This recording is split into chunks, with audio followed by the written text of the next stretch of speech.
Step into the shadowy corridors of mystery with the Draycott Murder Mystery by Molly Thynne. A chilling crime disrupts the quiet, sending ripples through a world of secrets and deception. As investigators unravel the web of lies, every clue deepens the intrigue, and every suspect hides a story. Can the truth be uncovered before the murderer strikes again? Join us on this journey through suspense and deduction, where every detail matters and danger lurks in the most unexpected places. Prepare yourself for a classic whodunit that will keep you guessing until the very last page. Chapter. The wind swept down the crooked main street of the little village of Keys with a shriek that made those fortunate inhabitants who had nothing to tempt them from their warm firesides draw their chairs closer and speculate as to the number of trees that would be found blown down on the morrow. All through the month of March it had rained, almost without ceasing, and now, in the fourth week, the north of England had been visited by an icy gale which had already lasted 2 days and showed no signs of abating. The lanes, that for weeks had been knee-deep in mud, had dried with almost miraculous swiftness, and the more frugal of the cottagers had gleaned a fine store of wood from the branches with which they were strewn. Tonight they were thankful to sit indoors and enjoy the fruits of their industry. The gale swept on its devastating way across the open meadowland that surrounded Keys, increasing every moment in violence and causing the timbers of the small farmhouse, which stood at the end of a blind lane about a mile from the village, to creak and groan under its terrific onslaught. The front door of the house stood open, and, with each gust of wind, it swung with a heavy thud against the inside wall of the dark passage. But no one came to close it, and there was no light at any of the windows of the apparently deserted house. Once the gale dropped for a moment, and the monotonous barking of a dog in a distant farmhouse could be heard. Beyond this there was no sound but the renewed, long-drawn howl of the wind, the protesting creak of the trees as the heavy branches were swept across each other, and the dull thud of the swinging door. The sun had set, and it was already dark when the first sound of footsteps was heard in the lane. The walker approached quickly, with an odd, shuffling tread that became almost noiseless as he neared the house. Arrived at the gate which led into the little front garden, he paused for a moment, then, without opening it, slid away like a shadow in the direction of the barn that stood on the other side of the farmyard. Whatever his business may have been there, he made no sound, and for nearly an hour after he had passed, the farmhouse stood silent and deserted, and the open door continued to swing monotonously on its hinges. Then a second shadow loomed out of the darkness of the lane. This time there was the click of the latch as the newcomer opened the gate and went quickly up the path to the front door. Here he paused with a sharp exclamation of surprise, then passed on into the hallway beyond. There was the scratch and flare of a match, followed by a steadier glow as he lit an oil lamp that stood by the door.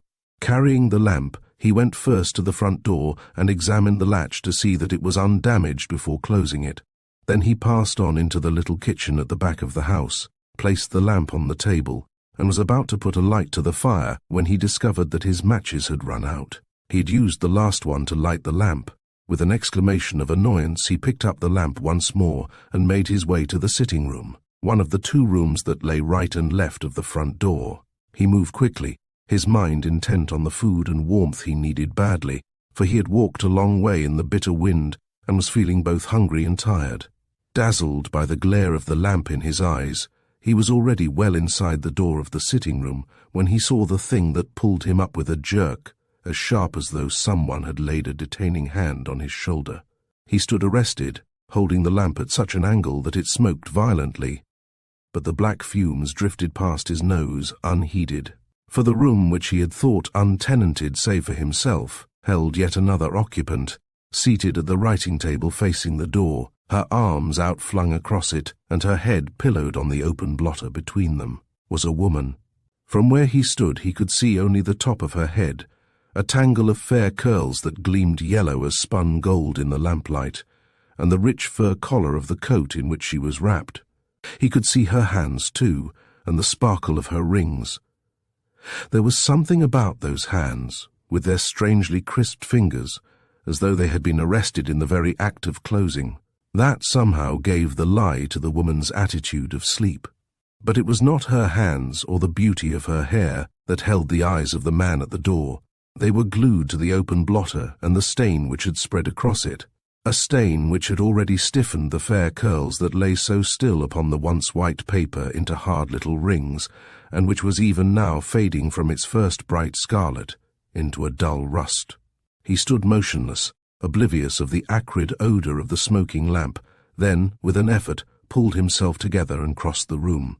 Placing the light on the mantelpiece, he bent over the woman and laid his hand gently on hers, but he knew, even before he touched her, that she was beyond all human aid. Raising the thick fair hair at the side of her head, he revealed a wound in the temple from which the blood had already ceased to flow. As he straightened himself after his brief examination, his eyes went instinctively to the window, but he was not quick enough. Had he been a second earlier, he would have seen the white face of a man, pressed against the glass outside, taking in every detail of the room and its grim occupant. As he was in the very act of raising his head, the watcher ducked below the sill of the window, and when, a few minutes later, he ran out of the front door, after a hurried search through the house, there was no one either in the barn or any of the outhouses. The unseen watcher at the window had vanished like a shadow into the darkness of the night. Chapter 2. Police Constable George Whodunit bent down with a grunt of satisfaction and slowly unlaced his second boot. He was not a quick mover at the best of times, and the pleasant kitchen, with its glowing fire and appetizing aroma of toasted cheese, was conducive to drowsiness. He had just come in from his last round, and, to one fresh from the wild night outside, the kitchen was a haven of peace and comfort. His tunic hung over the back of a chair, and he sat, very much at ease, in his shirt-sleeves, waiting for Mrs. Whodunit to finish her bustling preparations for the supper he felt he had more than earned. "Nobody been, I suppose?" he asked, according to custom, as he filled his pipe. "Who should have been?" his wife countered tartly. Mrs. Whodunit had once, some 20 years ago, been in service in Glasgow, and, as she often said, never could get used to a dead-alive little place like Keys. "Nothing ever happens here, as I'm aware of." Whodunit stretched his legs luxuriously towards the warm glow of the fire. "There's quite enough happening for me, if it's all the same to you," he said comfortably. "There's a big elm down in Fanning's meadow, and there'll be more before morning if this goes on. All I could do to stand up against the wind at the Four Corners, and it fair blew me home. Oye, shut the door, can't you?" He made a grab at the newspaper, as in the path of the wind. It leaped from the table and scudded across the room into a corner. It was followed by a half-empty packet of tobacco which he was too late to save. "Here, will you shut that door?" he shouted, his head half under the table. Then, emerging and catching sight of the visitor, "Beg your pardon, Mr. Leslie. I didn't see as it was you. What with that outer door opening straight onto this room like, the wind comes in something cruel." But Mrs. Whodunit's sharp eyes had already detected something unusual in the caller's bearing. "There's nothing wrong, is there, sir?" she broke in. "Was you coming after George?" The newcomer nodded. He was panting with the haste in which he had come, and his face had a queer grey look underneath the natural tan of an open-air man. When he spoke, it was in a hard, dry voice, carefully devoid of all emotion, as if he were afraid that, at any moment, it might get beyond his control. "I say, Whodunit, I want you up at the farm. Something's happened." He stopped, apparently not wishing to go further before Mrs. Whodunit, who was gazing at him, her round eyes wide with curiosity. Whodunit got slowly to his feet.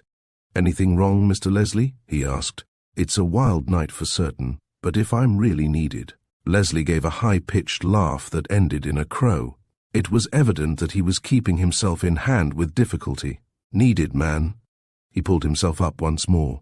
"I'm sorry, Whodunit, but I'm afraid I shall have to haul you away from your supper." "I won't keep him longer than I can help, Mrs. Whodunit," he went on, as his eye fell on the meal she had been just about to dish up. Whodunit heaved himself reluctantly into his tunic and buttoned it, his eyes on the troubled face of his visitor. "Look here, sir," he said weightily. "I'd better know what it's all about. You can talk in front of the missus here. She knows when to keep a still tongue in her head." Leslie gripped the back of the chair behind which he was standing. His throat seemed to have grown suddenly dry. "There's a woman up at the farm in my sitting room," he said, his voice unnaturally quiet. "And she's dead." Gunnet stared at him for a moment in silence, then, with an assumption of officialdom that contrasted almost comically with his usual bluff good humour, pulled out his notebook. "A woman?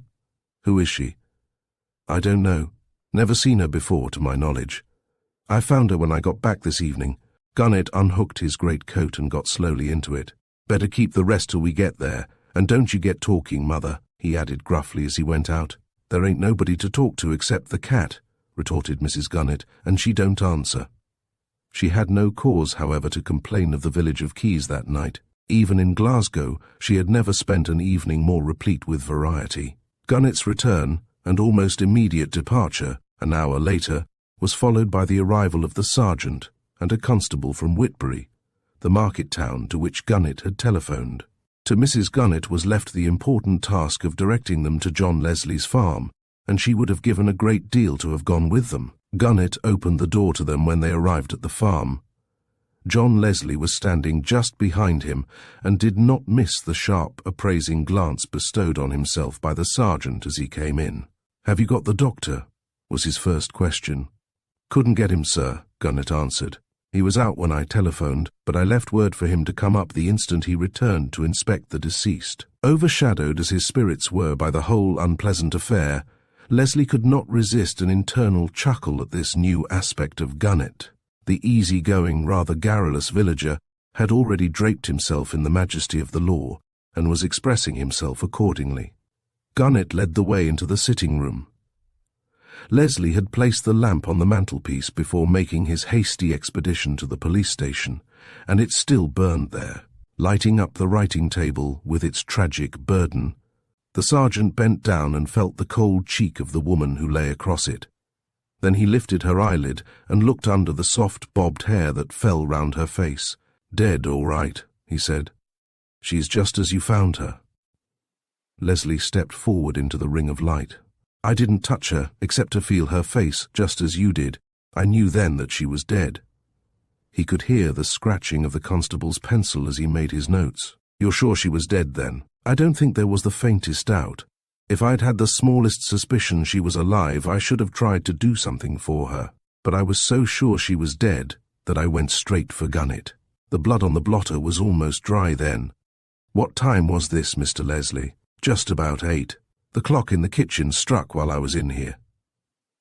The sergeant, a tall, lean man with a shrewd, typical North Country face, scratched his chin thoughtfully.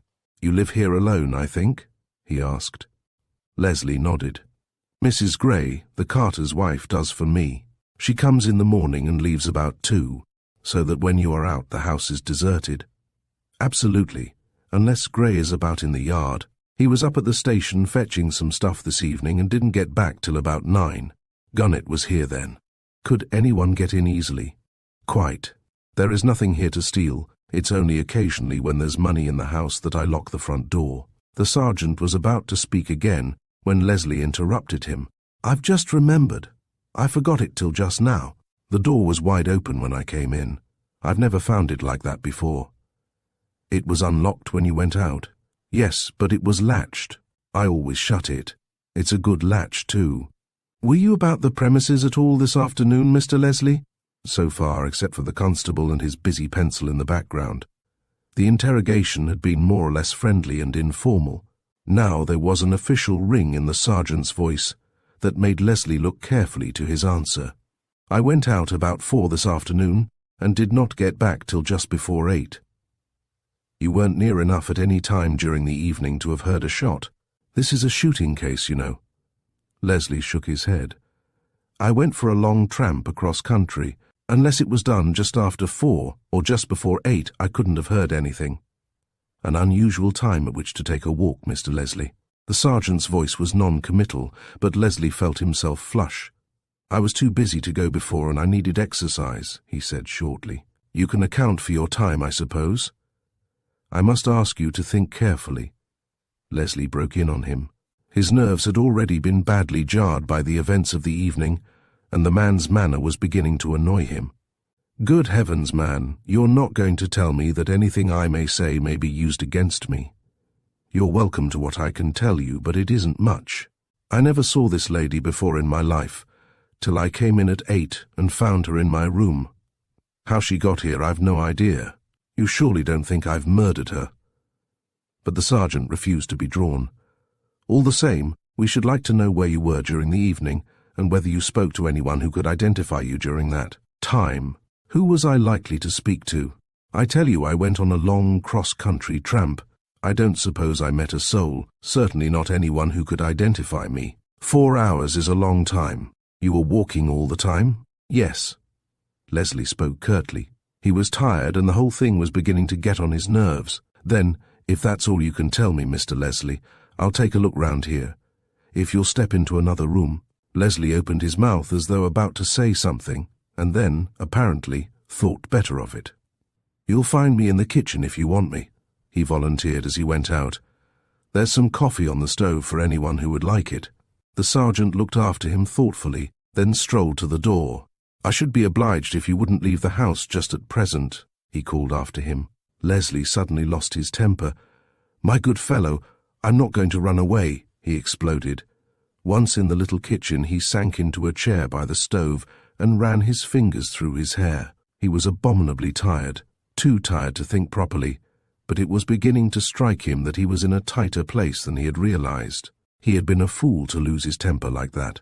After all, the chap couldn't be blamed for feeling a bit suspicious. With a long sigh, he dropped his head into his hands and tried to view the situation calmly, but the thoughts went chasing round in a futile circle in his tired brain, and at last, in despair, he gave it up and straightened himself.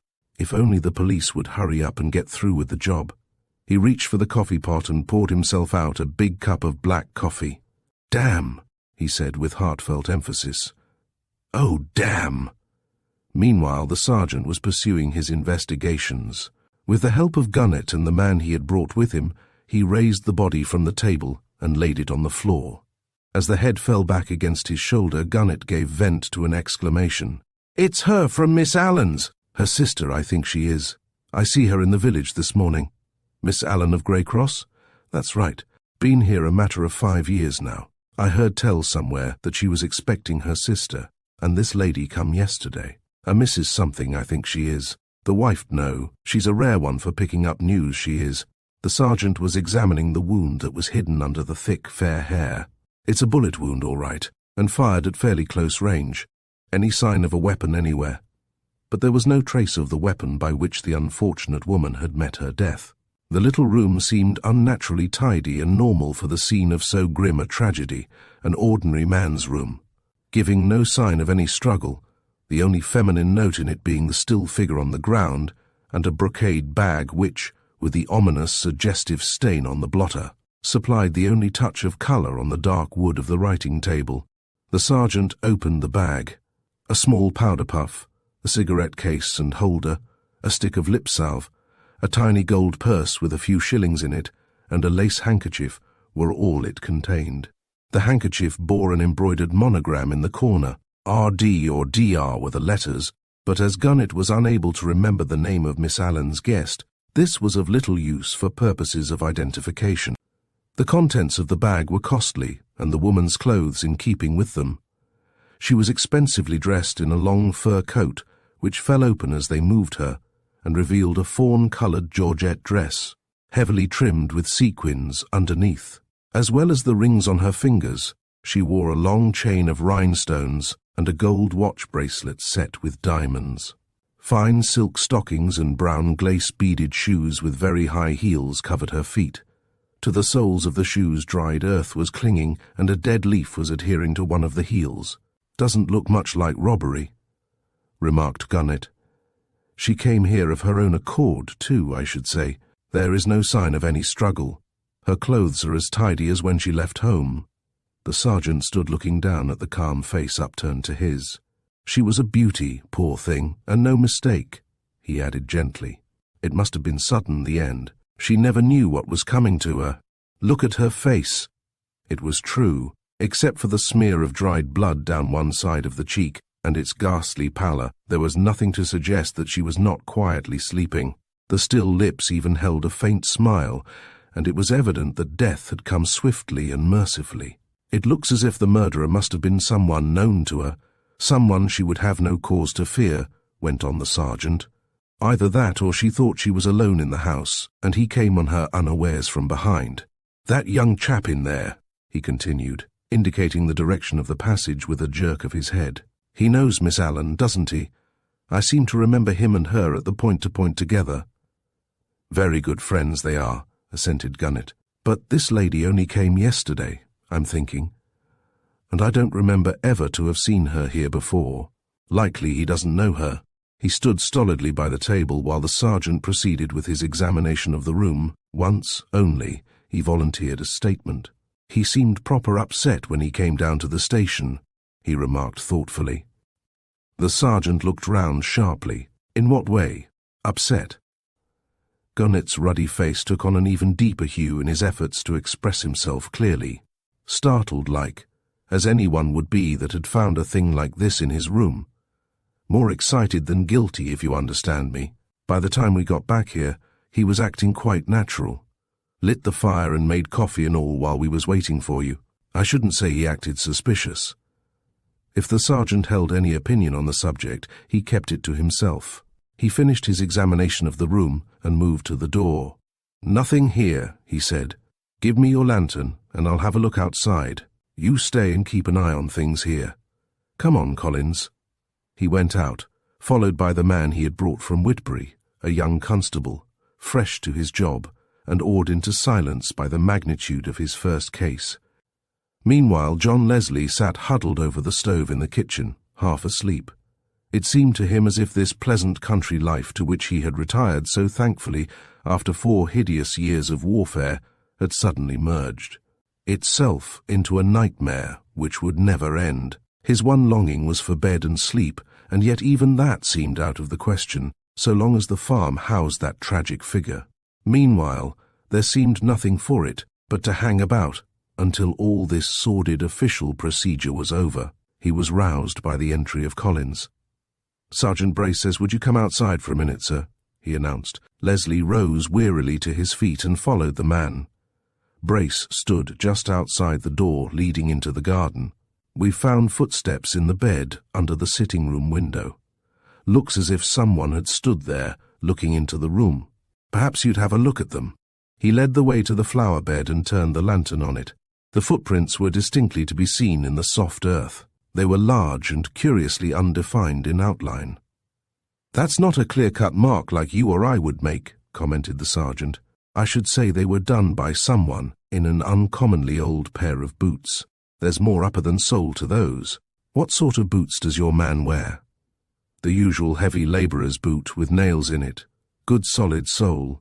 I'm not an adept at this sort of thing, but if what you say is true, he did not make those marks. Neither did I, for the matter of that." He held out his own foot for inspection. For the first time, Brace permitted himself to smile. "I never suspected you of boots like the ones that made those prints, Mr. Leslie.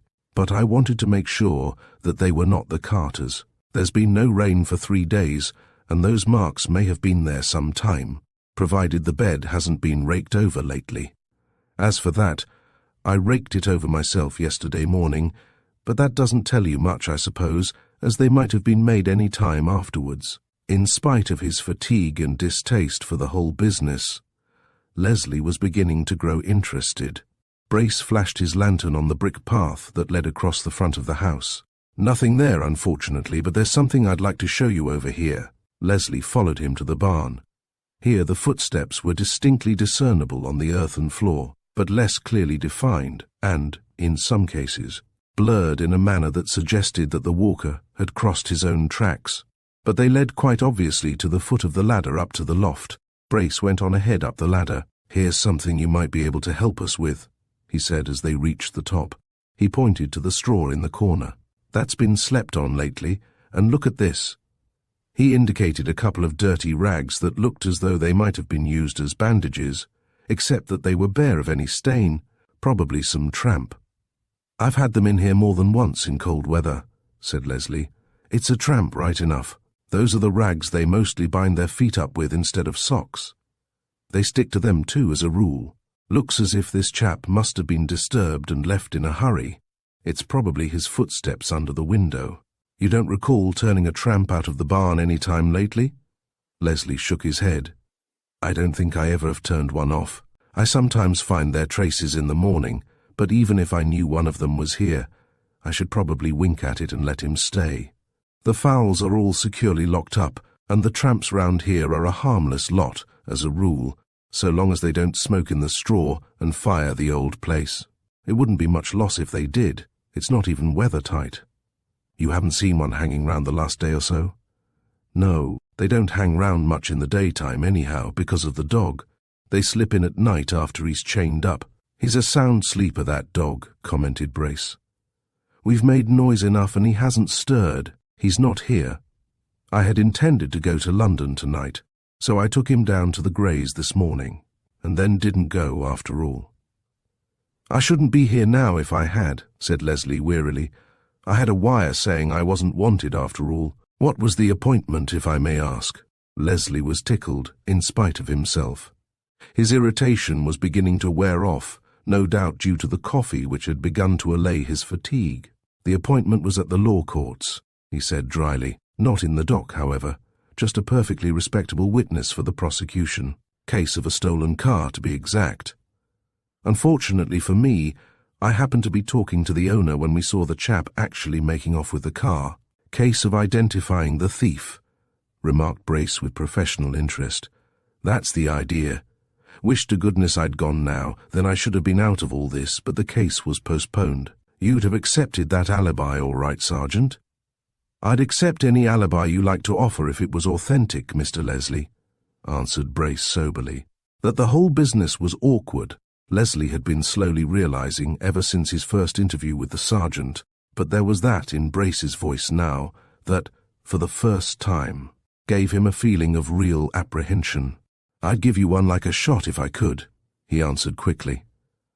Brace moved the lantern so that the light fell full on Leslie's face. Have you seen Miss Allen lately? He asked suddenly. Leslie, dazzled by the glare of the lantern and bewildered by the inconsequence of the question, hesitated. Miss Allen? I saw her in the village yesterday, no, the day before. Why? Did she say anything about expecting a visitor? Leslie blinked and turned his face away from the blinding light. She said she was expecting her sister, a Mrs. something or other. She mentioned the name, but I've forgotten it. You wouldn't recognize the lady if you saw her. I shouldn't think so, unless she's someone I've met in some other part of the world. I've never seen her here, if that's what you mean. Doesn't often stay with her sister, eh? I don't think so.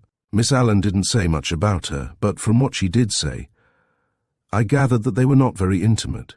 She mentioned that she'd proposed herself, and seemed rather surprised at it. He saw no reason to repeat Miss Allen's actual words. That elderly and very downright spinster had spoken with her usual incisive frankness. What Tina's up to, I don't know, and I don't want to know. Some mischief, I'll be bound, and possibly crooked mischief at that.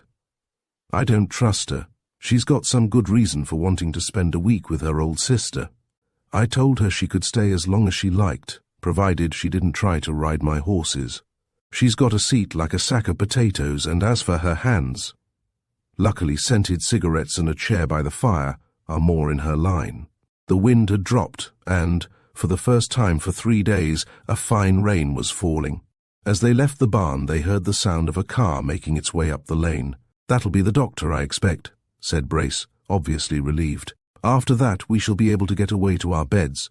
The doctor met them at the door. After a few words of explanation on both sides, he hurried into the sitting room and knelt down beside the body, drawing off his thick driving gloves as he did so. His hands were cold, and he seemed to have some difficulty in freeing them from the stiff leather. As he pulled at the gloves, his quick eyes scanned the body, taking in all the details of its appearance. Leslie, who was standing immediately opposite to him, was struck with the keen alertness of his glance, and revised his opinion of him then and there. Greg had always struck him as rather a stupid person, and he made a mental note of the fact that, until you have seen a man at his job, it is wiser not to pass judgment on him. Greg parted the hair over the side of the head as Brace had done. "Good Lord, shot!" he ejaculated. Leslie noticed that the hands with which he unfastened the woman's dress to make a further examination were not quite steady, and again decided that he had never done the man justice. He was evidently genuinely moved at the sight of the pitiful figure before him.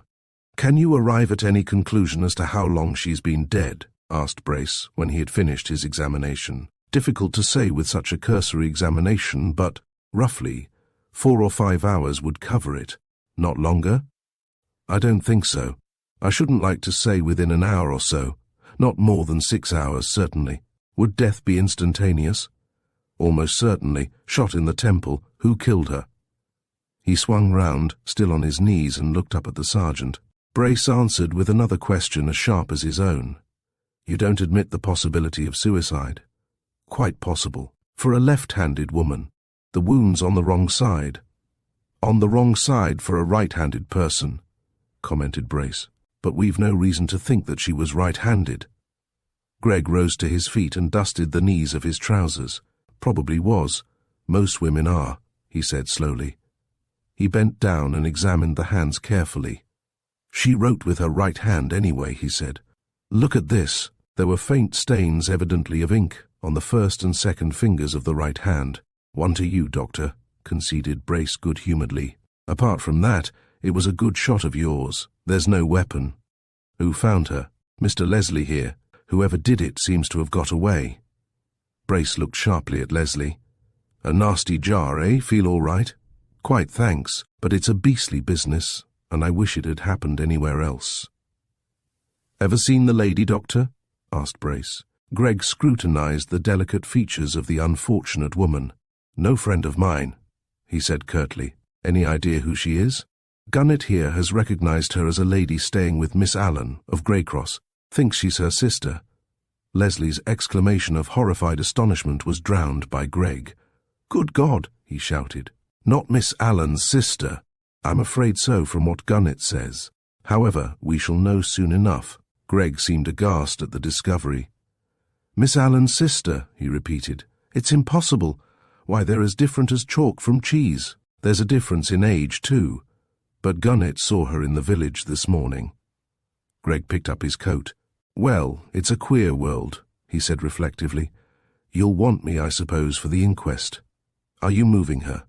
The sergeant nodded. "Whodunit's gone down to fetch a van from the village, and we'll get her over to Whitbury tonight. I'm going on from here to see Miss Allen.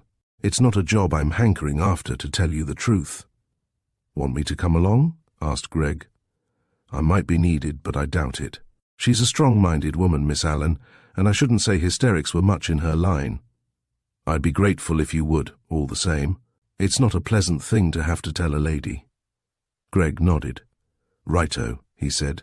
"It's all in the day's work." They went back to the kitchen and sat by the fire, talking desultorily while they waited for Whodunit and the van. Leslie produced drinks and did his best to join naturally in the conversation, but he was ill at ease. He found himself wondering what was passing in Greg's mind. Was he, too, curious as to what part Leslie had played in this tragic drama? Leslie tried to visualize the whole thing from the point of view of a casual observer, and failed. Already he was too deeply entangled in this gruesome business to see it in its right proportions. He was thankful when Whodunit arrived with the van and a stretcher to bear away the corpse. Brace and the doctor left 5 minutes later in Greg's little two-seater. It seemed to Leslie that there was an unusual warmth in Greg's voice as he bid him good night. He had never liked the doctor, but he felt grateful to him now. For his hearty handshake came hot on the heels of Brace's last words as he climbed into the car. "I must ask you to hold yourself at the disposal of the police until further notice, Mr. Leslie." Chapter 3.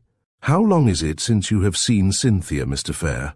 Lady Stavely's fine eyes were alight with amusement as she turned them on her guest. He had just alluded to Lady Cynthia Bell as a demure little thing, and was now discussing his tea-cake with the serenity of one quite unaware that he has been guilty of an incredible misstatement. Alan Fayre, better known to his friends as Hatter, a nickname he had somehow managed to collect in his unregenerate Oxford days, paused for reflection.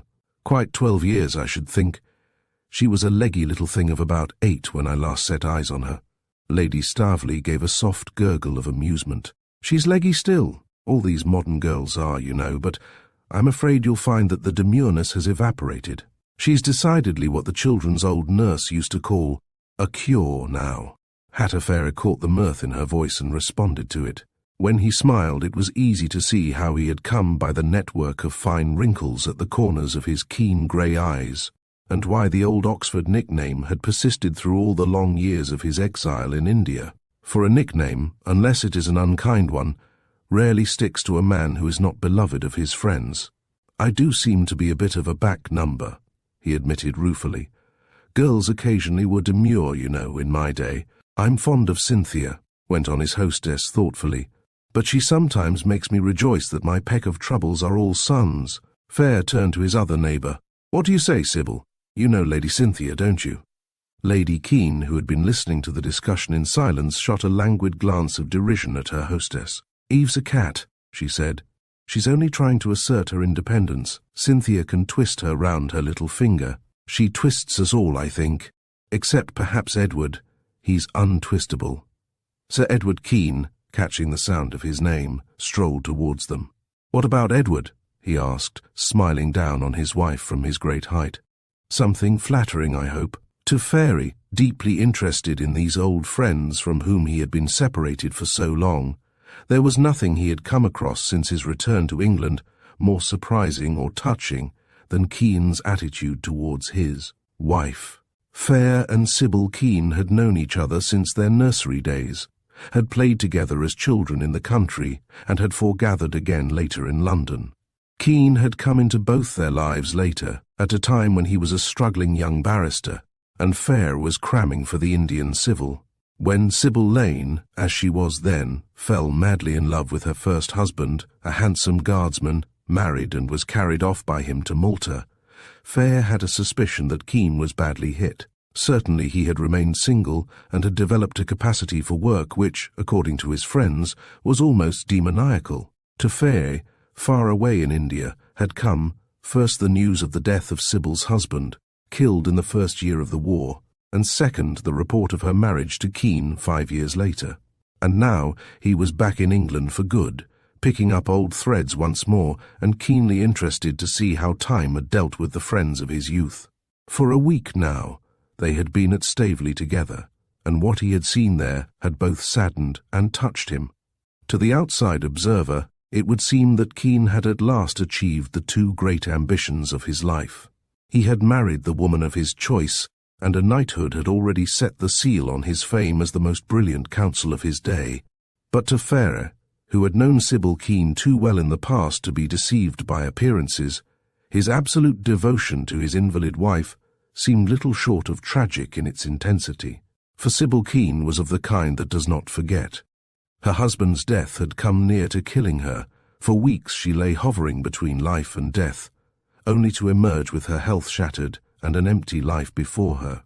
When, at last, Keene's insistence was rewarded and he persuaded her to marry him, she gave him all she had to give, a sympathy and understanding such as has fallen to the lot of few men and a rare loyalty. But her health had grown steadily worse, and Fayre, on first seeing her after the lapse of years, had been appalled at the change in her. He had often wondered, during the long hours on shipboard, how these two would run in double harness, and curiously enough, his fears had been all for Sybil. For even in his youth Keene had been hard, as hard perhaps on himself as on others, in the pursuit of his aims. A man who did not make allowances and expected none. His judgments were ruthless and pitilessly exact, and he had carved his way, with neither influence nor money to help him, by sheer strength of personality and an amazing brilliance both of mind and speech. When addressing a jury he used sentiment with a skill that is only shown by those whose perceptions are never blurred by emotion, and he was a cruel cross-examiner. Keene, the lawyer, had been no surprise to Fayre, who had watched him in the first stages of his career, but Keene, the husband, had come as a revelation. To Fayre, the tenderness and consideration he showed towards his wife was almost incredible, until he remembered that, even in his youth, Keene had always been a man of one idea. Then he had sacrificed everything, sleep, diversion, even food, to his work, his whole being concentrated on achieving success in the career he had chosen. And now an influence even stronger than ambition had come into his life, and he had given himself up to it with that complete absorption that was so characteristic of him. And the pity of it was that all his devoted care, backed by the luxury with which he was now able to surround her, did not serve to strengthen Sybil Keene's frail hold on life. Fayre's kindly heart was troubled as he watched these two, Sybil Keene, incredibly slender and still beautiful, in spite of her 40 years, lying half-buried in the cushions of a huge armchair, and Keene standing over her. His height accentuated by his habit of standing with his hands in his pockets and his shoulders hunched, dark and saturnine. His face alight with amusement at something his wife had just said. "When do you get back, Edward?" asked Lady Staveley. "Thursday at latest, if you can really put up with me for a little longer. I'll try to get through to you tomorrow.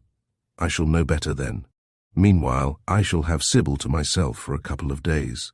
On the whole, I think I'm glad you're going, Edward." Keene laughed. "Make her behave herself, and if that minx Cynthia arrives in the middle of the night, as she no doubt will, keep her out of Sybil's room, will you? They haven't met for at least a month, and she'll want to tell her the story of her life." "You must admit that it's a good story," murmured Lady Keene from the depths of the big chair. "It will keep," said her husband dryly, "till breakfast tomorrow morning. I must go now, if I'm to catch the 5:40. "What time do you get in?" asked his wife as he bent over her. 6:20 tomorrow morning, a barbarous time. Make them give you a good breakfast before you go on to chambers." "You'll be all right?" Fayre heard him murmur. "Of course, run now, or you'll miss it. I wish it wasn't such a vile day. Listen to the wind. Excellent weather for travelling. Goodbye." He was gone, and soon afterwards Lady Keene disappeared with her hostess, and Fayre was taken off by Lord Staveley to the billiard-room. After dinner that night he gravitated as usual to Sybil Keene's side. For a long time they discussed old friends, and Fayre gradually became well posted in all that had happened during his absence. "Tell me about Cynthia," he said at last. "What is she like now? You've all been rather mysterious about her, you know." Sybil Keene glanced at him. There was the same spark of amusement in her eyes that he had surprised in Lady Staveley's. "I wonder how you'll like her," she said thoughtfully. "I believe you are rather old-fashioned, Hatter. She's a very perfect specimen of the modern girl, plus extreme good looks and a charm that's quite her own. She manages her elders perfectly when she takes the trouble. When she doesn't, she just goes her own way and entirely ignores us." "She sounds a minx," remarked Fayre dryly. "Oh no, she isn't. Besides, there are no minxes nowadays, my dear. She's very affectionate, very loyal, and with an excellent head on her shoulders. When I say she ignores us, I simply mean that she considers her own judgment quite as good as ours, and goes by it. I'm not at all sure she isn't right. Which means that she'll ride for a fall one of these days and get it, and then her elders will have to pick her up and see to the damage." Lady Keene's eyes were very thoughtful. "I wonder. The new generation is better able to look after itself than any of us are willing to admit. If she does come a toss, which is more than possible, I'm inclined to think she will pick herself up and say nothing about it. She's got more grit than I ever had, Hatter." "Nonsense!" Fayre began explosively, but she interrupted him. "It's true," she went on, her voice half whimsical, half sad. "I never stood up to life, and it broke me. If I had, I should not be the useless creature I am today. Cynthia will fight like a little tiger and come out at the end, scarred perhaps, but probably a wiser and better woman than she was before. There's something gallant about her." Her voice trailed off, and he knew she was thinking of the past. "Useless creature is grossly inaccurate," he said gruffly. "No one who has seen you with Edward could call you that." She turned on him eagerly. "Do you think he's happy?" she asked with an insistence that surprised him. "He gives so much, and I seem to have so little to offer in return." "You are everything to him," he answered with conviction. "I have never seen a man so changed. I believe he's younger now at heart than he was when I first knew him. His capacity for work is still inhuman. If he hadn't got nerves like steel, he would have broken down long ago. I feel frightened about him sometimes. He's so incapable of half measures. Sometimes I think these very strong people are really the weakest. Their hold on things is so tremendous that when they lose them—" She made a little gesture with her hand, a hand so frail that Fayre turned his eyes away from it quickly. His protest was as much for his own reassurance as for hers. "I don't think Edward's of the kind to lose anything once he's got it," he asserted with a cheeriness he tried to feel. "He's a very lucky man, Sybil." He was more moved than he cared to show, and for a time he sat smoking in silence. When he spoke, it was to lead the conversation back to its original subject. "I'm intrigued about our friend the minx," he said. "What's she up to that she should arrive at country houses in the middle of the night?" Lady Keene laughed. "That's an exaggeration of Edward's. She's motoring over and dining with a Miss Allen on the way. She'll probably be here before 12. As to what she's up to, I've got my own suspicions." Fayre settled himself comfortably in his chair. "This is gossip," he said fervently. "Tell me some more." "It isn't gossip, on the contrary. It's solid fact. Cynthia is at present engaged in bringing down her mother's grey hairs with sorrow to the grave. The result is that she's having rather a thin time at home just now. It's a long time since I've had the pleasure of seeing Cynthia's mother," remarked Fayre thoughtfully, "but I seem to remember that I never liked her. She set her heart on a good match for Cynthia, and of course the inevitable happened. The wretched child has engaged herself to a boy with nothing to recommend him but a fine war record and an inadequate pension. Her mother is beside herself, and, in a way, I don't blame her. Cynthia might have married anybody, instead of which she's marrying a nobody. And you like him." "How on earth did you know that?" said Lady Keene, startled. "You're quite right, I do. John Leslie's a nice boy, and he knows how to manage Cynthia. There's plenty of money on her side of the family, and he's working hard, farming on a small scale, and I believe manages to make it pay. The last I heard of the affair, he had been forbidden the house. In spite of which, the engagement continues." "Of course. And I happen to know that Cynthia's people went up to London this afternoon. John Leslie's farm is halfway between Coulston and Miss Allen's, all of which accounts largely for Cynthia's decision not to arrive here till late this evening. I don't know anything. This is pure conjecture. It seems sound reasoning. Who is this Miss Allen?" "Mrs. Draycott's sister." "Oh," remarked Fayre, taking another cigarette and lighting it thoughtfully. Lady Keene regarded him with approval. "That was nice of you," she said. "I don't like her either. The sister's quite different, though. She went on to stay with her yesterday. I expect Cynthia's meeting Mrs. Draycott tonight, and if she doesn't like her, she'll say so." Fayre meditated, enjoying his cigarette. "No, I don't like her," he said at last. "We get women like that in India. We get them in England, too." Lady Keene's voice sounded suddenly flat and lifeless, and Fayre, realizing suddenly how late it was, decided that she was tired, and that he had better leave her to herself for a time. In any case, he had no desire to discuss Mrs. Draycott. She had been his fellow guest at Staveley for the past week, and he had been glad to see her go. He had just risen to his feet when the door opened and Lady Cynthia came in. She stood in the doorway, straight and slim, sheathed in vivid blue, her dark shingled hair clinging in tight waves about her beautiful little head, and at the sight of her, Fayre realized the truth of Lady Keene's description. There was something gallant about this quaint mixture of youth and self-reliance, and it appealed to him at once. That she was popular, there could be no doubt. A chorus of welcome greeted her entrance, and Lady Staveley swept to meet her and draw her up to the fire. "Cynthia, dear, you must be frozen. Your hands are like ice. Is it bitter outside?" The girl nodded. "Pretty bad. The wind's dropped, though." To Fayre, observing her with frank curiosity, her voice sounded tense, and there was a glitter in her eyes and a flush just beneath them that troubled him. Was the modern girl, he wondered, usually as exotic as this? If so, heaven help her. He watched her as she bent over Lady Keene and was struck by the real affection and solicitude she showed in her manner. "You look tired, child," said her hostess. "Was it very dull at Miss Allen's?"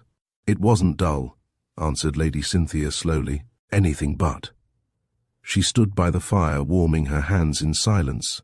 Then, abruptly, as if she had come to a sudden decision, she drew herself up and faced the room. "You'll hear it tomorrow, so I may as well tell you now," she cried with a ring of defiance in her voice. "Mrs. Draycott was killed this afternoon. She was found shot in John's sitting room at the farm." Chapter. Sir Edward Keene's separation from his wife was to prove shorter than he had anticipated. On the local train which dawdled its lazy way to Whitbury, he dozed fitfully, only to have the fumes of sleep drastically swept from his brain by the biting wind that met him as he stepped onto the platform at the junction. The journey from Staveley was always a tedious one, with its change from the slow train to the London Express at Whitbury, and the long wait at Carlisle where the dining car was picked up.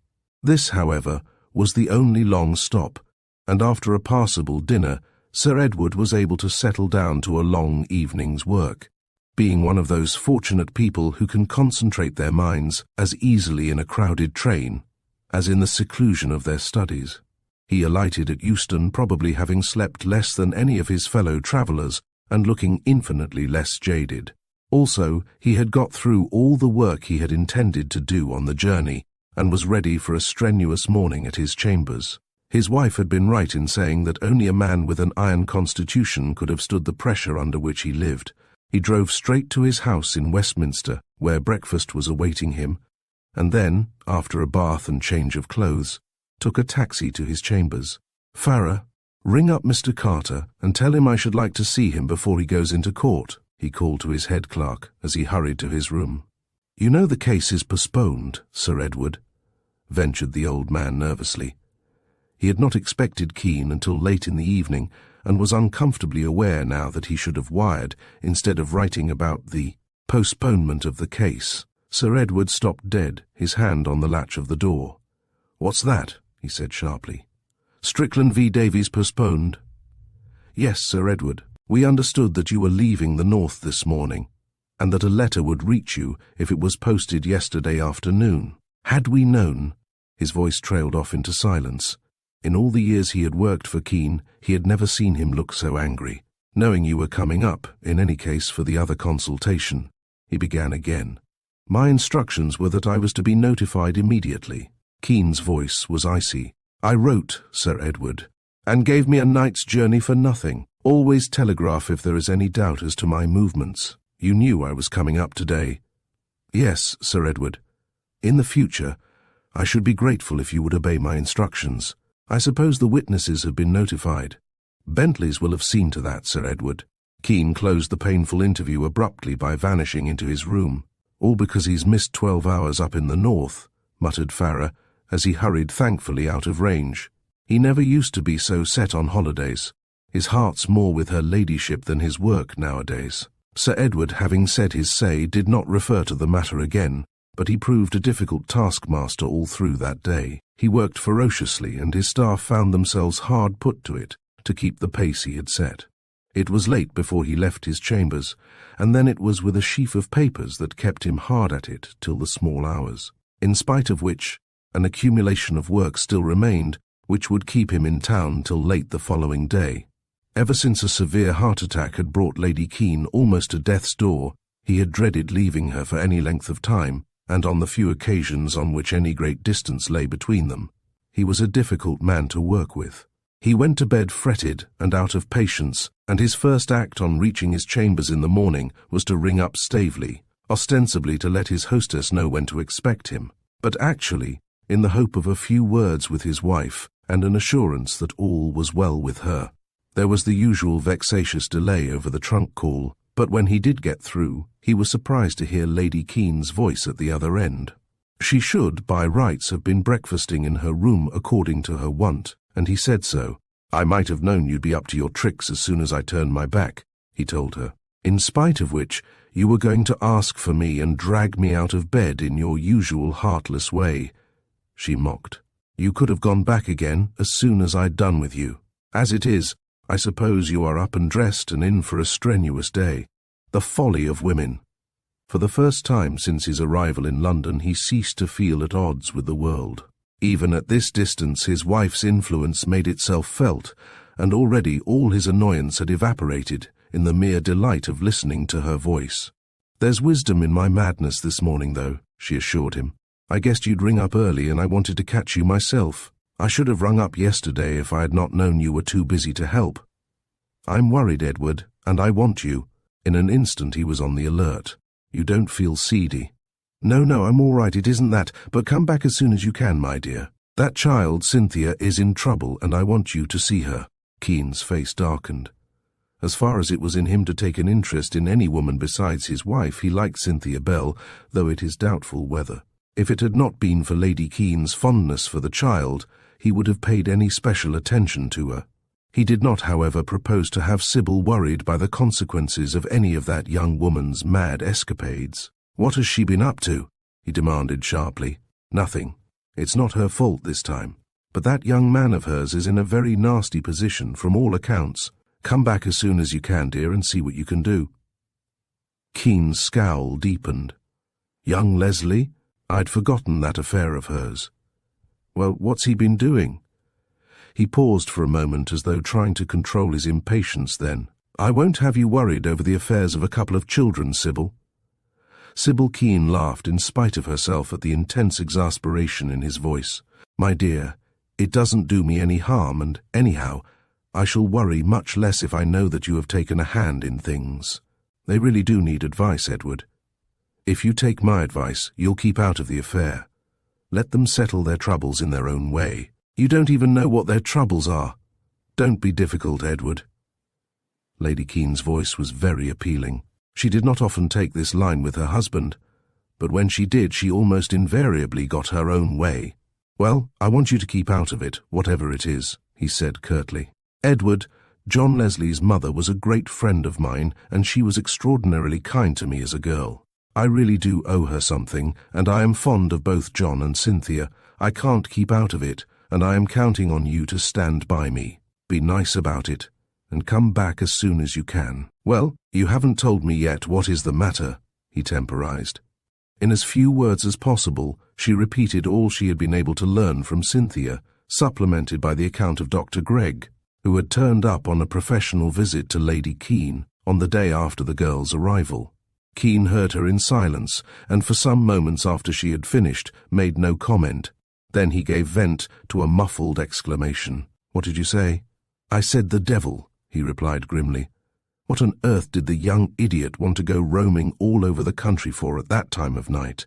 Very well, I'll see what I can do, though I should have preferred it if you had managed to keep out of it altogether. It's bad for you, and I don't like it. When can you come? Cynthia's aching to see you. Nobody seems to be doing anything, and the inaction is hard on the child. I can't get away before this evening, but I'll come straight through on the night train. It means I shall have to come up again for a consultation at once. After that I shall be free for a bit. When were you coming if this hadn't happened? I had intended to drive down the day after tomorrow. I'm going to bring the car and take you back by road when we go. It's less tiring for you than the train. My dear, 2 night journeys and then a long motor drive." Lady Keene's voice was full of compunction. "Don't do it," she went on. "Stick to your original plan and come down with the car the day after tomorrow. I don't suppose the extra day will really make much difference. It's only that the child's fretting." "And so are you," he retorted grimly. "No, I'll come tonight and see what I can do, though I don't suppose there's much. I'm inured to journeys, and I can work in the train. Meanwhile, don't wear yourself to fiddlestrings. It will all come right in the end. I know you haven't much opinion of the law, but it doesn't often make mistakes. If the boy's innocent, he will come out of it. You'll see. Thank you, Edward. I don't believe you'll ever fail me."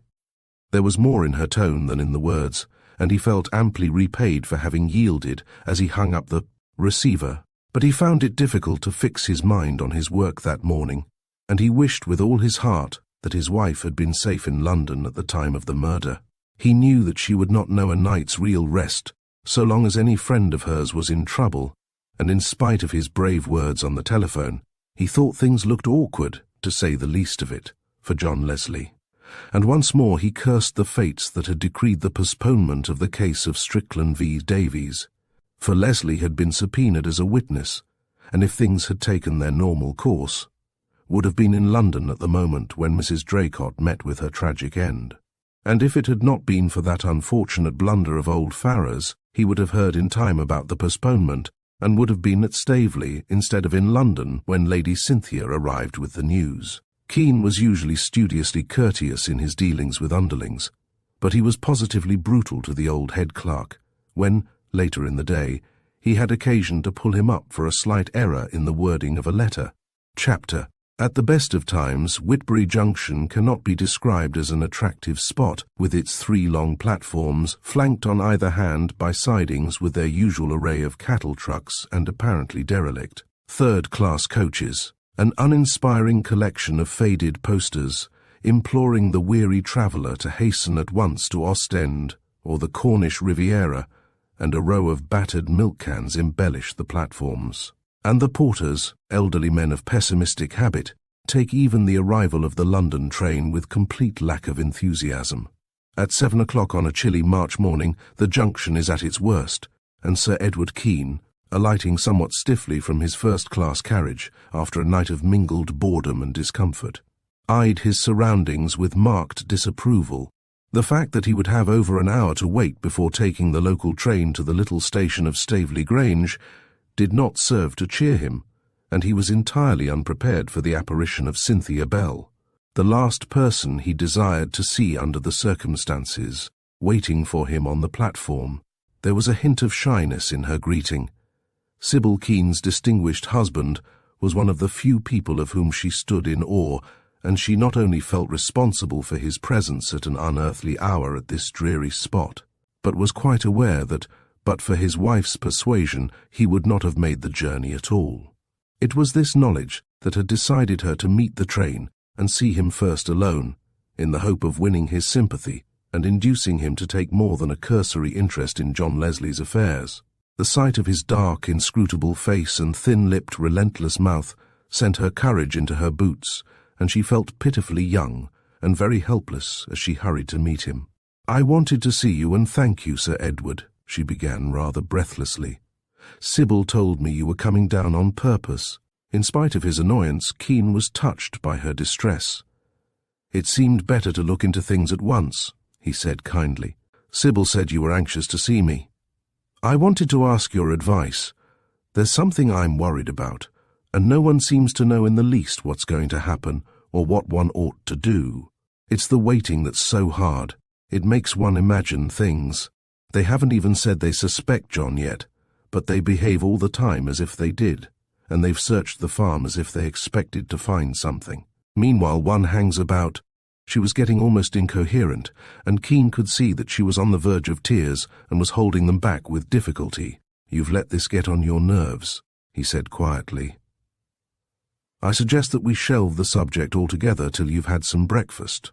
We'll go over to the station hotel and see what they can do for us, and afterwards you shall put the whole case before me, and I'll give you what advice I can. There's plenty of time before my train goes, and you'll take a different view of things after you've eaten something." She gave him a swift look of gratitude and followed him without speaking. At the hotel he ordered food and, when it came, quietly but firmly insisted that she should do it justice, making an excellent breakfast the while himself and keeping the conversation rigidly to impersonal topics. It was not till the meal was over, and he had handed her a cigarette and lighted one himself, that he allowed her to unburden her mind. "First of all, what did you wish to consult me about?" His tone was curt and businesslike, and fortified by the food which she had badly needed, she was able to collect her thoughts and put them more clearly into words.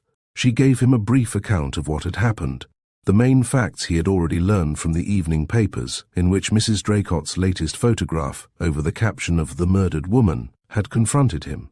He questioned her sharply on 1 or 2 points. Otherwise, he let her tell the story in her own way. When she had finished, he sat back in his chair, smoking thoughtfully for a minute. Then he leaned forward, his keen eyes on hers. "Where was Leslie while all this was happening at the farm?" he asked sharply. Cynthia met his gaze without flinching. "With me," she answered simply. "Then why doesn't he say so?" "That's what I wanted to see you about. It doesn't clear him. You see, he wasn't with me at the time they seemed to think the murder actually took place. And now he doesn't want me to say anything because he's afraid it will drag me into it for nothing. I think he's wrong, and he ought to tell them. Mother being so hateful about our engagement makes it all so much more difficult." "When was he with you?" "From 5 till nearly past. Then he did exactly what he said, took a long walk and did not get back to the farm till about 8. It was all my fault, really."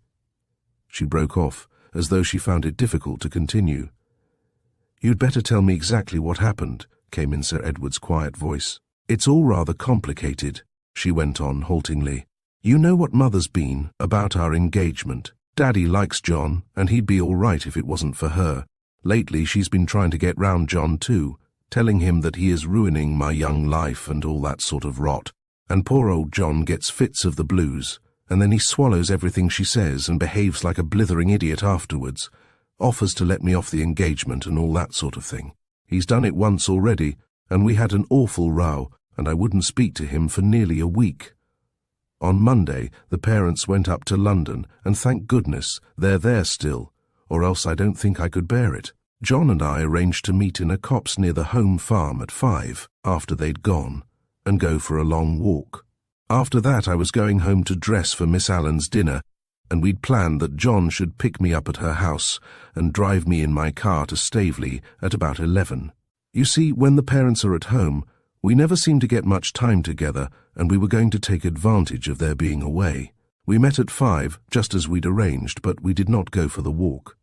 John had met Mother somewhere the day before, and she'd filled him up with the usual nonsense. He began to talk all sorts of rot about not being able to marry me for years, and all that kind of thing, and wanting to break it off. It ended in our having a fearful row, me saying he didn't care for me and all the things one says when one's in a rage, and so we parted. And I suppose the poor old thing was upset and went crashing off on this rotten walk, and here we are in the soup. If only I hadn't been such an ass, we should have been together, and everything would have been all right. "I don't know that you would gain anything by coming forward now," commented Keene thoughtfully. "That's what John says, and of course, after the line Mother's taken, he doesn't want to mix me up in it.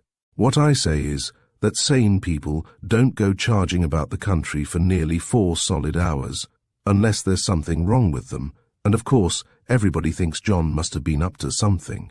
If he'd tell them exactly what happened and what was wrong with him, there'd be some sense in the whole thing. Of course, we should both look awful fools," she finished ruefully. "I'd better see Leslie tomorrow, and then you can appear at the inquest if we think it's advisable. Tell him I'll come over to the farm in the course of the morning." Keene rose and picked up his overcoat. Cynthia hesitated, then took her courage in both hands. "Sir Edward, Mr. Fayre is at the farm now with John, and he wants to see you. Won't you come over with me now? I've got the car outside, and I could run you over to Staveley afterwards. Sybil knows. In fact, it was her idea, so she won't be expecting you." In her anxiety, she forgot her shyness of him, clinging to his arm, her beseeching eyes fixed on his face. "Won't you come now? Please, Sir Edward. The inquest's this afternoon, and it would make all the difference if you could see John first."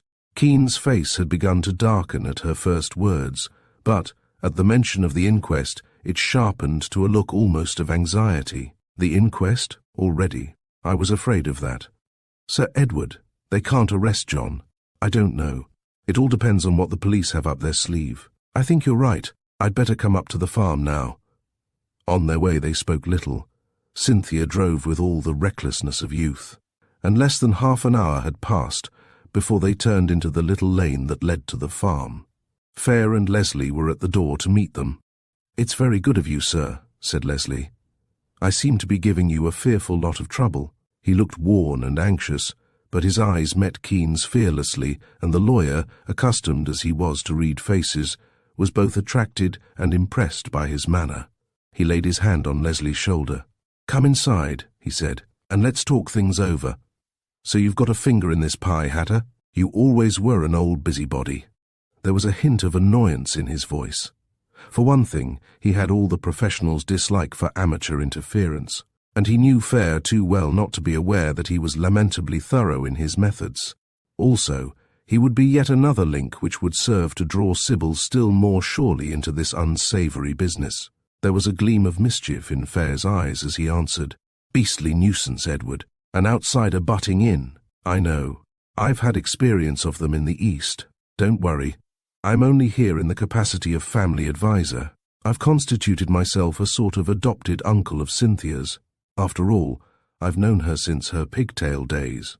He tucked the girl's arm under his as he spoke, with a smile so friendly and encouraging that she felt her heart lighten. "Mr. Fayre's been most awfully decent," said Leslie impulsively. It's made all the difference, feeling we've got him on our side. And now you've come. I am grateful, sir. Everybody's been decent, put in Cynthia. I can't tell you what a brick Lady Staveley was when I told them all on Monday. And Miss Allen has written to ask me to go there and see her this morning. I don't know why, unless it's just to show that she believes in John. They've always been jolly good friends, but it's pretty wonderful of her to see me at all, considering what's happened. It's unusual, and not in the best of taste either, in the circumstances. Still, as you say, she may want to show herself definitely on your side. All the same, I think you'd better let me see her instead. It will be best for you to keep away until after the inquest. You don't think Cynthia will have to appear, put in Leslie anxiously. I'm inclined to agree with her that it may put your actions in a more favourable light if she tells her story. After all, so long as your engagement holds, she is involved. In any case, her name is in the papers already, and 5 minutes in the witness box won't make much difference. Cynthia shot an indignant glance at him, and Leslie's face took on an added gloom. I told her we'd much better consider it off, at any rate till I was clear of all this business, he said miserably. But she won't listen to me. Cynthia turned in desperation to Fayre. Uncle Fayre, you're the only one of the lot with a gleam of sense. Do stop him. If he starts this argument again, I shall go mad. We've had enough rows already about it, and I should have thought the result of the last one might have taught him a lesson. Tell him what a fool he is, Uncle Fayre. You said you agreed with me. If I argue any more about it, I shall lose my temper. She swung round on Leslie. Understand this, I'm not going to let this make any difference. I'm going to hang on like a leech whatever happens, so you can't get rid of me. Keen's eyes met Fayre's meaningly. I think she's right, he said quietly, and left it at that, but the other knew what he was thinking. If Leslie were to find himself in the dock, the fact that his engagement to Cynthia still held would tell in his favour. He nodded absently. His mind was on the coming inquest. While they were talking, they had drifted into the sitting room, and he saw Keen's face harden into grim lines as he took in the scene that had staged so dramatic a drama. It struck him that the lawyer, in spite of his air of calm efficiency, was taking anything but a light view of Leslie's predicament. The table had been cleared of all its paraphernalia. No doubt the blotter was in the hands of the police. Fayre and Cynthia sat down near the table, and Keen took up his position on the hearthrug in his favourite attitude, his hands in his pockets, his shoulders hunched almost to his ears. Leslie stood behind Cynthia, his eyes on Keen's face. "What's this about a police search?" asked Keen abruptly. "They went through the entire house," answered Leslie. "Goodness knows what they were looking for. They wouldn't let me go with them. What have you told them so far about your movements on Monday evening?" "Simply that I went for a walk. I wanted to keep Cynthia out of it." "You're sure you met no one who could identify you?" "I'm afraid not. I was riled and I wanted to walk it off. I went clean across country, away from the roads. I did see a chap with a spade over his shoulder, some labourer going home, I suppose. But he was a good way off, and it was getting dark. I remember him because his dog barked." "What time?" "Round about 6, I should think. I'd been walking for about an hour. We might trace the fellow. In any case, I'm afraid there's nothing for it but to give a clear account of your movements, including the time you were with Cynthia. You will gain nothing by holding it back at this juncture. I'll go now and see this Miss Allen. She may possibly have something to say that throws a light on things." "Is it within a walk?" "Take the Staveley car which brought me," suggested Fayre. "It's waiting at the gate, and Staveley said I was to use it as I liked. In that case, I suggest that we all meet for lunch at the hotel at Whitbury. We shall be on the spot then for the inquest. You're sure Sybil is not expecting me?" Fayre smiled. "This is one of her little plots. Didn't you recognize her hand behind it? She told me to say that she would expect you when she saw you. We meet at the hotel then." Fayre accompanied him down the little path to the gate, where the Staveley car stood waiting. They had almost reached the end of the path when Fayre, who had been walking with his eyes on the ground, deep in thought, bent down suddenly and picked up something from the long grass that bordered the path. "Found anything?" asked Keen. "An old stylographic pen," said Fayre, examining it curiously. "I remember them in my youth. Red dwarfs, I think they used to be called. I wonder how it got there." Keane held out his hand for it.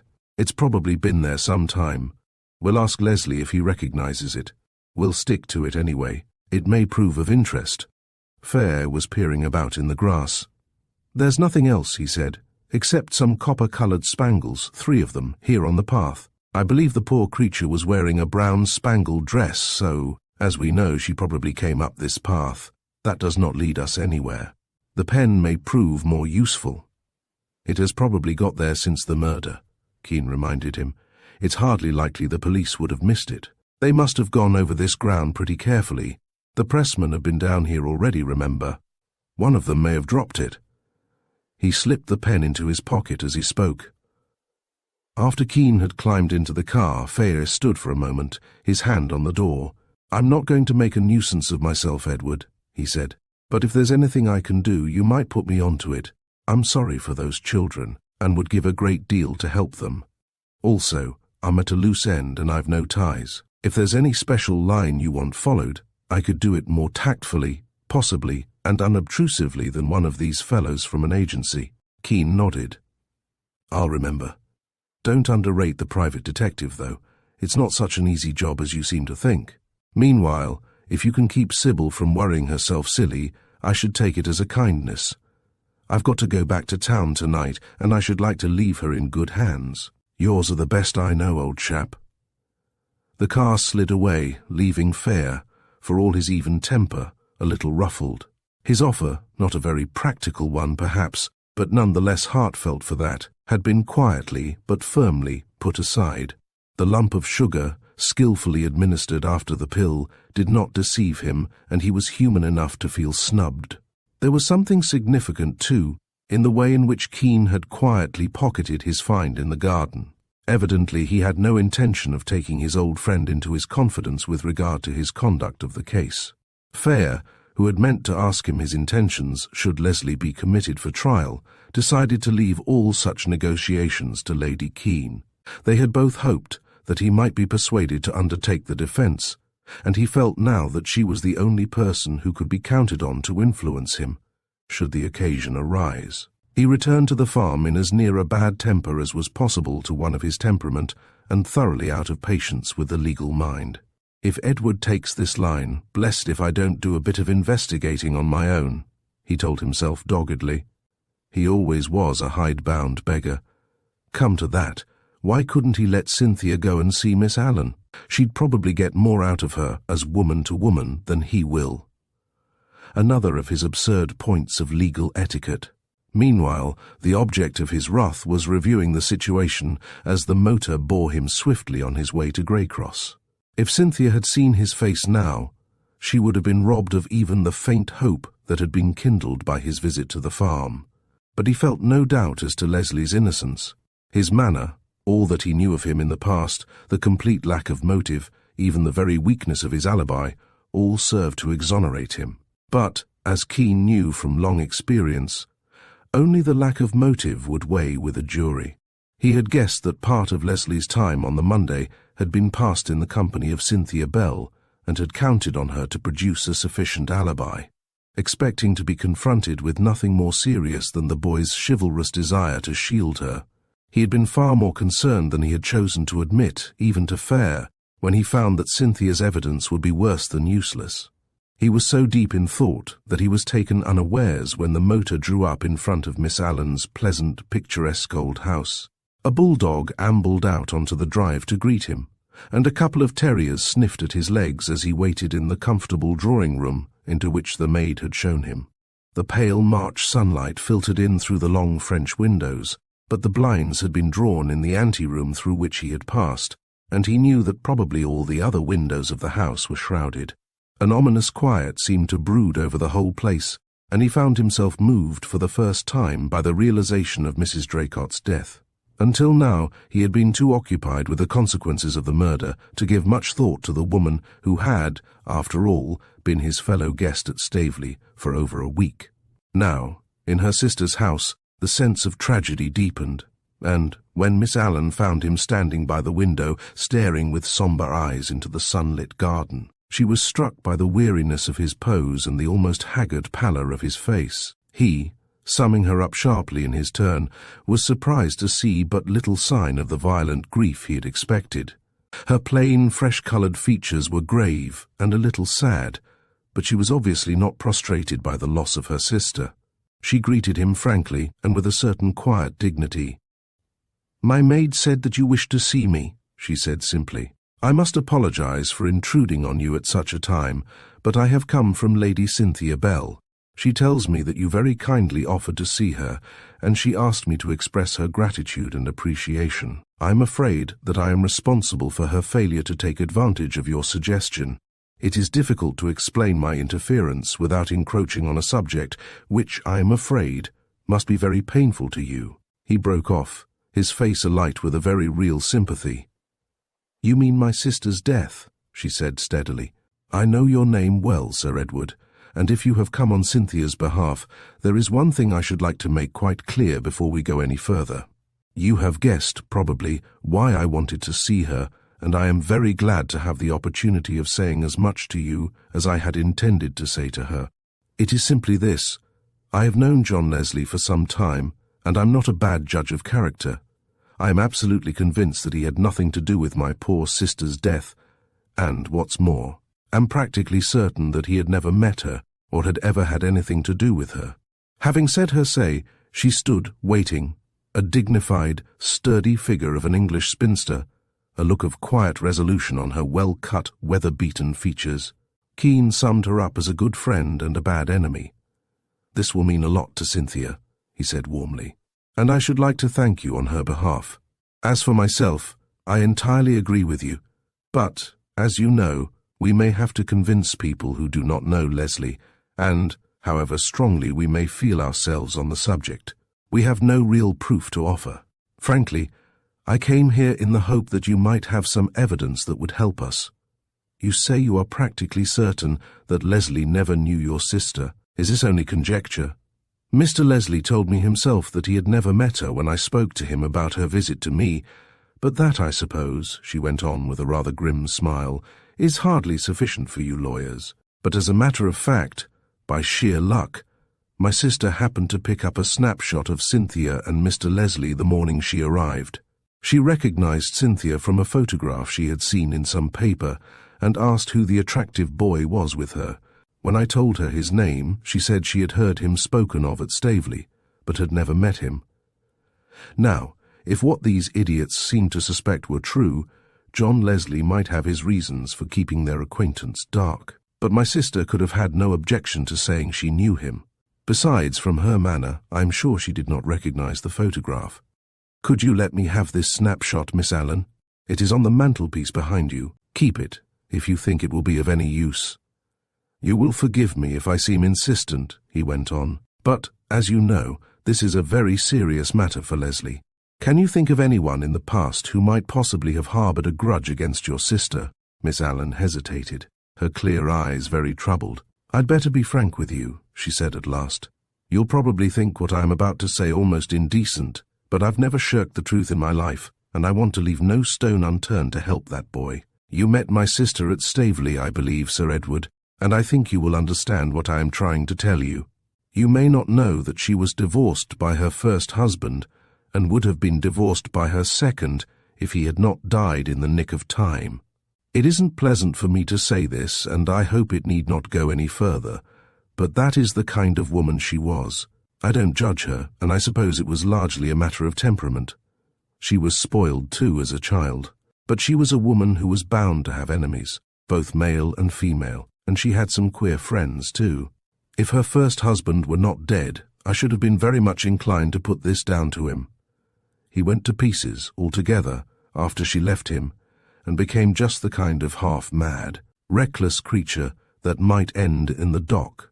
Thank goodness he is out of it, but she has made many friends and many enemies since his day."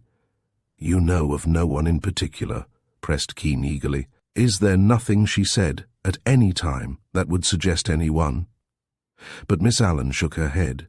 "You must remember that I was not in her confidence. We have never been intimate, and for the last 10 years I have seen very little of her. I did not like her ways or her friends, and I told her so. As a matter of fact, I was surprised when she proposed this visit herself. She told me when she arrived that she was economizing and wanted to put in a week somewhere in between 2 visits. She said nothing else that might possibly be a clue. Will you search your memory very carefully, Miss Allen? There may be something that seemed quite unimportant at the time. He leaned forward, watching her anxiously. There was one thing. I didn't take much account of it at the time, and I don't now. It was her way to make exaggerated statements. But when she spoke of economizing, she said that anyhow, it wouldn't last long. She was out to make a lot of money, in fact, was practically certain of it. I asked her whether it wasn't just another of her sure things, for she was a born gambler, you know, and she said it was as sure as death. I've remembered her words since.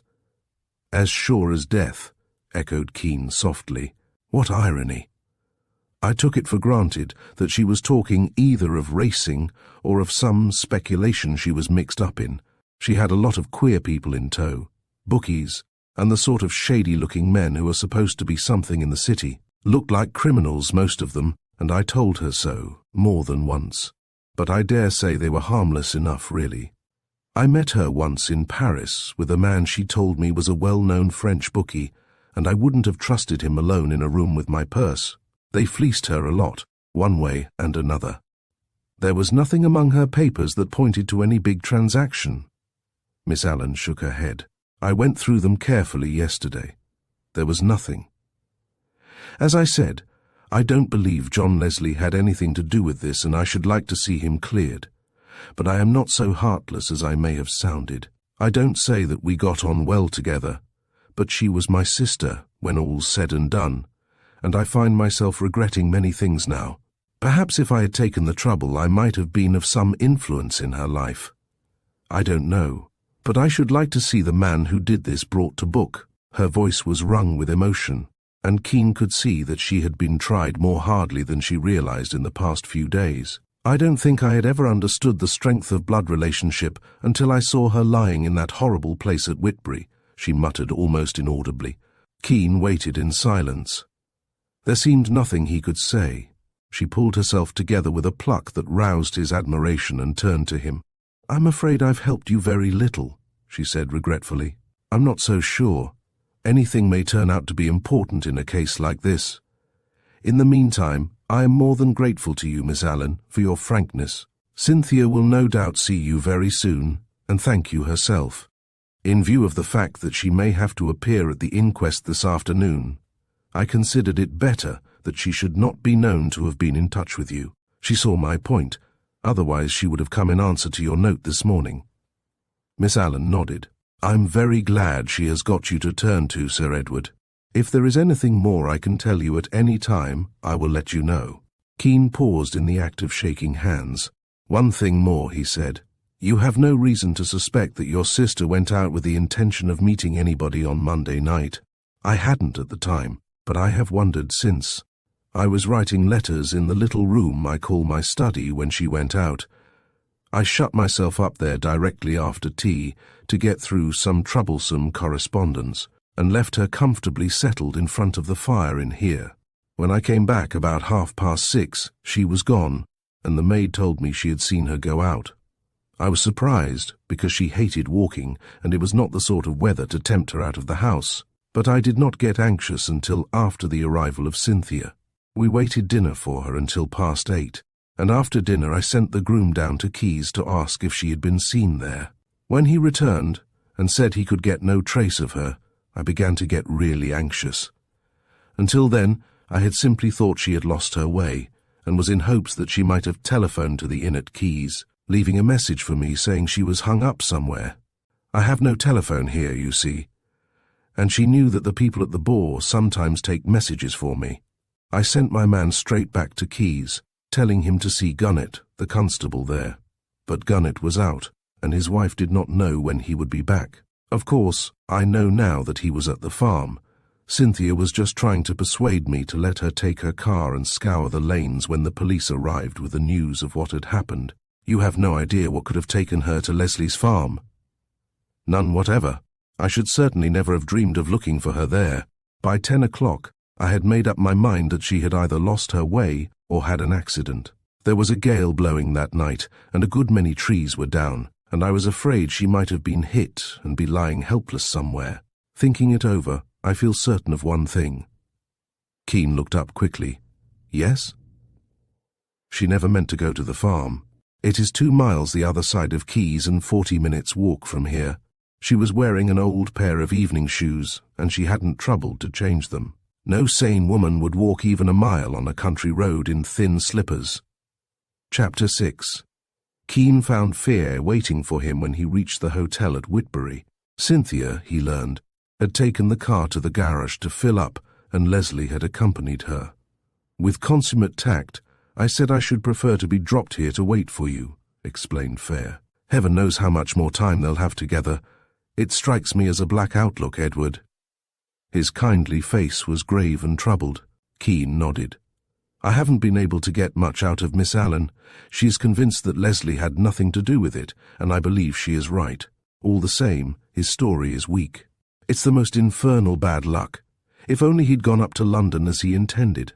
What do you suppose induced poor Mrs. Draycott to go to the farm?" "If we knew that, Leslie could snap his fingers at them," answered Keane sombrely. He pulled out his handkerchief from his pocket as he spoke, and a small red stylographic pen came with it and rolled on the floor at Fayre's feet. He picked it up and examined it. The cap was missing, and half concealed beneath the mud with which it was plastered was an ink stain running right round the pen. "Hullo, this is the fellow I picked up," he exclaimed. Keane took it from him and slipped it into the pocket of his coat. "Our one clue," he assented dryly.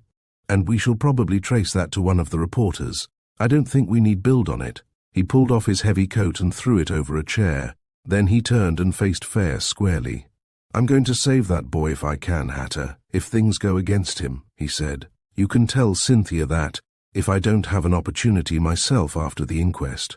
We'll hope it won't come to that, but, frankly, I'm not sanguine. Neither am I. It looks almost as if suspicion had been deliberately thrown on Leslie. It's an inconceivably devilish scheme, if it is so. There's no earthly reason, as far as we know, why Mrs. Draycott should have gone to his farm at all, unless she were decoyed there, and, if she were, why choose that spot? Surely it would have been as easy to shoot the poor creature in the open. It looks uncommonly as if someone had tried to plant the murder on John Leslie." Keane walked over to the window and stood there looking out, his hands deep in his pockets. "It hasn't occurred to you," he said slowly, "that whoever did it may have known that Leslie had been subpoenaed as a witness and was due in London on Tuesday. Remember, he should, by rights, have been in the train at the time Mrs. Draycott was killed. I don't suppose he made any secret of the fact that he was going, and news travels fast in a small country place." Fayre stared at him for a moment then, with a sudden look of comprehension. "By Jove, that narrows things down a bit. If there is anything in your theory, we shall find the man is someone who either lives in the neighbourhood or who was there for a time at least before the crime was committed." Keane turned to him with a smile. "Come to that, why the man? Women have been known to shoot people before now." "Women?" Fayre stopped, appalled. There was only one woman who so far could be said to have any connection with the case. Cynthia had, according to her own account, gone straight home when she parted from Leslie at 5:30. She was fairly certain to have been seen by some member of her father's household. Supposing that, by some evil chance, she hadn't been seen. Fayre gazed at Keane with something like horror in his eyes. "Not Cynthia." Keane's smile vanished. "Thank goodness we can rule Cynthia out. The lodge gates are kept closed at Galston, and unless we are up against another piece of unheard-of bad luck, the lodgekeeper must have let her in. As a matter of fact, I had nobody in mind when I spoke. You were theorizing so smoothly that I couldn't resist the temptation to point to at least one weak point in your argument. After all, as you say, the murderer may have deliberately planted the whole thing on Leslie. It is as good an explanation as any, considering how little we have to go on. If it wasn't a plant, why did he take the trouble to get her to the farm?" Keane had turned again to the window. "The sound of a shot carries a good way in the open air, remember? I can see our young couple. I suggest that we drop the subject as far as possible during lunch. I can give Leslie a few hints on the correct behaviour for witnesses afterwards. I fancy he's a hot-headed young beggar, and he mustn't be allowed to lose his temper." Keene could be a delightful and interesting companion when he chose, and on this occasion he laid himself out to keep Leslie's mind off the coming ordeal, with the result that even the two people most concerned found the meal a pleasant one. After it was over, Keene drew the boy aside and spoke to him very seriously, while Fayre did his best to keep the ball of conversation rolling with Cynthia. She had conquered her agitation and was facing things with a pluck that did her credit, but, in spite of both their efforts, the time dragged heavily, and he was glad when the suspense was over and they started for the town hall where the inquest was to be held. At Keene's suggestion, they separated, and he and Fayre joined the crowd in the body of the court, though one or two people looked curiously at the two strangers. It is doubtful whether anybody recognized the lean man with the keen eyes and hawk-like face, though his photographs had appeared often enough in the press. Their interest was focused on Leslie and on Miss Allen, who came in just before the proceedings opened and took her seat on the opposite side of the court. Fayre looked at her with interest. She was dressed in a black coat and skirt and a small black felt hat, of the kind affected by the more downright type of middle-aged spinster. She was pale but composed, and was apparently oblivious of the little stir occasioned by her entrance. Catching sight of Leslie, she bowed to him, gravely, but with marked friendliness.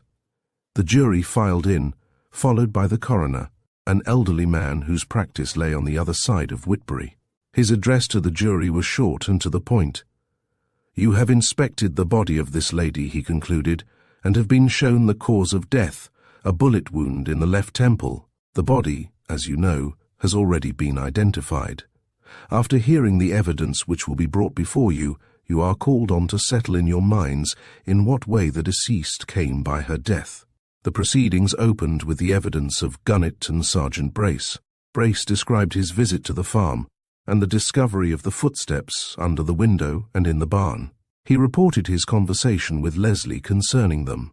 "You have not so far been able to trace them to any definite person," suggested the coroner. "We are making inquiries," answered Brace evasively. "At present we have nothing to report." One of the jurors, a tradesman whose shop was on the outskirts of Whitbury, cleared his throat nervously.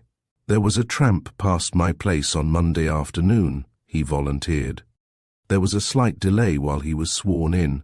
"What time did you see this man?" "Round about 4. I was dressing the window. That's how I happened to remember the time. He was going in the direction of Keys, all right." "Could you describe him?" "A smallish man, thin with a reddish face. That's all I can remember. Don't know as I should recognize him if I saw him again. I just noticed him in passing." The coroner recalled Brace. "I understand that the deceased was identified on the Monday night. I went straight from Mr. Leslie's farm to Greycross, where I interviewed Miss Allen. At my suggestion, she came at once with me to the mortuary. The body had arrived there about half an hour before, and she identified it as that of her sister, Mrs. Henry Draycott, who was staying at her house." The coroner dismissed Brace and called Miss Allen. "I am sorry to have to ask these questions, Miss Allen," he said. "I will be as brief as possible. Will you tell us the circumstances in which your sister left your house on Monday night? Was it usual for her to take a walk at this hour?" "Very unusual, I should say. It was a long time since she had stayed with me, and she had only arrived the night before. But she had never been a walker and did not care for exercise, especially in bad weather. Can you think of anything which could have drawn her out on such a night?" "Nothing. I did not see her leave the house and was surprised when I discovered she was out. She had said nothing about going." "You can think of no reason why she should have gone to Mr. Leslie's farm?" "None. She did not know Mr. Leslie and, to the best of my belief, could have had no possible reason for going there." The coroner leaned forward. "I am sorry to have to touch on such a subject, but did your sister speak openly to you about her affairs? Supposing she had gone out with the intention of meeting someone, would she be likely to mention it to you?" Miss Allen hesitated for a moment. "I was not in my sister's confidence," she said at last. "We have seen little of each other in the last few years, and though she was very frank as a rule about her affairs, I do not think she would have chosen me for her confidant in the case of any intimate business, so that she might quite well have left your house to keep an appointment without consulting you." "It is more than likely. You know of no message or letter which might have had some bearing on a possible appointment?" No. As soon as I became alarmed at her absence, I questioned the servants as to whether any message had come for her, and found there had been nothing of the sort. I have since looked through her letters, but can find nothing. She had only arrived the day before, and had received no letters through the post. Miss Allen returned to her seat with the same quiet dignity she had shown all through the examination. Fayre, watching her closely, was astonished at the perfection of her poise. But now that she was off her guard for a moment, it was easy to see that only the most iron self-control had enabled her to go through the ordeal. She was no longer young, and her sister's death had evidently shocked her deeply, but he doubted, having known Mrs. Draycott, whether there could have been any real affection between the two women. Mrs. Draycott, shallow yet astute enough in her small way, a born huntress of men, but only of those men she considered worthwhile, could have had nothing in common with Miss Allen, who, after all, had been almost disconcertingly frank in her description of her relations with her sister. She had stated plainly that she had never been in her confidence, and he suspected that she had probably actually disliked her, and was generous enough to feel repentant now of her attitude towards her. Dr. Gregg was called next. He gave his evidence clearly and straightforwardly, but with an awkwardness of manner that amounted almost to surliness. Fayre had the impression that he was either shy or bad-tempered, possibly both.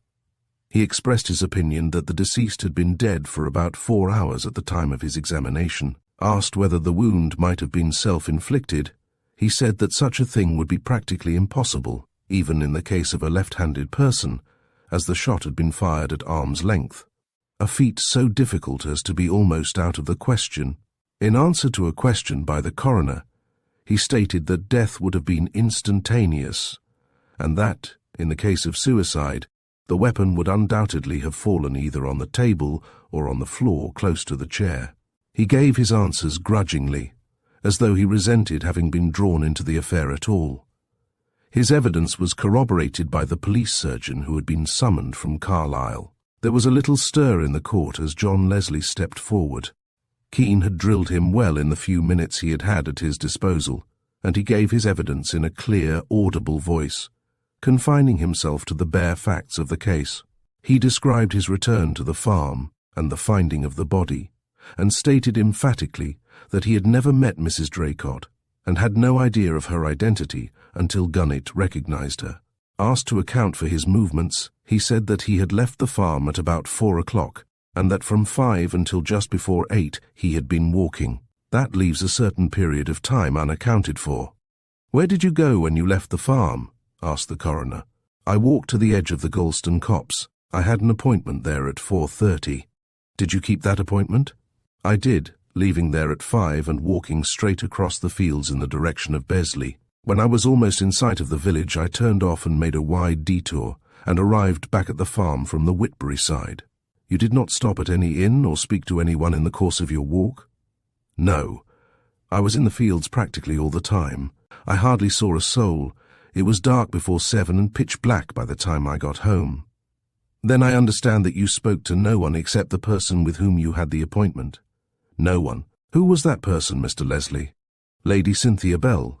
Leslie spoke with obvious reluctance, and there was a rustle as the crowd turned, sheep-like, to stare at Cynthia. "And you parted at 5 o'clock?" "Thereabouts." "Why didn't you return to the farm after leaving the Galston Copse?" "I had been working all day and I needed exercise. Farm work is fairly heavy work, Mr. Leslie, even at this time of year.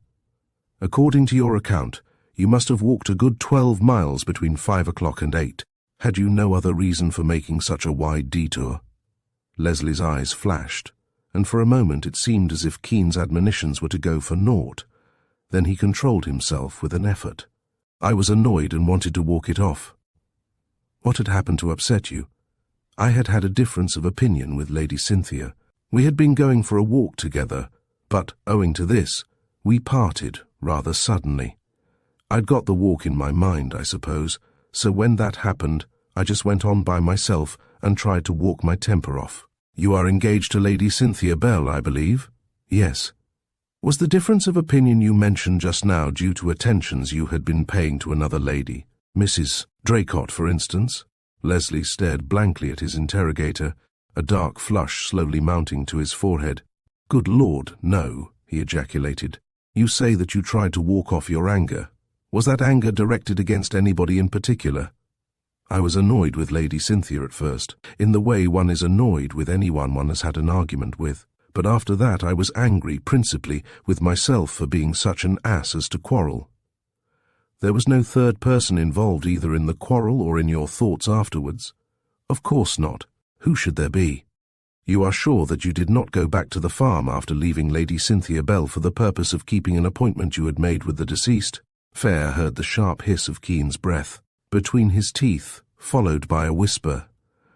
"Then they have got something up their sleeves after all." Leslie, after the first blank stare of astonishment, flushed with anger as he realized the full force of the insinuation. "Of course not," he said curtly. "I have told you that I didn't know Mrs. Draycott. You are certain that you did not meet Mrs. Draycott at all that evening?" "I never saw Mrs. Draycott in my life until I found her body at the farm." "Thank you, Mr. Leslie. Sergeant Brace." Sergeant Brace took his stand, very erect and soldierly in his blue uniform. "On the day after the murder you visited Mr. Leslie's farm, I believe?" "I went to the farm on Tuesday the 24th in company with Police Constable Collins and made a thorough search of the premises. In a drawer in Mr. Leslie's bedroom I found a Webley service revolver, one chamber of which had been discharged. The other chambers were loaded, and the gun had not been cleaned since it had last been fired." "You have the bullet which killed Mrs. Draycott?" Brace held out his hand and displayed a bullet lying in the palm. "Does it correspond with those used in the weapon you found at the farm?"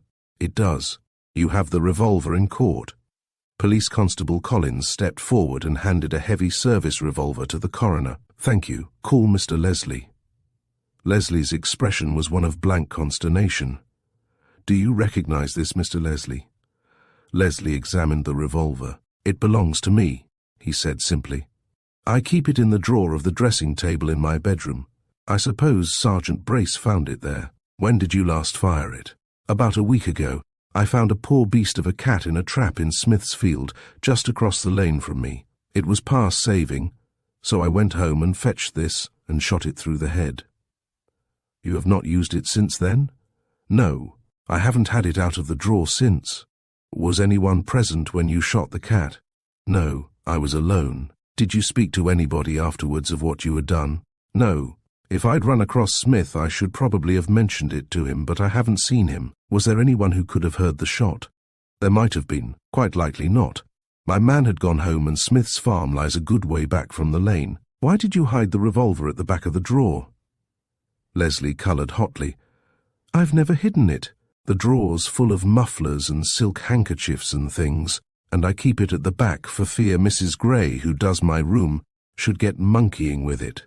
She puts my handkerchiefs back when she brings them from the wash, and I didn't want to run any risk with the revolver." "You persist in your statement that you did not return to the farm till 8 o'clock?" "I went for a long walk, as I have said, and did not get back till close on 8. Hang it all. If I'd killed Mrs. Draycott, do you suppose I'd have left my revolver in a drawer where anyone could find it, without cleaning it or reloading it either?" Leslie's quick temper had got the better of him at last. "That is for the jury to decide, Mr. Leslie," said the coroner. There was a sharp note of reproof in his voice, and Fayre realized that, in a moment of irritation, Leslie had gone a long way towards effacing the good impression he had made in the beginning. "You have no explanation as to why Mrs. Draycott went to the farm?" "As I've already said, I didn't know Mrs. Draycott. Why she should have gone there is a mystery to me." Leslie went back to his seat to the accompaniment of a low murmur of voices, as the crowds, composed mostly of his own friends and neighbours, exchanged their whispered comments on the unexpected turn the inquiry had taken.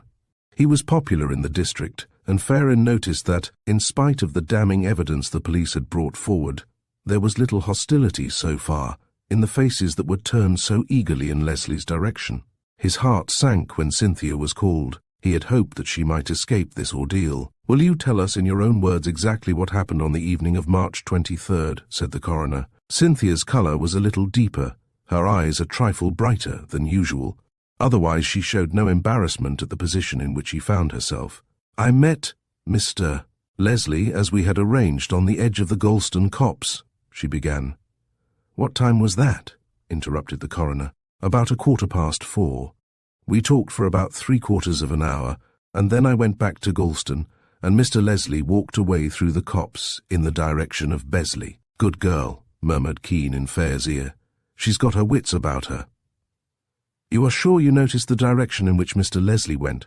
"Quite sure. After I had gone a few yards, I turned round, meaning to say something to him, but he was walking so quickly that I gave up the idea.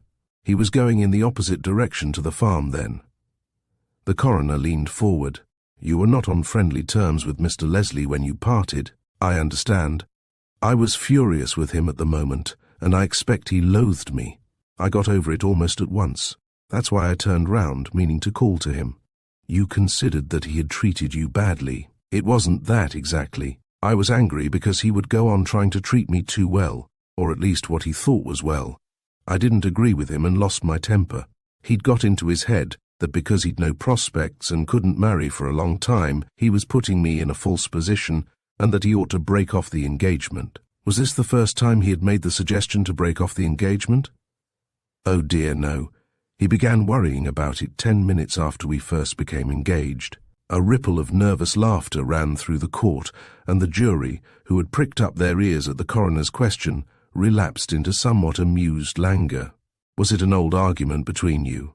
"Oh, yes, that's why I was annoyed. We'd had it out so often that I was tired of the subject." "So that, when Mr. Leslie wished to break off the engagement, you refused and held him to it?" The colour flooded Cynthia's cheeks, but she was too wise to take offence at the suggestion. She looked at the coroner with disarming frankness. "He didn't wish to break off the engagement. That was why the whole argument was so silly. He went on suggesting it simply from a sense of duty. I shouldn't have held him to his word if I'd thought he wanted to go." "Was he more insistent than usual on this occasion?" "No. He didn't have time. I lost my temper almost at once." "Are you sure that the presence of Mrs. Draycott in the neighbourhood was not one of the causes of this quarrel?" "Perfectly certain. I had never heard of Mrs. Draycott.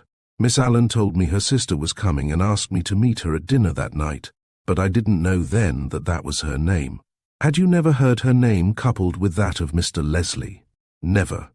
Lady Cynthia was the last witness. She returned to her seat, her head held high and her cheeks flaming, but she had done better work than she knew, for her gallant bearing had won the sympathy, not only of the spectators, but of the jury, 2 of whom were her father's tenants and had known her since childhood. There was an expectant hush as the coroner rose to address the jury. Fayre summed him up as a man of mediocre intelligence, slow but conscientious, and perhaps a little over-conscious of the importance of his own position. "Gentlemen of the jury," he began, "you have heard the evidence put before you and are now called upon to consider your verdict. If there is anything that you have not fully understood, I am here to help you. As to the manner in which the deceased met her death, you will have seen from the doctor's evidence how unlikely it is that she died by her own hand. You must not, however, entirely disregard the possibility of suicide. Unlikely as it may seem, it is not absolutely impossible that she herself fired the fatal shot. If, however, you decide that the deceased did not voluntarily cause her own death, you must state whether she died at the hand of any person known to you or at the hand of some person unknown. I take it that you are ready to consider your verdict now, gentlemen."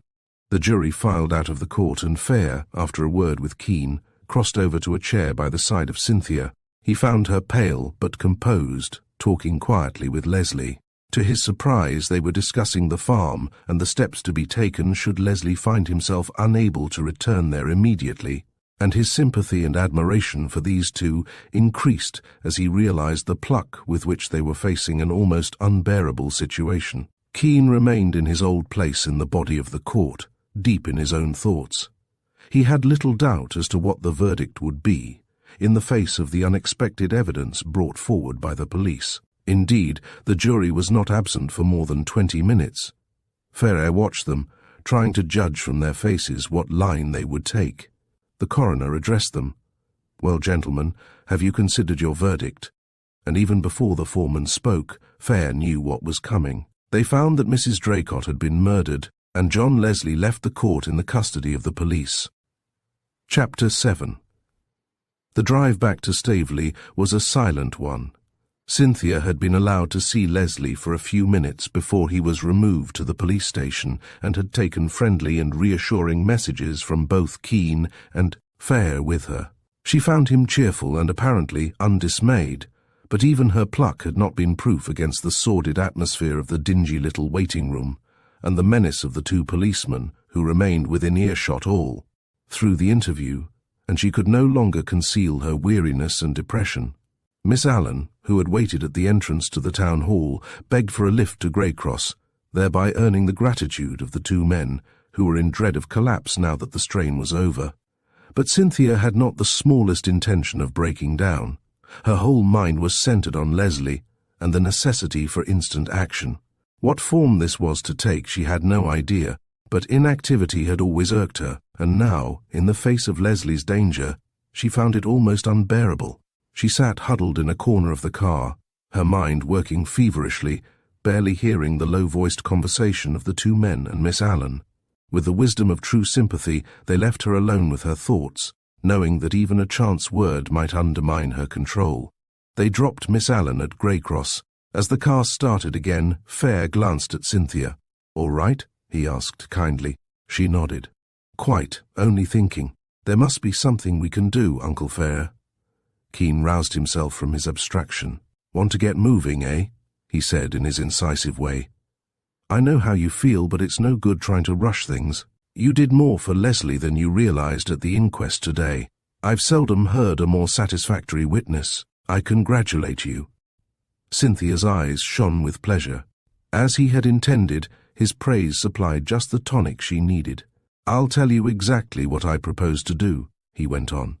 "Then you won't feel that we are being idle. Directly I get back to town tomorrow, I will see the man I have in mind for Leslie. He is a young solicitor I've had my eye on for some time, as keen as mustard and with his name to make. He'll do better for Leslie than one of the older fellows who've settled into their grooves long ago. He'll probably come down here at once and see Leslie.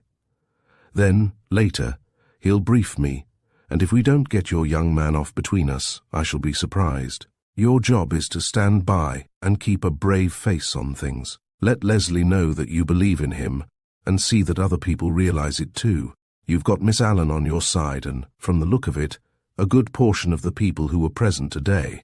That sort of thing helps more than you may realize. See any reporters who may approach you and talk to them. You've got nothing to hide, remember.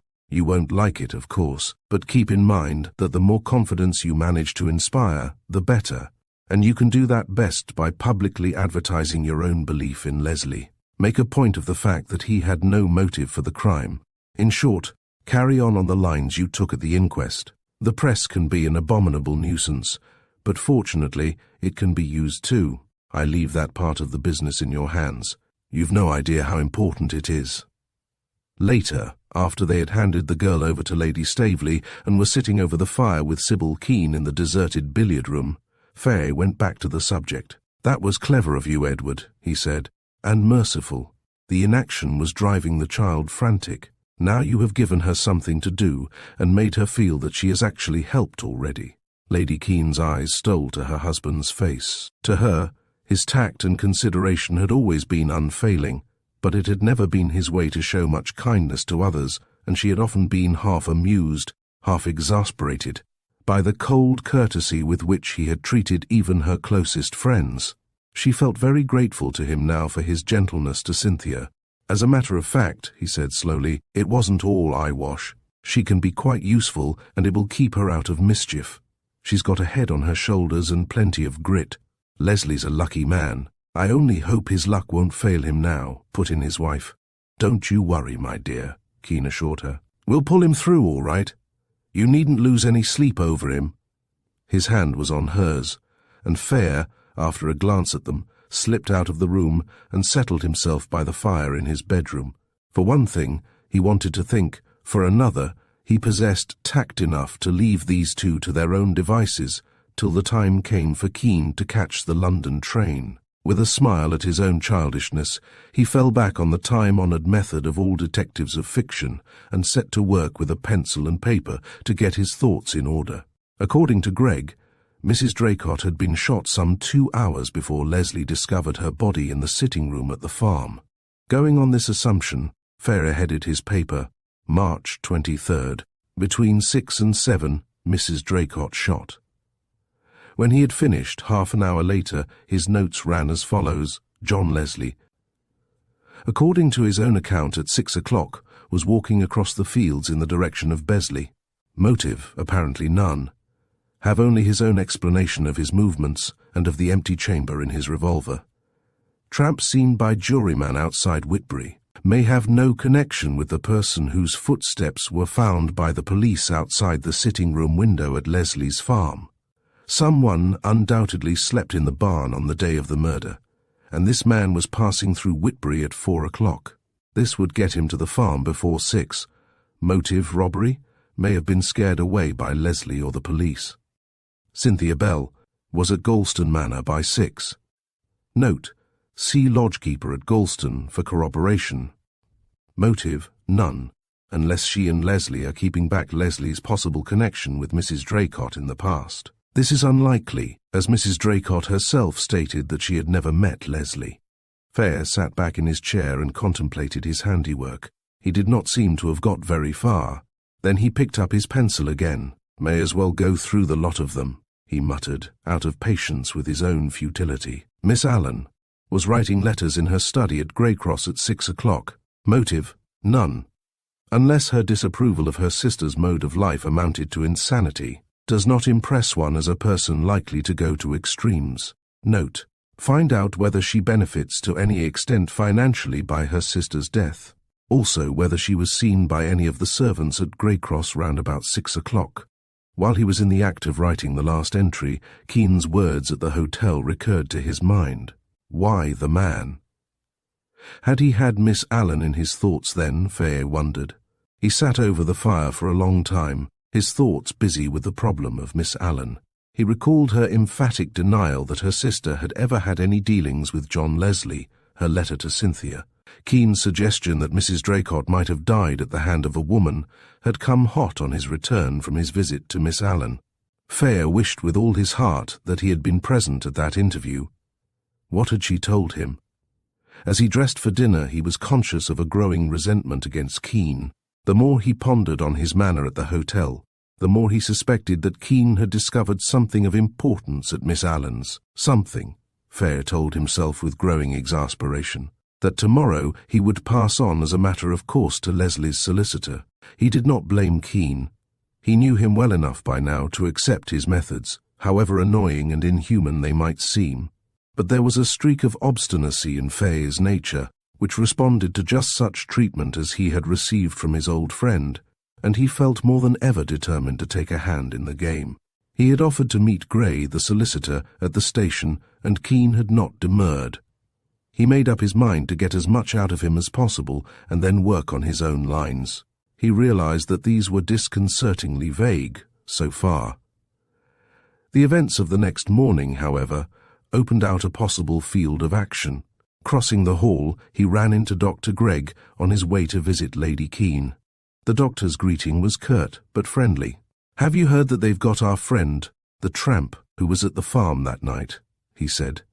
"The police seem to have moved fairly quickly for once. Have they got anything out of him?" "I don't know. Except for old Gunnet, they're a close-mouthed lot. The fellow's safe enough, at all events. Literally tied by the leg in the infirmary at Whitbury. He was run down by a silly young ass on a motorbike and got his ankle badly smashed. I gather that he was up at the farm that night, meant to sleep there. Something seems to have frightened him off at the last minute, probably the arrival of the police. If he does turn out to be the chap that did it, Leslie's troubles are over. Leslie's solicitor is coming today, and I'm by way of meeting him. I suppose he will be allowed access to this man if he wants to see him. I imagine so. Can I be of any use? I'm for Whitbury after this and can run you over in about half an hour's time." Fayre accepted the invitation, glad of the chance to talk to the man, of all others, most likely to know the neighbourhood well. Greg had not impressed him very favourably at the inquest, and he did not take to him now. As a witness he had seemed almost surly. Today, no doubt in an effort to be agreeable, he was garrulous, and at the same time ill at ease. Fayre knew that he had the reputation of being a clever doctor, though something of a vulgarian. Lord Staveley joined him as he was collecting his hat and coat in the hall and confirmed his impression of the man. "Clever chap, Greg," he said. "To tell you the truth, I'm not sorry to have him on hand when Sybil's here. It's always a bit of a responsibility, and I sometimes think Keene would murder us if anything happened to her. Amazing, the way the fellow's wrapped up in her. Never would have thought he was that sort. My wife's about the one person he'll trust to look after her. Thank goodness, Greg's dependable." "A queer fellow," commented Fayre thoughtfully. "A bit of a rough diamond, isn't he?" Lord Staveley laughed. "Very much so. Didn't get on with the old women round here at all at first. However, the old chap at Whitbury is such a dud that they had to come round. Now they swear by him. He's a self-made man, son of a vet up in the north, so they say." As he spoke, Greg appeared at the top of the staircase, and he and Fayre were soon on their way to the junction. "A bad business, this of Leslie's, if they find they haven't got their man, after all," said Greg in his abrupt way. "I met Lady Cynthia on the stairs, and she looked pretty hipped. It isn't doing my patient any good either." "You're not anxious about her?" put in Fayre quickly. "She's no worse, if that's what you mean, but she can't stand worry. I should be better pleased if she was out of all this. If I had my way, she'd be in her bed in London now. What do you think of Leslie's chances?" "Bad. You and I know he isn't the sort to do a thing like that, but the evidence is strong against him. Depends what sort of old women they get on the jury, if it comes to that. I hope it won't, now they've got this tramp. There's the lack of motive. Personally, I don't believe he ever saw Mrs. Draycott in his life until that night. You were there, weren't you? How did he impress you?" He was speaking the truth, all right. He behaved just as you or I would have done under the circumstances. It's a nasty jar to find the body of a strange lady in your sitting room. On the whole, he took it very well. I wish they could find some clue as to why Mrs. Draycott ever went to the farm. I believe the secret of the whole wretched business lies there. It's a mystery. Though, from what I've heard of the lady, that's not the queerest of the many queer things she seems to have been up to," said Greg dryly. "There's been gossip already, has there? Bound to be, I suppose. Still, they might have let the poor creature rest in peace. If you lived in this neighbourhood, you'd know that that was the last thing they'd be likely to do. If what they're saying is true, she was no loss." Fayre was struck by the bitterness of his tone. "You never met her, did you?" he asked. "I must have paid a couple of calls at Staveley while she was there, but I did not run across her. From all accounts, though, she was a pretty average rotter." Greg's tone was brutal, and Fayre felt his instinctive dislike for the man increase. "I've come across that type once or twice in the course of my life, and I don't blame the man that killed her," Greg went on. "She probably richly deserved it. Well, the poor woman's dead, and unfortunately her secret, whatever it was, has died with her," answered Fayre, in a voice calculated to put an end to the discussion. But Greg was not so easily quenched. "Very pretty sentiment," he allowed, with something very like a sneer, "but it's neither just nor logical. It's a hard fact that the evil people do lives after them, and I don't believe in the whitewashing process myself. The world's the better for her removal, so why not say so? That's a strong thing to say of a woman who, at the worst, was only heartless and calculating, and considering that I only knew her slightly, and you not at all, it seems a good deal to assume," Fayre reminded him. He was interested, in spite of himself, in the viewpoint of a man who could work himself up to such a pitch of resentment against a woman who, after all, was a stranger to him. His first instinct had been to drop the subject, but now he found himself trying to draw out the doctor. "In my experience, it's the stupid, greedy people who do the real harm in this world, not the wicked ones. The bad man works with an object, and once that's gained, is usually content to let his neighbour alone. The stupid man blunders on in his imbecile way, leaving a trail of mischief behind him." "You would put down Mrs. Draycott as a stupid woman?" Fayre had been struck himself by the dense strata of obtuseness that lay beneath. Mrs. Draycott's surface acuteness and he was surprised at the accuracy with which Greg seemed to have diagnosed her. From what I hear, she was of the blunt-fingered, blunt-minded type and a born petty schemer. However, I may be wrong. I'm going by hearsay, you know. It's curious how people get hold of their information, said Fayre thoughtfully. I don't suppose more than half a dozen people in this neighborhood had ever met her.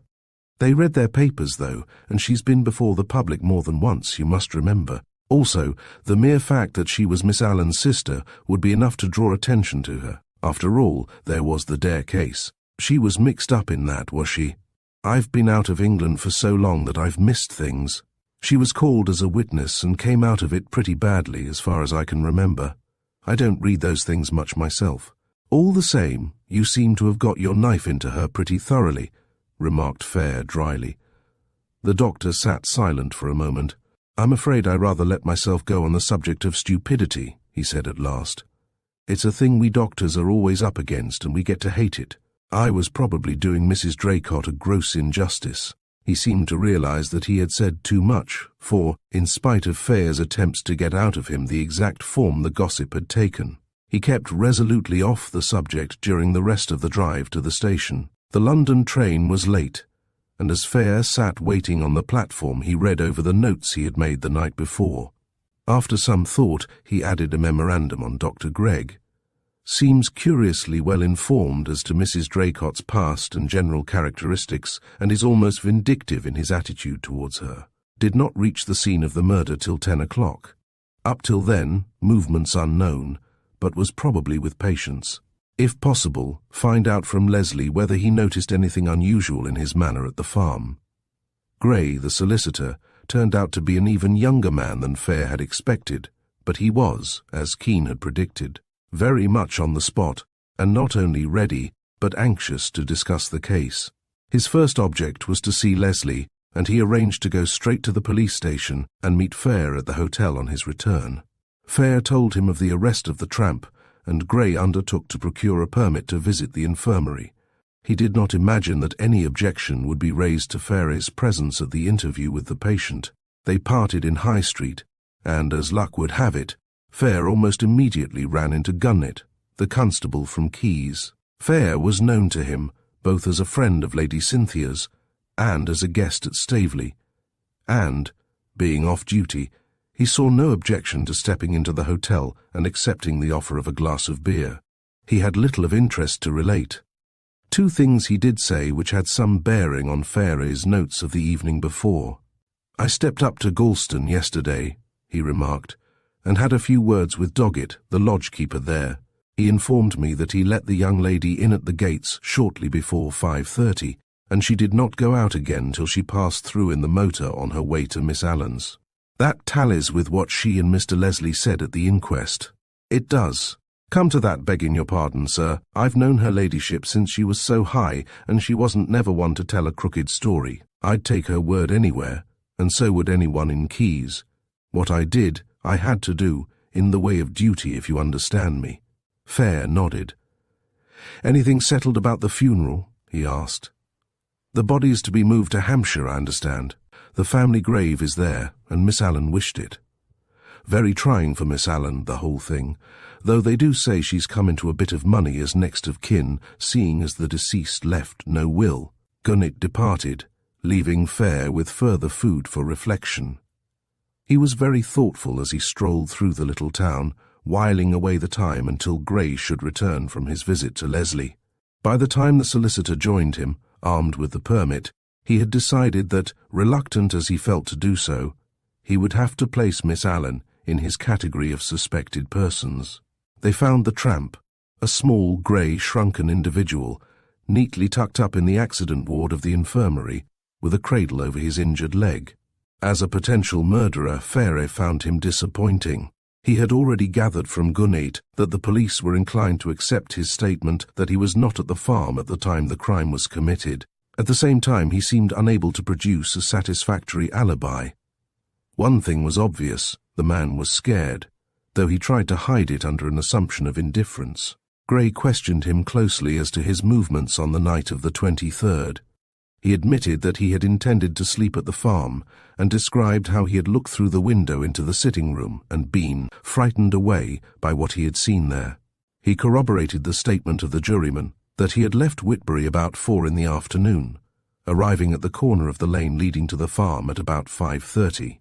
According to his statement, he then rested for about an hour on the grass by the roadside, not wishing to try the farm while anyone was likely to be about in the yard. He had then retraced his steps down the high road, intending to try his luck at the lodge at Galston in the hope of begging some food. Here, however, he was frightened away by the barking of a dog and returned to the lane, this time going up to the farm. Finding no one about, he made his way to the barn and crept into the loft, meaning to stay the night there. He remained in the barn till about 8, when he was driven out by hunger. Then it was that he made the discovery that resulted in his abrupt departure from the neighborhood of the farm. "It wasn't likely I should stay there after what I'd seen, now was it?" he demanded indignantly. "You might have informed the police," suggested Gray. "The police? Not me. Let them find out for themselves. It's what they're paid for." "Then from 5:30 to 6:30, according to your account, you were lying in the grass at the corner of the lane," said Gray, consulting his notes. "As true as I lie here, I never went near the place till I went up to the loft at 7 or thereabouts. No one saw you. You didn't beg from anyone while you were at the corner of the lane and the high road." "Not a soul come near me save a car or two. Not a soul that'd speak for me. I ain't got no luck, I haven't. Never had." The little man's voice was bitter. Fayre bent over him, struck by a sudden idea. "Nothing turned up the lane to the farm while you were lying there, did it?" he asked. A gleam of suspicion crept into the tramp's furtive eyes. He distrusted everybody on principle, especially people who asked abrupt questions, but he had not the courage or the intelligence to lie. "There was one car," he admitted cautiously. "They wouldn't have seen me, though. It was dark and I was out of range of the lights."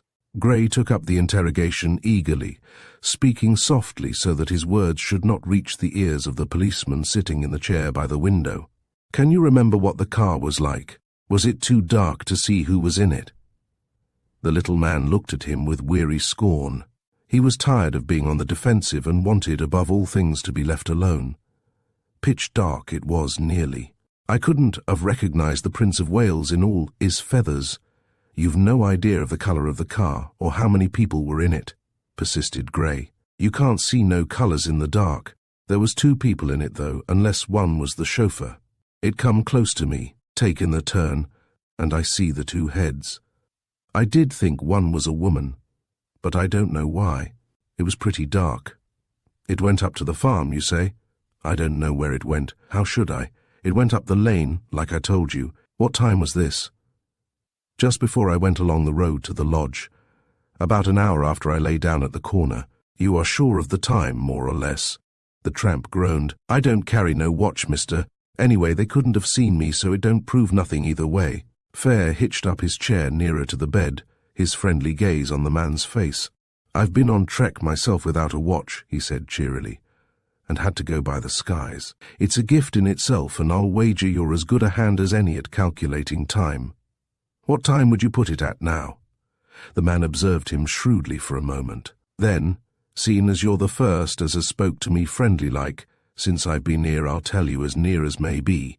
Getting on for 6:30, I should say it was, and more likely right than a dozen watches. Can you remember if it was a big car?" The tramp nodded. "Going a lick of a pace too, and what's more, I see it again, going back. And it was fair scorching then." "Where was that?" "On the road, just as I was coming away from that there lodge." "Much later?" 20 minutes or perhaps 25, I'd put it." Fayre's little bit of flattery had done its work, and the man was now anxious to show off his ability to reckon time. "It was going fast, you say?" "Dangerous fast, I should call it. If I'd been a bit nearer the corner, it'd have caught me. As it was, it come near to smashing up a farm cart that was going peaceable and quiet down the main road. The carter didn't have something to say about it, and I don't blame him. Too dark to see the farm cart, I suppose? You wouldn't know the carter, wouldn't recognize him, though he passed me close a minute or two later. The cart had a white horse, though. I see that in the light of the lamps. And I see the man in the car too. When the light hit him, he was alone then. You couldn't identify him? Asked Fayre quickly. But the man shook his head. I only see him for a second, he said. Fayre rose to his feet. We'll look up that Carter, he said decisively. After all, he may have seen you in the light of the lamps. If he did, you've got your alibi. Goodbye and good luck. I hope your leg's mending.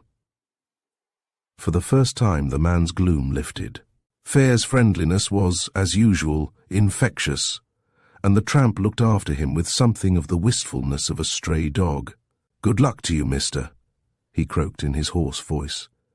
Back at the hotel, Gray went carefully through his notes. Not a bad morning's work, on the whole, he said. I shouldn't wonder if that car brought Mrs. Draycott. Fayre nodded thoughtfully. It looks like it. She was in thin evening slippers when they found her, and it struck me at the inquest that she could never have walked that distance in them, and it went back without her, and that poor little beggar at the infirmary never grasped the importance of what he'd seen. I wonder if the police got as much out of him as we did. Gray laughed. I'm willing to bet they didn't.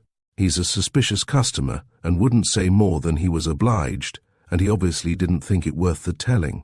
What about tackling the Carter? It shouldn't take long to run him to earth, given the white horse and the collision. Fayre thought of Keene and the snubbing he had received at his hands, and hugged himself. Now, at last, he had a definite plan of action.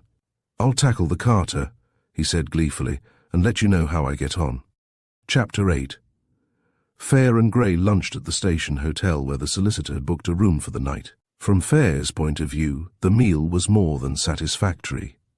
Gray showed a keenness that was after his own heart, and proved not only ready to impart information, but anxious to hear anything his companion might have to tell him that had any bearing on the case. He suggested that Fayre should make a note of any questions he wished put to Leslie, and leave it in his hands. They agreed to meet at lunch on the following day and report progress. Fayre's first act on parting with Gray was to hire a bicycle.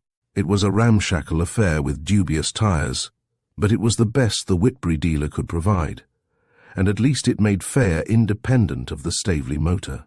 Lord Staveley had put his garage at his guest's disposal and had begged him to consider himself free to come and go as he pleased, but Fayre hesitated to take too great an advantage of his kindness. With the help of the bicycle, he could pursue his investigations in peace, unhampered by the thought of a waiting chauffeur. Mounted on the hireling, he set out for Keys, the first stage on his quest for the Carter. It did not take him long to locate the village smithy, and the two men at work there looked with considerable curiosity at the gentleman from Staveley as he toiled past their door on an obviously inferior push-bike. A little farther on the opposite side of the road, was a small ironmonger's shop. Here he dismounted, propped the bicycle against the curb, and went in. A dusty-looking old man emerged from behind the counter, and Fayre proffered his request. It appeared that the old man might or might not have a pair of trouser clips.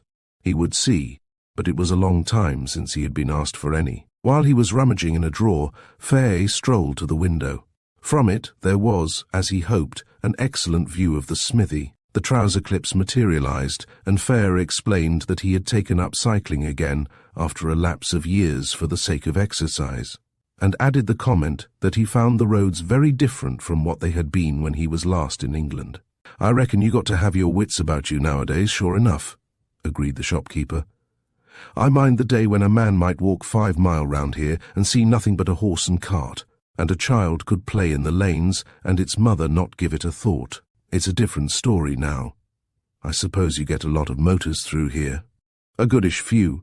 They got one of the red signs at the bend there, but it's little notice most of them takes of it. I saw a narrow shave the other day on the other side of the village, remarked Fayre conversationally. A big car, coming round the corner too quickly, as nearly as anything ran down a farm cart. I wonder the carter didn't summons him. Went off too quick, I reckon. That's their way. Main difficult to catch, they are. They were going too fast for me to see the number. I should know the cart, though. You don't often see a white horse nowadays. The old man's face lit up with the proverbial curiosity of the villager. That'll be George Sturrock's cart, I'm thinking. There's not a many white horses round about here, as you say. Or it might be Mr. Giles, the farmer over to Grantley. He got a white mare. In a fine way, he'd be if anything happened to her. I expect you know most of the horses round here, observed Fayre.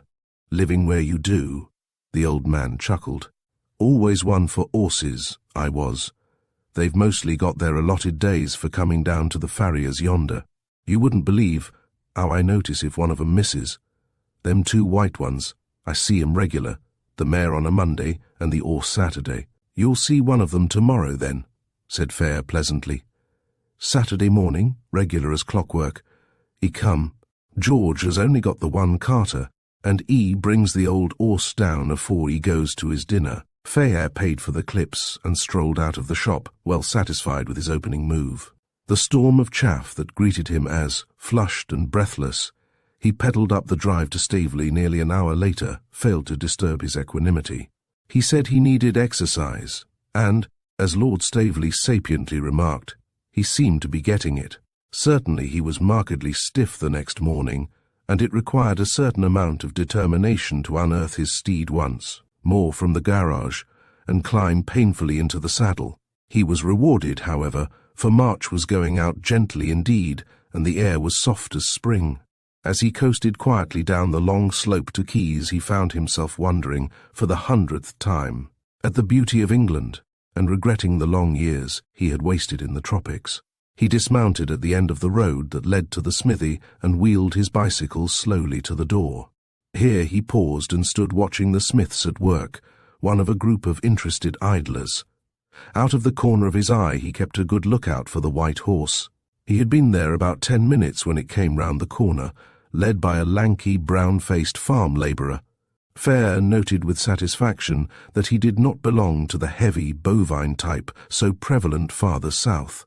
Here was a true North Countryman with the shrewd grey eyes and long upper lip of his kind. Fayre moved aside to let him pass. "I've seen you before, old fellow," he remarked pleasantly, addressing the horse. The carter turned and summed him up silently.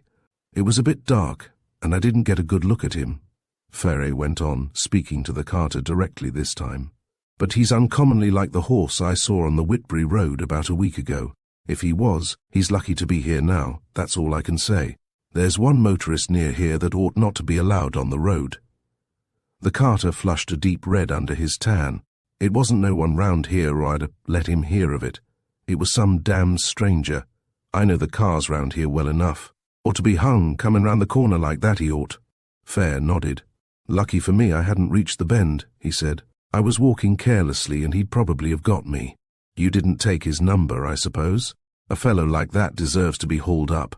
"I got a bit of it," the man answered grimly, "but he was off too fast for me to catch the rest." "Why, .7? I did see, but I missed the rest of the number. Likely enough one of them chaps from Carlisle. Did he get you badly? I was too far off to see properly in the dark, but it seemed to me that he caught you a bit of a smack. It wasn't his fault that he didn't get us proper. Took a great splinter off the tailboard. I'll wager his mudguards caught it. That will give you something to go by if you see him again, especially if he took a bit of your paint with him. Aye. He'll have a touch of red on him, all right. But I don't suppose I'll ever see him again. Likely he took the wrong turn up the lane and had to come back and was making up for lost time like. That's the way I figure it out. No doubt, if I see him about anywhere, I'll pass the word to you. He was driving himself, wasn't he? Or was there a chauffeur? No, he was alone in the car. Joe Woodley, up to Mr. Sturrock's, will find me and I'd be glad to hear of him. He didn't do no damage, not to speak of, but that wasn't his fault and I'd like to have my say with him. On my right side I was, and he can't question it." The man moved forward into the smithy with the horse, and Fayre retrieved his bicycle and pursued his way to Whitbury. He had not dared hope for so satisfactory an end to his investigations, and was anxious to see Gray and make his report. That the carter should have noted even part of the number was an unlooked-for piece of good luck. That and an injured mudguard, probably with a smear of red paint on it, was all they had to go on, but it was something, at least. If only Miss Allen had been more intimate with her sister's friends. Fayre felt that to apply to her would be worse than useless, but on the impulse of the moment, he left the main road and swung round the bend that led to Greycross. Once more his luck held, for, almost within sight of the drive, he passed her, trudging sturdily along the road, evidently on her way home to lunch. He jumped off his bicycle and waited till she overtook him. "I'm afraid you won't remember me, Miss Allen," he said, "but we drove home from Whitbury together the other day." For a moment she looked puzzled, then her face relaxed in a pleasant smile. "Of course," she exclaimed. "You were with Lady Cynthia and Sir Edward Keene. I'm an old friend of hers, though I hadn't seen her for years till the other day. I could wish we hadn't renewed our acquaintance under such sad circumstances. Poor child, I'm afraid she's in for a bad time. I wish it was over for all our sakes." "It is as hard on you as on her," said Fayre sympathetically. "If you will forgive my saying so, it was very kind of you to write to her as you did. It was the least I could do. I was as convinced then, as I am now, that John Leslie had nothing to do with it, and I felt it was my duty to say so. I wonder if I may ask you a question. Believe me, it is not from idle curiosity." She looked both surprised and interested. "Certainly," she said. "But if it is about my sister, I'm afraid I told Sir Edward all I knew when he came to see me the other day. Can you think of anyone among your sister's friends who drives a large car with a touring body, and who was likely to have been in this part of the world on the night of the tragedy?" She shook her head. "The trouble is that I knew so few of my sister's friends. I rarely go up to town, and she lived almost entirely in London, except when she was abroad or visiting friends in the country. She had a very large circle of acquaintances, but they were not people I should be likely to meet down here. Why do you ask?"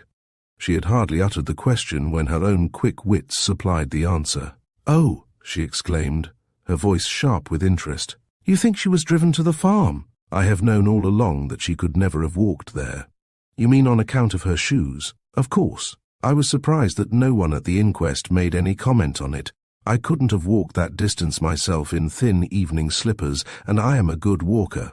My sister was a very bad one. She hated it. I have said from the beginning that I was sure she had no intention when she started of going to the farm. But of course if she expected to be driven there—" "You are sure she never mentioned any friend with a car whom she expected to meet in this neighbourhood?" persisted Fayre. "Absolutely certain," was the decisive answer. "As a matter of fact, she hardly mentioned any of her own friends to me. We had not met for a long time, and most of our talk was about various relations and acquaintances who belonged to the past, what had happened to them, and that sort of thing. You know how one goes over ancient history at those times. Besides, she knew I took very little interest in the people among whom she moved latterly. I wish now I had taken more. Did anybody see her leave the house?" "One of the maids saw her, through the scullery window, going down the drive. That was how I first knew she had gone out." "When was this, Miss Allen?" "About 6, I gather, but the girl was a little vague about the exact time when I questioned her." "And when did you first hear of it?" "About 6:30. I went back to the drawing-room when I had finished my letters and did not find her there. The maid came in to make up the fire, and I asked her if she had seen her. I was astonished to hear that she had gone out." Fayre held out his hand. "It is more than good of you to have been so frank with me," he said gratefully. "You have cleared up 1 or 2 points that were puzzling me. I am ashamed of myself for worrying you about such a painful subject. My only excuse is that I am lunching with Leslie's solicitor, and all is grist that comes to his mill just now. I am only too glad to be of help. You must remember that I too have my reasons for wishing to see this matter cleared up. Give my love to Cynthia when you see her." Fayre rode on to Whitbury with one load, at least, off his mind. Miss Allen, quite unconsciously, had cleared herself definitely of suspicion. Just about the time Mrs. Draycott must have reached the farm, her sister was questioning the servant concerning her. With a sigh of relief, he wiped Miss Allen off his list of suspects. He found Gray hungrily awaiting his lunch. While they were eating, Fayre gave him a brief account of his morning's work. "We haven't done so badly," he finished. "We have corroborated the tramp's story of the car, and, what is more, got at least part of the number. We know that the mudguard was injured and is probably marked with red paint. We have established the fact that there was only one person, a man, in it when it returned, and I see no reason to doubt the tramp's assertion that there were 2 people in it going. It looks very much as if one of those people was Mrs. Draycott. Anyhow, it is odd that the tramp should have had the impression that one was a woman. He made the suggestion on his own, without any prompting from us. Best of all, we have established the fact that Mrs. Draycott could not, according to the maid at Miss Allen's, have been shot before 6:30. The doctor has put it down as not later than 7. That fits in, more or less, with the arrival and departure of the mysterious car. Gray nodded. It's straightening itself out a little, he agreed. But the car is a tough proposition. That number, by the way, is a London one, as you probably know, which widens our field considerably. Miss Allen also is convinced that her sister never walked to the farm. I know. I gather that she emphasized that point in her interview with Sir Edward. I have seen Leslie, by the way, and I put your questions to him. His description of the scene at the farm after the arrival of Greg was very circumstantial. He told me one thing that rather struck me. Anything that bears on our friend the doctor? Yes, it's small but interesting. Fortunately for us, Leslie has got what is known as an oral memory. That is to say, he remembers things he has heard more easily than things he has read. With most people it is the other way round. He told me that, at school, he always had to say a thing out loud before he could learn it. The result is that he was able to repeat to me, almost word for word, everything that was said in his presence that night. Of course, the peculiar circumstances helped to impress it all on his memory. He shares your opinion of Greg, thinks him a tough customer, and inclined to be brutal, at any rate in speech. This being the case, he was surprised at the emotion Greg showed at the sight of Mrs. Draycott's body. He says it was slight but quite apparent, and would have been perfectly natural in a layman. In Greg it struck him as curious. There was something curious, also, in the wording of Greg's answer to the sergeant, when he asked him if he had ever seen the deceased. Leslie says he thought nothing of it at the time, but it remained in his memory, and he is certain that he has it correct. I thought Greg denied ever having met her. His exact words were that she was no friend of his. The sergeant very naturally accepted it as a denial. Chapter. When Fayre got back to Staveley, he found a tea party in full swing, and spent the rest of the afternoon trying to escape from various formidable old ladies, who picked his brains as tactfully as might be as to the way Leslie's affairs were shaping, how Cynthia was taking the whole affair, and whether Sir Edward Keene was likely to be briefed for the defence. He put them off as best he could with non-committal answers, and felt thankful, for Cynthia's sake, that she had decided earlier in the day to drive over to Galston and spend the afternoon at home. Lady Staveley, realizing that the girl was dreading her mother's comments on the situation, had been over the day before and persuaded Lady Galston to let her keep Cynthia with her for the present. Fortunately, that lady had not realized that Staveley was a stronghold of the enemy, and that Cynthia's loyalty to the man she had promised to marry would meet with nothing but encouragement there, and was only too glad to feel, as she artlessly put it, that Cynthia would be out of mischief for a day or two. The Staveleys had decided to wipe off 2 irksome duties in one day, and Fayre found himself let in for a big dinner party of county worthies. He was still stiff and tired from his unwanted exertions, and was heartily glad when the evening was over. He managed, however, to glean a few facts about Greg's past from people who, on the arrival of the new doctor, had made it their business to find out all about him, and who responded only too readily to his adroit questions. He also discovered that the local vicar's wife had known the Allens in Hampshire in years gone by, and had followed Mrs. Draycott's career from the beginning with considerable interest. In her capacity as vicar's wife, she could not approve of her, but Fayre detected a touch of envy in her voice as she recounted some of the episodes in the dead woman's checkered past. According to her, Mrs. Draycott had managed to have a good time, as she expressed it, from the moment she left the schoolroom, and at one time, in spite of her divorce from her first husband, had moved in a smart, but quite reputable, set in London. Of late years, however, she had undoubtedly gone down in the social scale. The Dare divorce suit had done her reputation irretrievable damage, and she spent most of her time abroad when she was not staying with people who, for old time's sake, or because they were less squeamish than the rest, were still willing to ask her to their houses. Lady Staveley's invitation, he gathered, had been the result of a large charity entertainment in which they had both been involved, and in connection with which Mrs. Draycott had made herself very useful. Unfortunately, when it came to her associates in the last few years, the vicar's wife proved a broken reed. She knew as little as Miss Allen of the set in which Mrs. Draycott had been moving when she died. Greg's record, allowing for certain embroideries at the hands of the local gossips, proved slightly more enlightening. He had arrived in the neighbourhood about 3 years before, having come straight from a large but very poor practice in London. His predecessor, from whom he had bought his present practice, was retiring after a long and popular career, and, having weathered a short period of unpopularity due to his brusque manner, Greg stepped into his shoes as a matter of course. Of his skill there was no question, and, according to Fayre's informants, he hid a kind heart under a rough exterior. He was unmarried and lived alone, his womenfolk being a cook-housekeeper and a maid. He kept one car, which was looked after by the cook's husband, who combined the duties of chauffeur and gardener. He had the reputation of being a good bridge player, but cared little for society and was not often to be seen at the local entertainments. On one point Fayre's informants were unanimous, that never, at any time, could he have been a ladies' man, and the general opinion was that he had once suffered at the hands of a woman. Certainly his opinion of the sex was unflatteringly small, and he made no secret of his views. Fayre began to modify the conclusions he had drawn from Greg's antagonistic attitude towards Mrs. Draycott. In the light of what he had just heard, it seemed a fairly natural one. Cynthia returned just as the party was dispersing and slipped up to her room, so that he had no opportunity of speaking to her that evening. He sent a message by Lady Staveley to the effect that Gray had seen Leslie that morning and that he had found him well and cheerful, and then went to bed himself, feeling more tired than he had been for many a long day.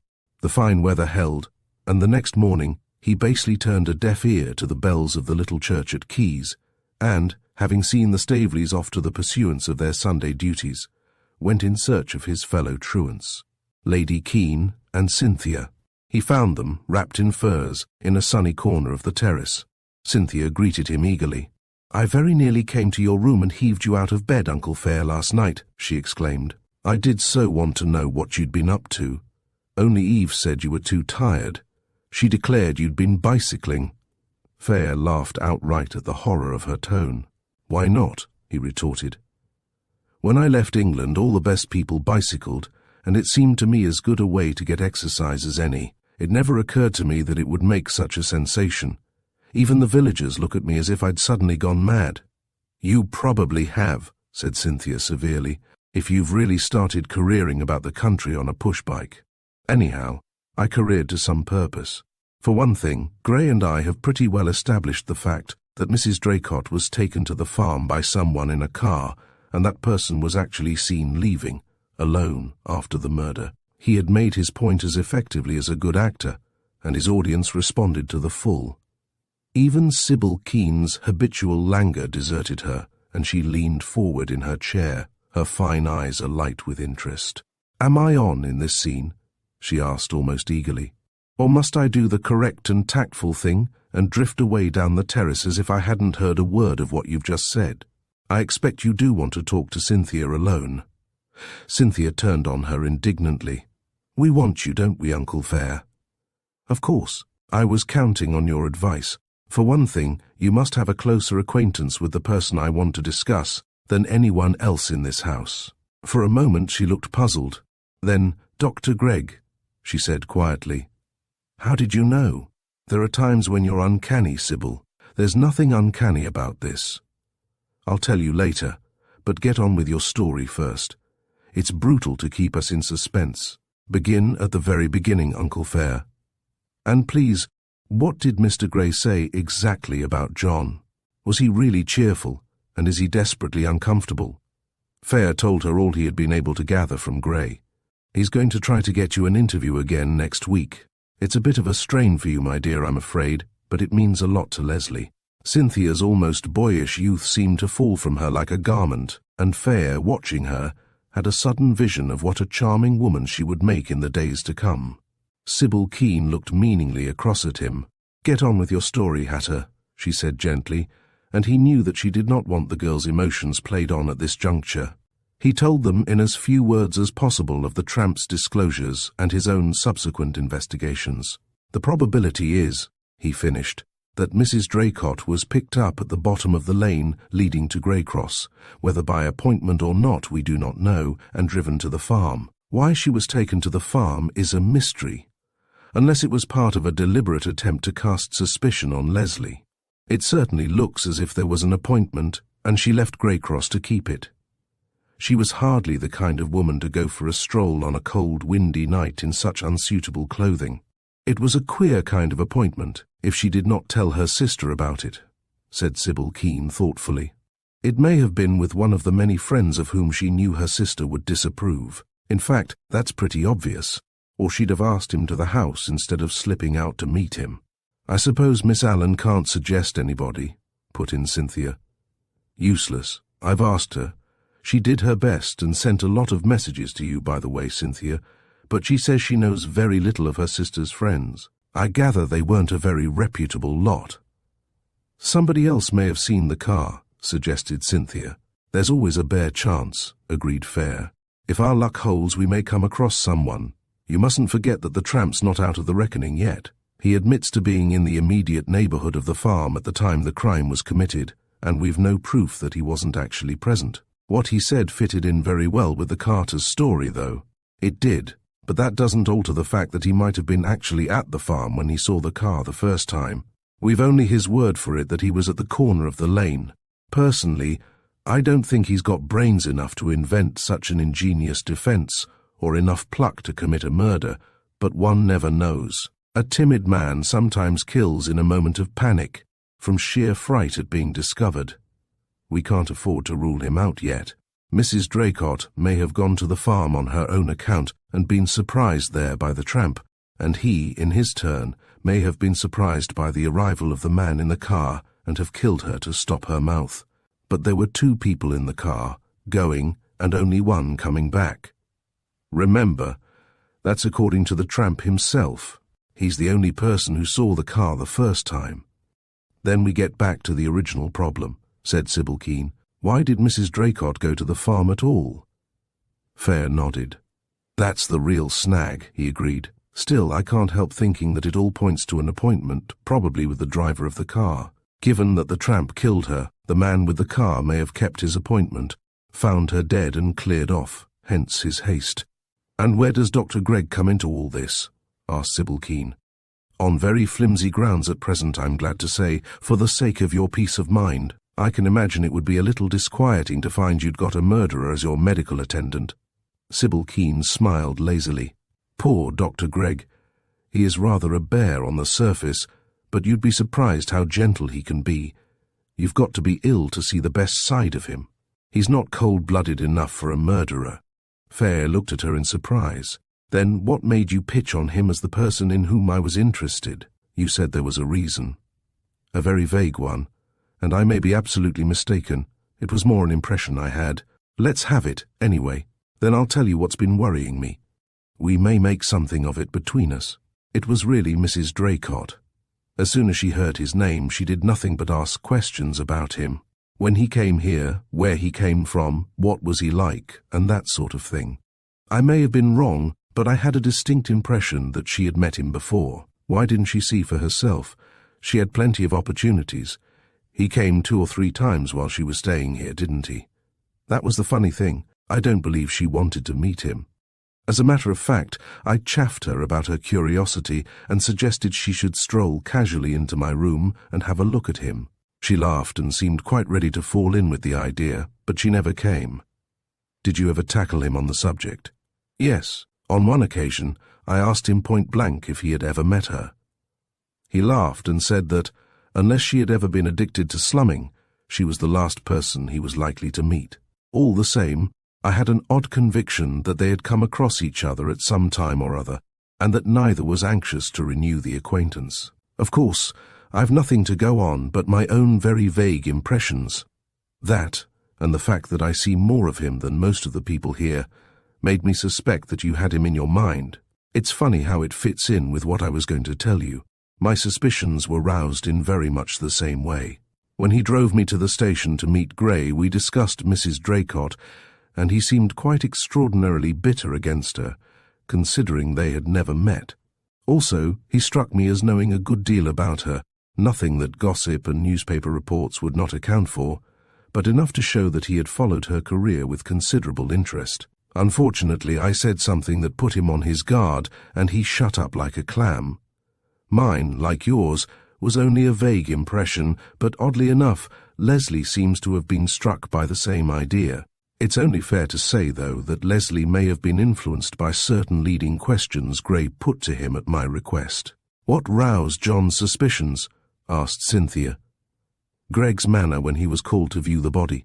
Also, according to him, Greg did not actually deny having met Mrs. Draycott when he was questioned by the police. He said, apparently, that she was no friend of his, and the police naturally took it to mean that he did not know her. It may have been merely his way of putting it. We've none of us really got anything to go on. Also, if he's got anything to hide, he's giving himself away rather stupidly, isn't he? Suggested Sybil Keene. He's apparently being criminally careless, and he's not a stupid man. I admit to being puzzled by him. He's such a queer mixture of bluntness and reserve. And so you want me to do a little Sherlock Holmes work while he's taking my temperature. Cynthia can play Watson. Joking apart, though, I like Dr. Gregg, and I can't believe he's got any real connection with the murder. He's a much better sort than people think. Probably, said Fayre, though I don't care for the chap myself. But it doesn't follow that he mayn't have a shrewd idea who did commit the murder and be shielding him for some reason of his own. Sybil Keene laughed. Edward would say we were a lot of old women with our impressions and deductions. Still, considering the paucity of clues, it seems a pity to disregard anything. Why, point 7, admitted Fayre ruefully. It's not much to go on. Sybil Keene looked up quickly. What's that? She asked. All we have got are the number of the car, that and a stylographic pen that might have been lying in the grass for ages. A pen! Exclaimed Cynthia. This is quite new. You've been keeping it up your sleeve all this time, Uncle Fayre. Didn't Edward tell you? I suppose he hadn't time. I picked up a red stylographic pen, a red dwarf, I think they used to be called, by the gate the first time we went to the farm, the day we were there with you and Leslie. As I say, it may have been there for ages, or, more probably still, was dropped by one of the reporters after the murder. I know he didn't consider it of much importance. Sybil Keene rose to her feet. I must leave you, my children, she said regretfully. If I don't go and rest, that sinister man, Gregg, will have my blood. If Hatter comes out with any more interesting revelations, mind you report to me, Cynthia. She moved slowly towards the house. Cynthia looked after her with a little frown of mingled pity and anxiety. She doesn't seem to get any better, she said. I hope we haven't tired her. She looked all in just now. I wonder what Gregg's opinion really is, began Fayre, then broke off with a sudden exclamation and sprang to his feet. But he was too late. Sybil Keene had wavered for a moment, recovered herself, and then, before he or Cynthia could reach her, sunk in a huddled heap by the door leading from the terrace to the drawing-room. Cynthia was by her side in an instant. Ring for her maid, quick, she commanded, and then get Dr. Gregg on the telephone. It's her heart again. Fortunately, the maid proved efficient, and, while Fayre was ringing up the doctor, she and Cynthia got the unconscious woman to bed between them. Gregg was not at his house, but at the cottage hospital, where Fayre eventually ran him to earth and managed to get him on the end of the telephone. He promised to come at once, and Fayre was waiting impatiently in the hall for his arrival when Cynthia joined him, looking worried and anxious. She's still unconscious, she said. Her maid's splendid. She seems to know exactly what to do, but I wish Dr. Gregg would come. Do you think all that stuff about Gregg could have upset her? Asked Fayre, his conscience smiting him. I could kick myself for being such a fool. After all, she's entirely dependent on him while she's here. Cynthia laid a reassuring hand on his arm. Nonsense, Uncle Fayre. Sybil's got much too much sense for that. You're not to blame. She gets attacks like this, and they've been getting worse, her maid says. Probably the dinner party last night knocked her up. It was pretty awful, according to Eve. Gregg arrived sooner than they had dared hope. He was upstairs for a long time, and Fayre hung about miserably, wishing most heartily that the Staveleys would return from church. For Eve Staveley was one of those cheerfully competent people who are invaluable in a case of illness. He waylaid Greg on his way out. "She'll do," was his verdict in answer to Fayre's inquiry. "But she won't weather many more attacks like this. Each one is a fresh drain on her vitality. Blast that dinner party." "You think that did it?" "Sure. A stuffy dining room and the effort of talking to a lot of stodgy people would be quite enough." Fayre looked him squarely in the eyes. "Is she going to get any stronger?" he asked. "I'm one of the oldest friends they've got, and I'd like to know how things really are." Greg shrugged his shoulders. "The machine's worn out," he said. "We can patch it, of course, but every time we do, it becomes a bit weaker. Heart's always the devil, you know." "I wish I could speak differently," he went on with a touch of real feeling in his voice. "She's one of the best and pluckiest patients I've ever had." "Can nothing be done?" Greg shook his head. "She couldn't be in the hands of a better man than Sir Victor, if that's what you mean. No one in Europe can beat him in his own line. I know, because I worked under him at St. Swithin's. He'll do all that's humanly possible. I must get back to the hospital. You can get me there or at home for the next few hours, but you probably won't need me. With rest and care she should do all right now. I'll drop in again this evening." He hurried away, leaving Fayre to make the most of the small comfort he had given him. He proved right. By that evening Sybil Keene was noticeably better, and Fayre was able to fix his mind once more on his own, or rather Leslie's affairs. As far as the tracing of the car was concerned, that was best left in Gray's hands, and, in default of a better job, he decided to turn his attention to Greg. The doctor had mentioned St. Swithin's and, for some reason he could not place, the name roused an elusive echo in his mind. For a long time he searched his memory in vain, and it was not till he was in the act of getting into bed that he suddenly traced the connection. One Henderson, a man he had known well in his student days in London, had been at St. Swithin's. He did not know Greg's age, but, from the look of him, they must have been contemporaries, more or less. It would do no harm to look the man up and ask him a few questions. In any case, he had been one of the many people he had meant to run to earth on his return to England, and now, provided he was not in the Antipodes, would be as good a time as any. He made up his mind to get hold of a medical directory and write to Henderson at the first opportunity. Chapter 10. Next morning the report of Lady Keene was reassuring, and Fayre felt at liberty to devote himself to his own business. Immediately after breakfast he betook himself to the library in the vain hope of finding a medical directory. A brief survey of the rows of calf-bound volumes convinced him that his search was vain, and he was obliged to fall back on the telephone book. Here, rather to his surprise, he found what he was looking for. L.S.P. Henderson, M.D. 24A, Selkirk Road, Carlisle. He scribbled the address and telephone number on the back of an old envelope, reflecting that, once more, his luck was in. He had not only found his man, but found him at Carlisle, of all convenient places. Things could not have fallen better to his hand. There was nothing to prevent his running over to Carlisle that morning, and it struck him that, while he was about it, he might call at one or two of the big garages and try to find out if they had housed a car answering to the description of the one seen near the farm. Given the London number, it was on the cards that the man had made a bolt for the south in his flight from the scene of the murder. Unless he made an all-night job of it, he would probably break the journey at Carlisle. At any rate, it would be worth trying. His next step was to telephone. Here again he was fortunate, for Henderson himself answered the call. He was enthusiastic when he discovered Fayre at the other end of the line and pinned him down then and there for lunch at his house. Lord Staveley, as soon as he heard his plans, insisted on his commandeering one of the cars for the day, and by 12 o'clock he was in Carlisle.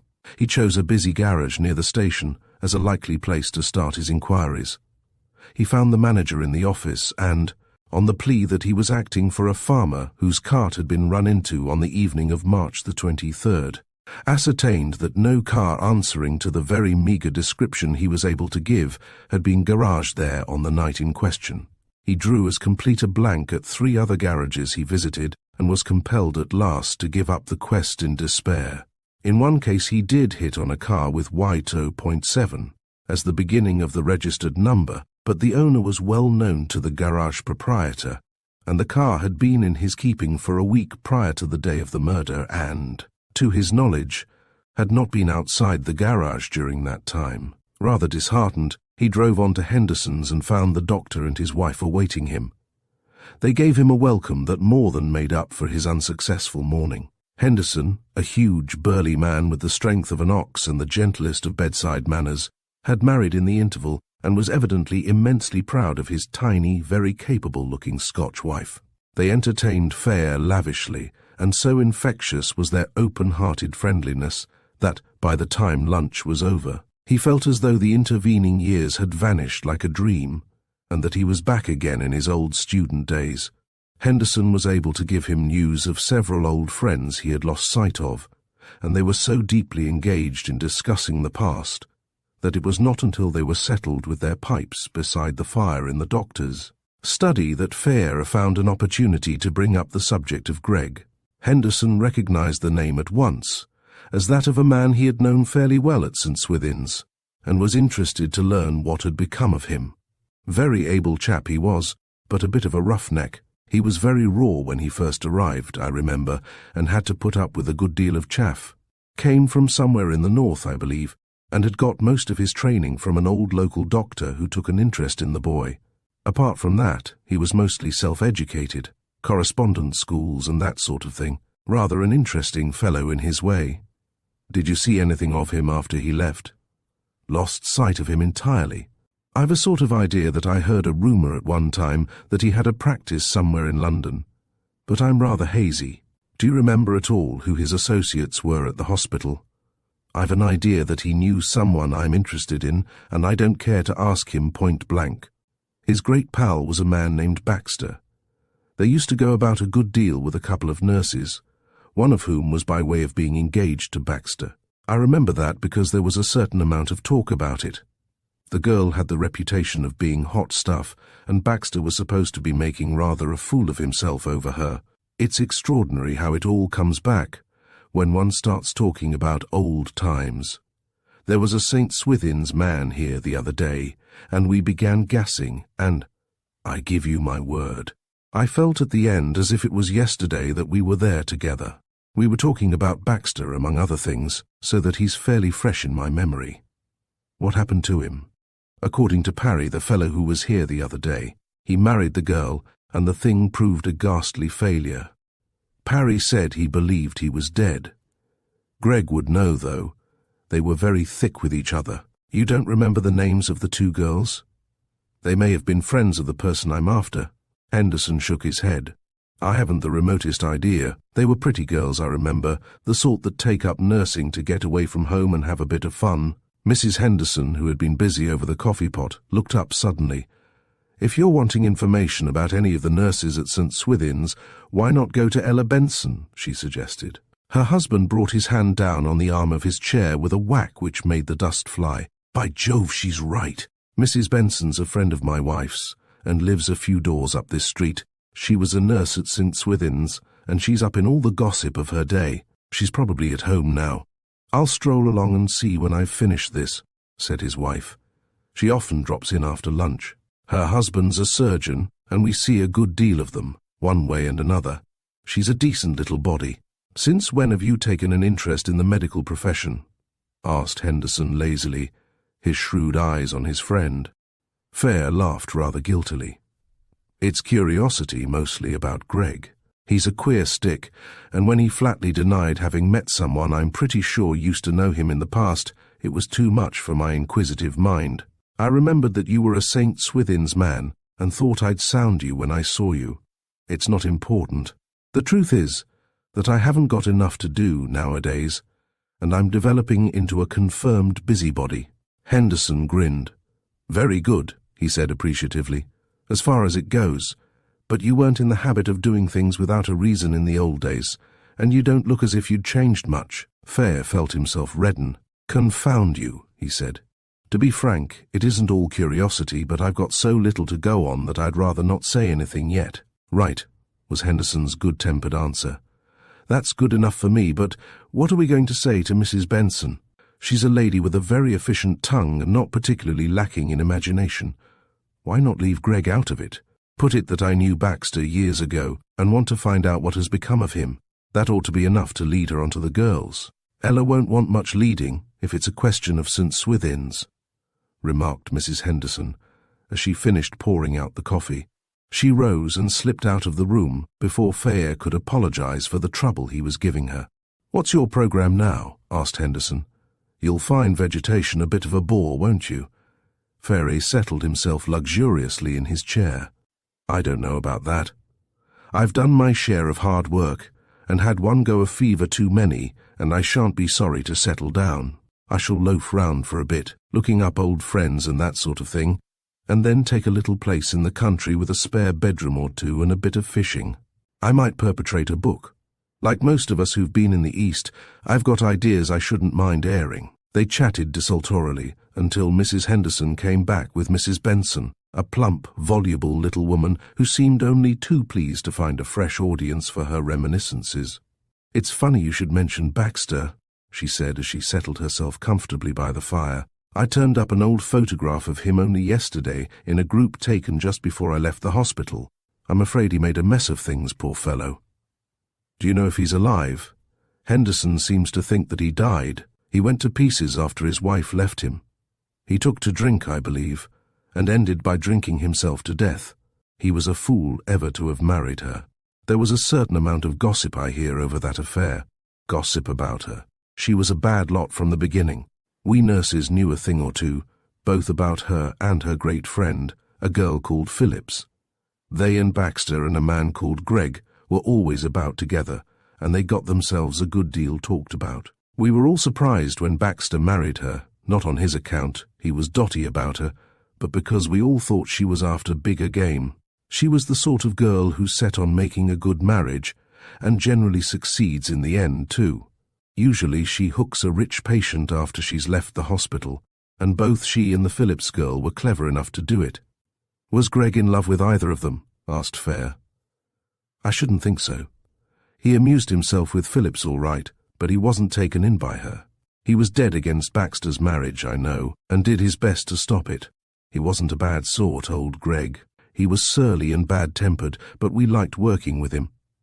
"What happened to Mrs. Baxter after she left her husband, do you know?" "I've no idea. He divorced her in the end, I've been told. She was the sort to fall on her feet." "What was her name before she married?" "It's funny I never heard it, but most of this happened after I had left England," explained Fayre, carefully avoiding Henderson's malicious eye. "Tina Allen," answered Mrs. Benson. "She came of quite good stock, I believe. I heard once that her people were pretty sick at her taking up nursing at all." For a moment, Fayre was bereft of speech, and, when he did speak, he controlled his voice with difficulty. That Mrs. Draycott should have started her career as a nurse at St. Swithin's was the last thing he had suspected. "She knew this man Greg well, you say?" he asked at last. "Must have. The four of them were always about together. I don't think he liked her much, though. As I said, he did his best to stop her marriage. You didn't keep up with any of them after you left, I suppose?" She shook her head. "I married, myself, and came up here. I used to get news of all the old lot from time to time, from a friend who stayed on at the hospital. There were some funny goings on there, I can tell you." She rambled on, but the flood of her reminiscences rolled over Fayre's head unheeded. He sat smoking, his thoughtful eyes fixed on the glowing fire, his mind full of Mrs. Benson's last revelation. Christina Mary Draycott. The name had been given in full at the inquest, and Miss Allen had spoken of her sister as Tina. The vicar's wife had alluded to her divorce from her first husband, but had not mentioned his name. Tina Allen, then Tina Baxter, and finally Tina Draycott. The whole thing fitted in with the precision of the pieces in a jigsaw puzzle. Not only was her connection with Greg explained at last, but his obvious venom was more than accounted for. And there was nothing surprising now in her curiosity concerning him, followed by her odd reluctance to meet him. Supposing they had come together at the farm that night, he could imagine what that meeting would be like and what it might lead to, given a man of Greg's temperament. He collected his scattered thoughts with an effort and turned to Mrs. Benson, who had paused for a moment for sheer want of breath. "Would it be giving you too much trouble if I asked for a look at that photograph you spoke of?" he asked. "I'd like to see one of Baxter again." Mrs. Benson beat even her own record as a purveyor of information. "I've got it here," she announced triumphantly. "When I heard that you were an old friend of Baxter's, I said to myself, I expect that photograph will amuse him. It was lying on my table where I put it yesterday, so I just picked it up and brought it with me." She fumbled in her bag and produced a photograph which she handed to Fayre. He looked at it eagerly and was at once confronted with an unforeseen difficulty.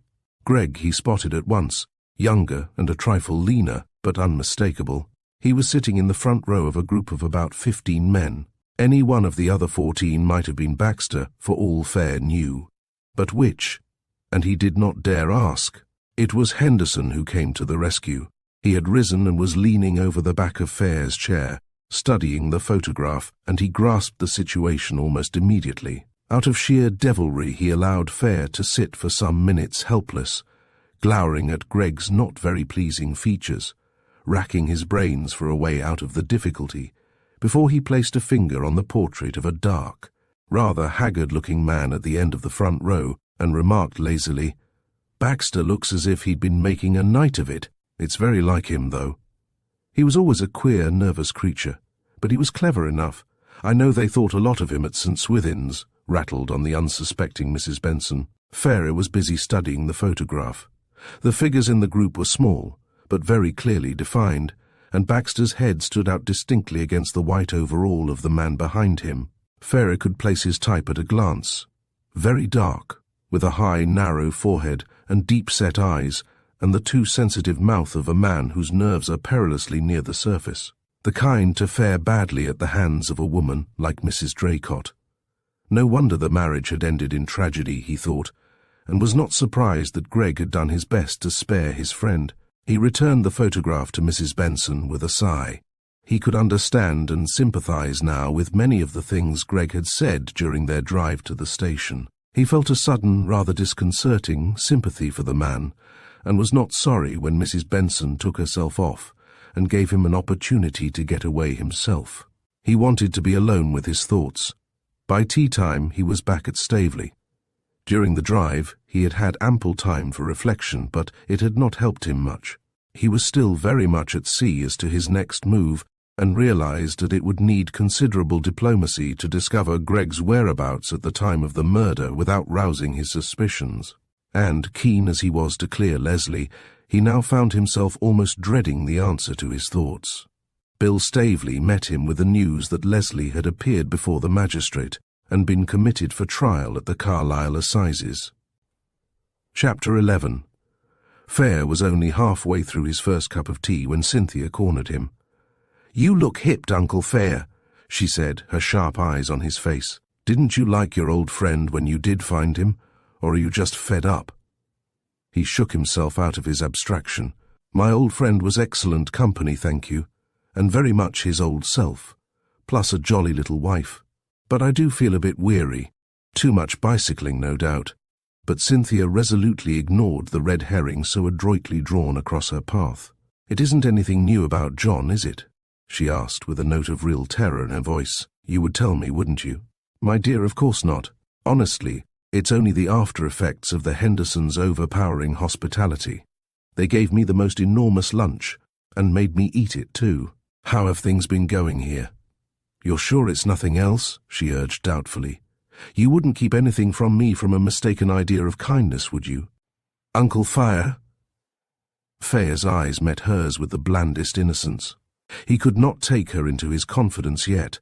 Time enough when his suspicions were verified. "The moment I discover anything definite, either for or against Leslie, I shall bring it to you, my dear," he said with complete sincerity. "You've got a right to know before anyone else." "Thank you," she answered simply. Then, with a return to her usual manner, "Sybil's much better. Dr. Gregg was here this afternoon, and he says she may see people, in reason, if they don't stay too long.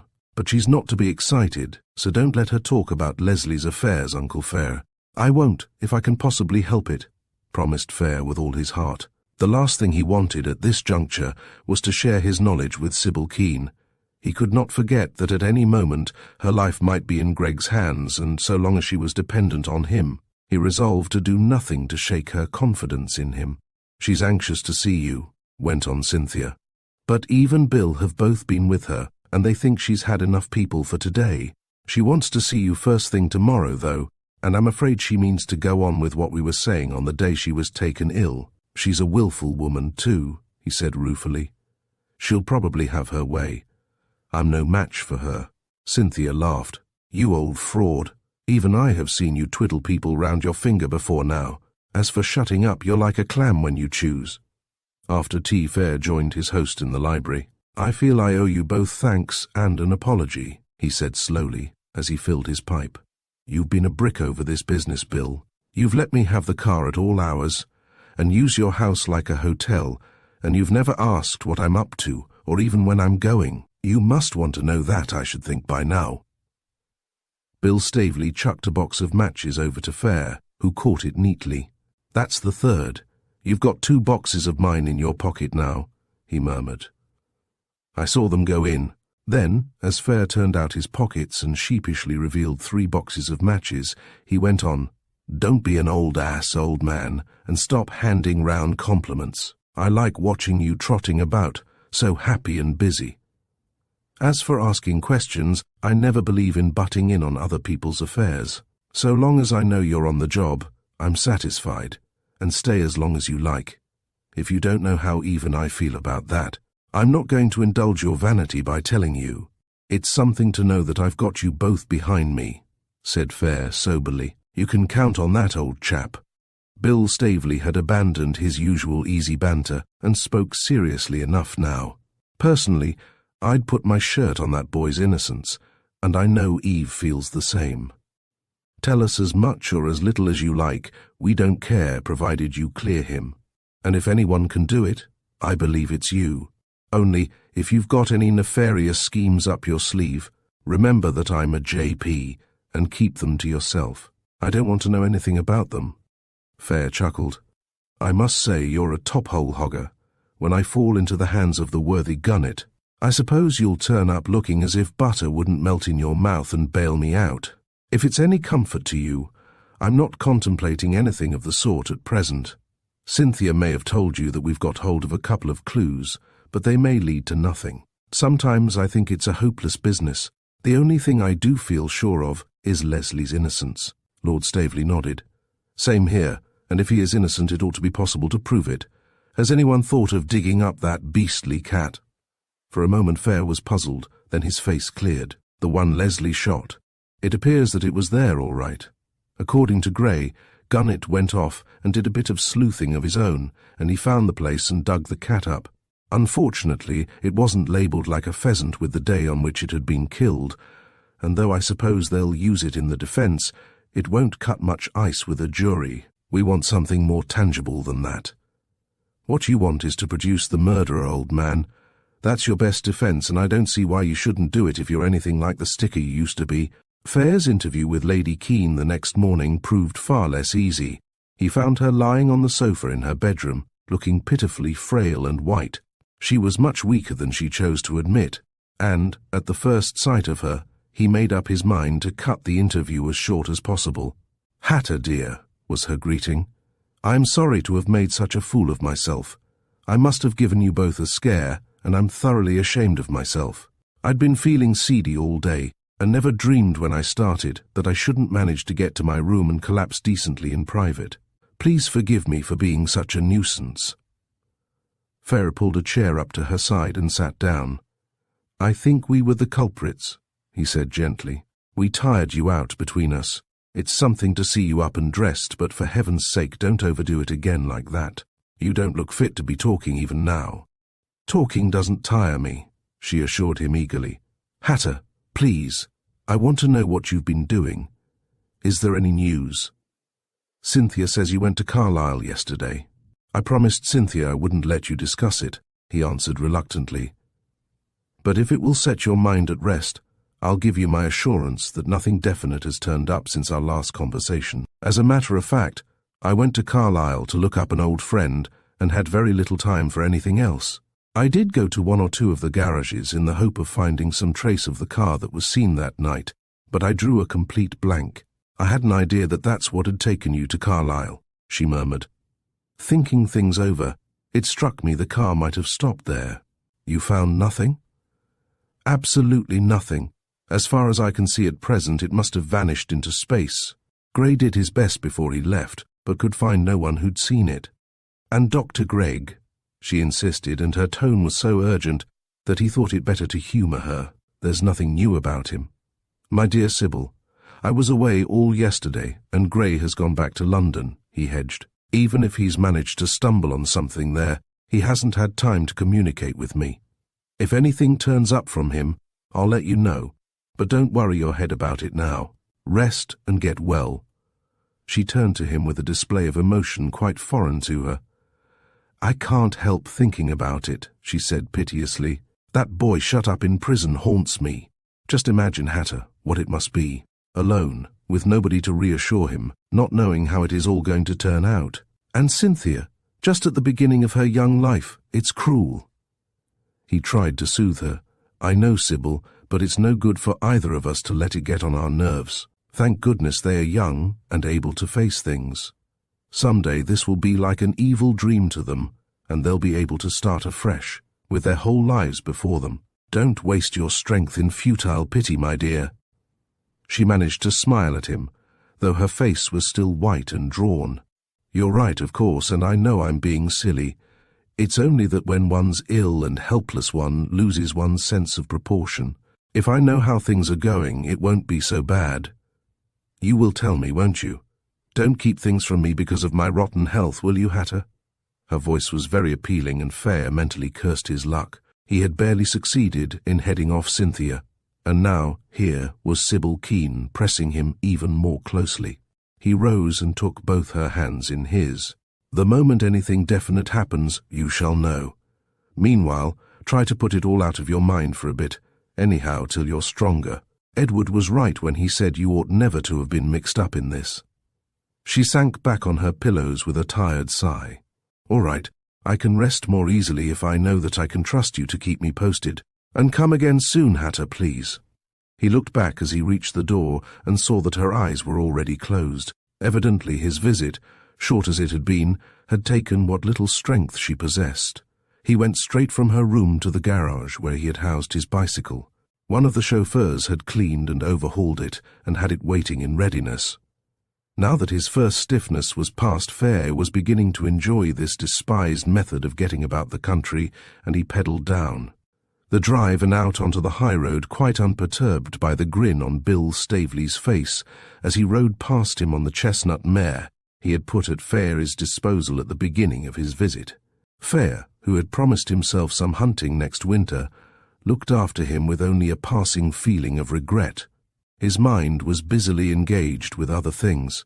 He kept a sharp lookout on the fields on either side of the road, but he had gone some distance before he found one that apparently interested him sufficiently to make him dismount and stand for a minute or two looking into it. Lord Staveley had been having the gates on the estate repainted, and this one had evidently only been finished that day. Nevertheless, Fayre leaned heavily against it, with the result that, during his absorbed contemplation of 3 cows and a diminutive donkey, he managed to adorn his coat with a long smear of bright green paint.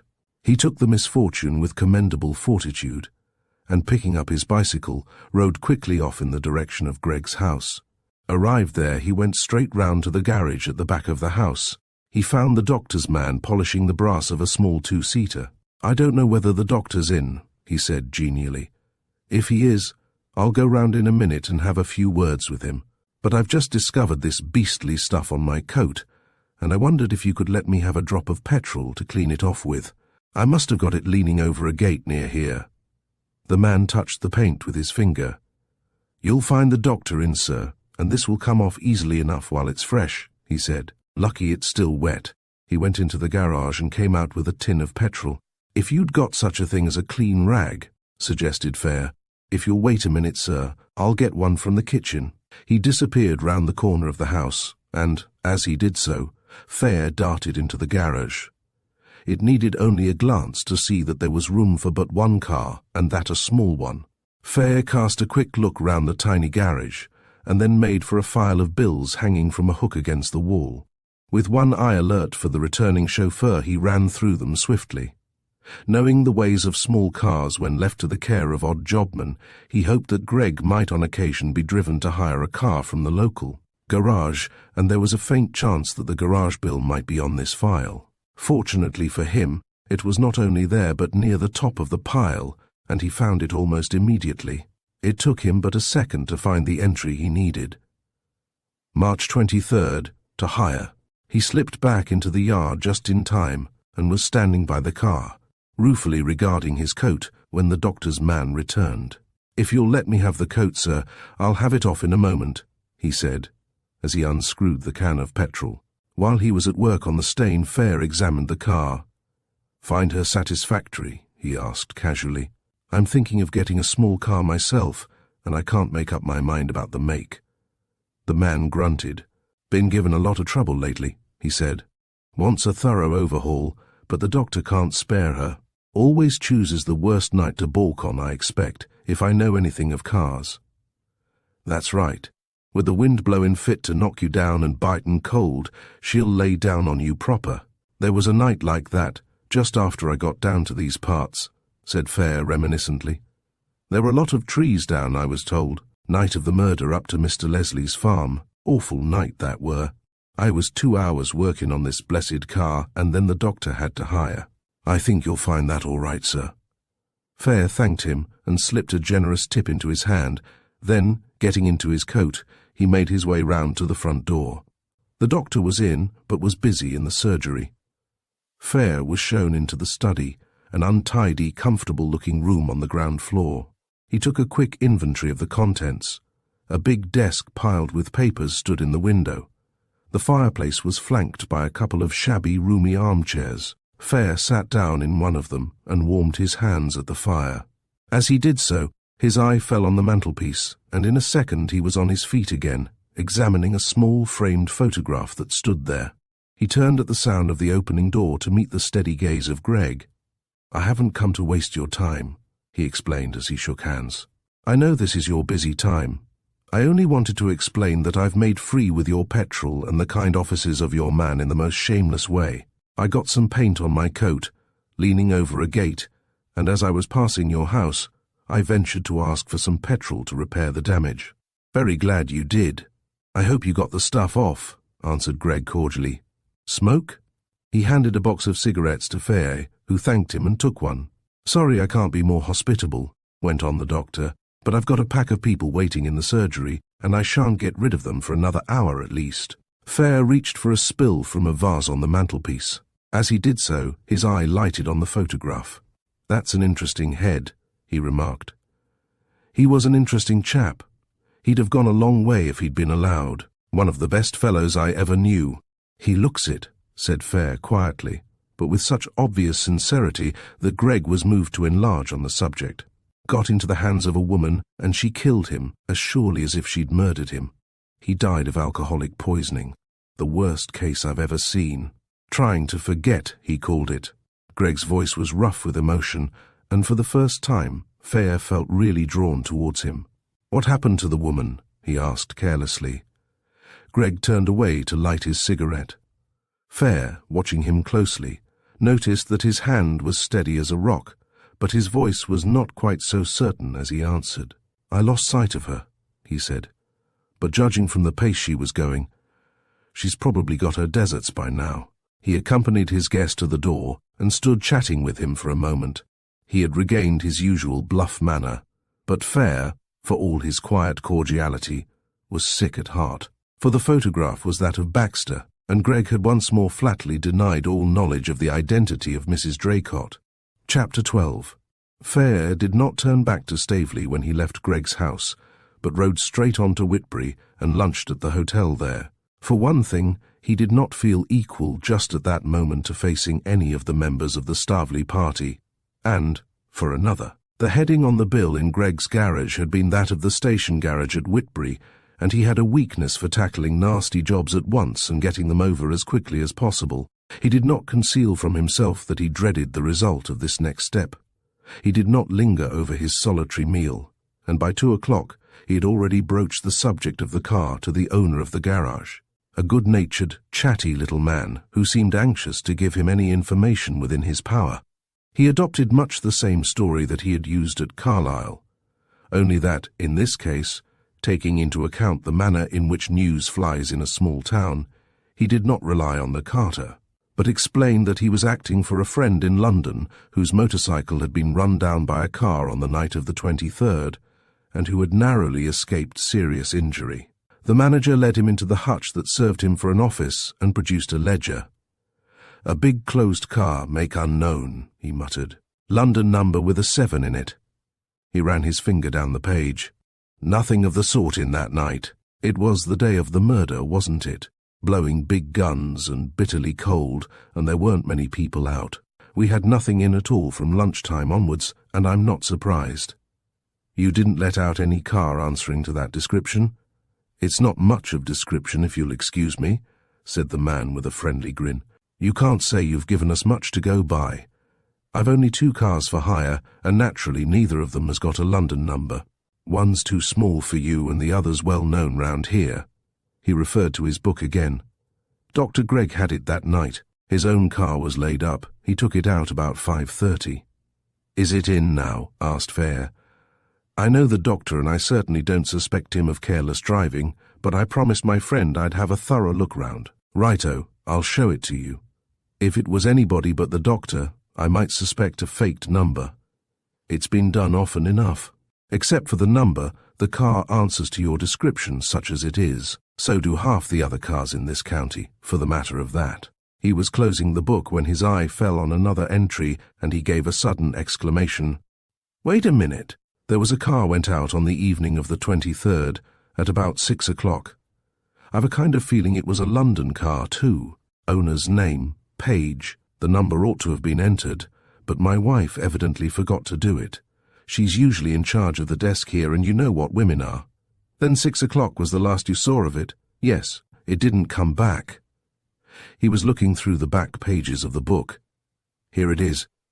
It came in on March 8th and was fetched out on March R&D. It's a pity we haven't got the number. I'll see if my wife remembers anything about it, and I can show you the other car on the way." He led the way to a somewhat weather-beaten, but still presentable, Daimler, and Fayre gave the mudguards a keen but hasty scrutiny. "You haven't had this repaired at all lately, I suppose?" he asked. "My friend's pretty certain that he injured the paint on the mudguard. Haven't had this touched for over a year. Besides, it was all right when the doctor brought it back. I always look over them pretty carefully. Even when it's a customer I know who's had them out. You never know what damage you'll find. No, I'll vouch for it, that car hasn't been messed up in any way since I've had it." He went off to find his wife, leaving Fayre battling with mingled feelings of relief and disappointment. Search as he might, he could find no trace of red paint on any of the mudguards, and they were quite intact. He seemed to have run into a blind alley after all, unless the doctor were even cleverer than he had supposed. It was still within the bounds of possibility that he had changed cars again after leaving the garage in the hireling. If so, where? Fayre made up his mind to find that second car, if there was one, even if he had to search every garage in the county. His thoughts were broken into by the arrival of the manager and his wife. "It's no good, I'm afraid," he announced. "The wife, here, says she can't recall the number, even if she ever noted it, which is doubtful, seeing that she forgot to put it down. She says she does remember the owner, though, if that's any use to you." Fayre started. "You remember the man who brought it in?" "That's capital." She shook her head. "Not the man who brought it in," she said. "That's too long ago, but I do remember the man who took it out that night. You see, what with it being the night of the murder and such awful weather, added to the fact that my sister and her husband came over from Carlisle for the night, that evening seems to stand out more clearly than most. Then, there were very few people in and out that day, so that one noticed a stranger. Not that I really saw him, though, if you understand me. Fayre didn't, but he showed exemplary patience, and left her to tell her story in her own way. "I can remember it as if it was yesterday," she went on. "My sister was sitting at the desk with me, just chatting. and we watched him come in. As I say, he was the only one we'd had that afternoon, and we were naturally interested and passed one or two remarks about him. He spoke about the car, and then came over to the desk to pay his bill. What struck me was that he never took off his goggles. You know the way most people push them up on their foreheads, even if they don't take them off. But he didn't even take the trouble to do that. They were those big ones with a leather nose flap, and they pretty well covered his whole face. That's why I said I'd never seen him, really. My sister joked about it afterwards. "What sort of man was he?" asked Fayre. "Well-to-do, I should say, tall and thin, and he had a big motoring coat and a cap with a peak. I remember that because it and the goggles hid nearly the whole of his face. You didn't notice his voice, I suppose?" "No, I don't think he spoke except just to ask for the bill. He may not have done that. A lot of people just stand and wait till I give it to them." "He must have given his name when he brought the car in because it's down in the book there. Page, wasn't it?" Her husband nodded. "Was there nothing else you noticed about him? I'm in luck's way to have hit off such an observant person as yourself," said Fayre with a smile.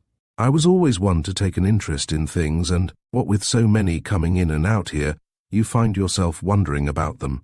I do remember one thing, now you mention it, his hands. He took off his gloves to pay the bill, and I noticed how thin they were, and yet how strong-looking. I was in the manicure before I married, and I suppose that's why I'm such a one to notice hands. My husband's always laughing at me about it. I said something about it at supper that night, and I remember them all laughing." "Quite true," put in her husband. "I remember it now. It's always been a joke of ours, but we chaffed her a lot that night about one thing and another, and that was one of them. There was another joke Lottie had that night too, about a bottle. Do you remember?" "Rather. That was that particular man too. When he turned away from the desk, his coat swung against the corner, and something heavy came an awful thump up against the wood. Lottie said, 'Well, he's got his little drop of comfort with him anyway,' meaning it sounded like a bottle. That was what she was laughing over at supper. She was always one for a joke, and she'll make one over anything. Well, thanks to you, I've got some idea what the chap was like, and he may be the one my friend's after. Page by name, tall and thin, with a bottle in his pocket. And if my friend can find him, he may get the money for his broken lamp out of him. It doesn't sound a hopeful prospect, does it? I'm deeply grateful to you all the same. I wish everybody had a memory like yours." "I'm sorry about that number," she said regretfully. "It isn't often I forget, but I must have been taken up with my sister." Fayre rode back to Staveley very much divided in his mind between the mysterious Mr. Page and Greg. Of the two, he was inclined to suspect the doctor, who seemed to be getting more and more involved in the whole business, and for whose brains he had already conceived a wholesome respect. The other man was probably nothing but a harmless motorist who wanted his car badly enough to brave the weather and fetch it. He found Cynthia writing letters in the drawing-room and gave her a short account of his visit to the garage. She fastened onto the Page episode with an enthusiasm Fayre found pathetic. He told her frankly that he considered it of minor importance. You must remember that there may have been any number of people fetching their cars from garages just about that time. It isn't as if we'd been able to trace the number of the car. There is nothing except its size that answers to the carter's description. Still, that's about all we've got to go on anyway, Uncle Fayre, and the time does fit in. He could have gone round by Miss Allen's and reached the farm just about the time the tramps saw him. I know, because I've done it in a car myself." "And the bottle in his pocket was a revolver, I suppose," laughed Fayre, knowing the disappointment that lay in store for her if the whole thing petered out, and determined not to encourage her in a false hope. "Why not?" she said seriously. "And why did he keep his goggles down all the time? That woman was right, it is unusual. All right, my dear, we'll add him to our list of suspects, but I don't quite see what we're going to do about it." "I do," was Cynthia's decisive answer. "I'm going to put the garages at Carlisle through a small sieve. I'll bet he did stay there, if he was going south, and if he did, he must have garaged the car. But I told you I'd drawn Carlisle the other day. It was hopeless." "What did you do?" she burst out scornfully. "You went to 3 or 4 of the big, obvious places. That's not where I'd park my car if I were trying to get away on the quiet." You wait, Uncle Fayre. If he went there at all, I'll run him to earth, you'll see. And what do you propose to do? You can't go sleuthing about Carlisle all by yourself.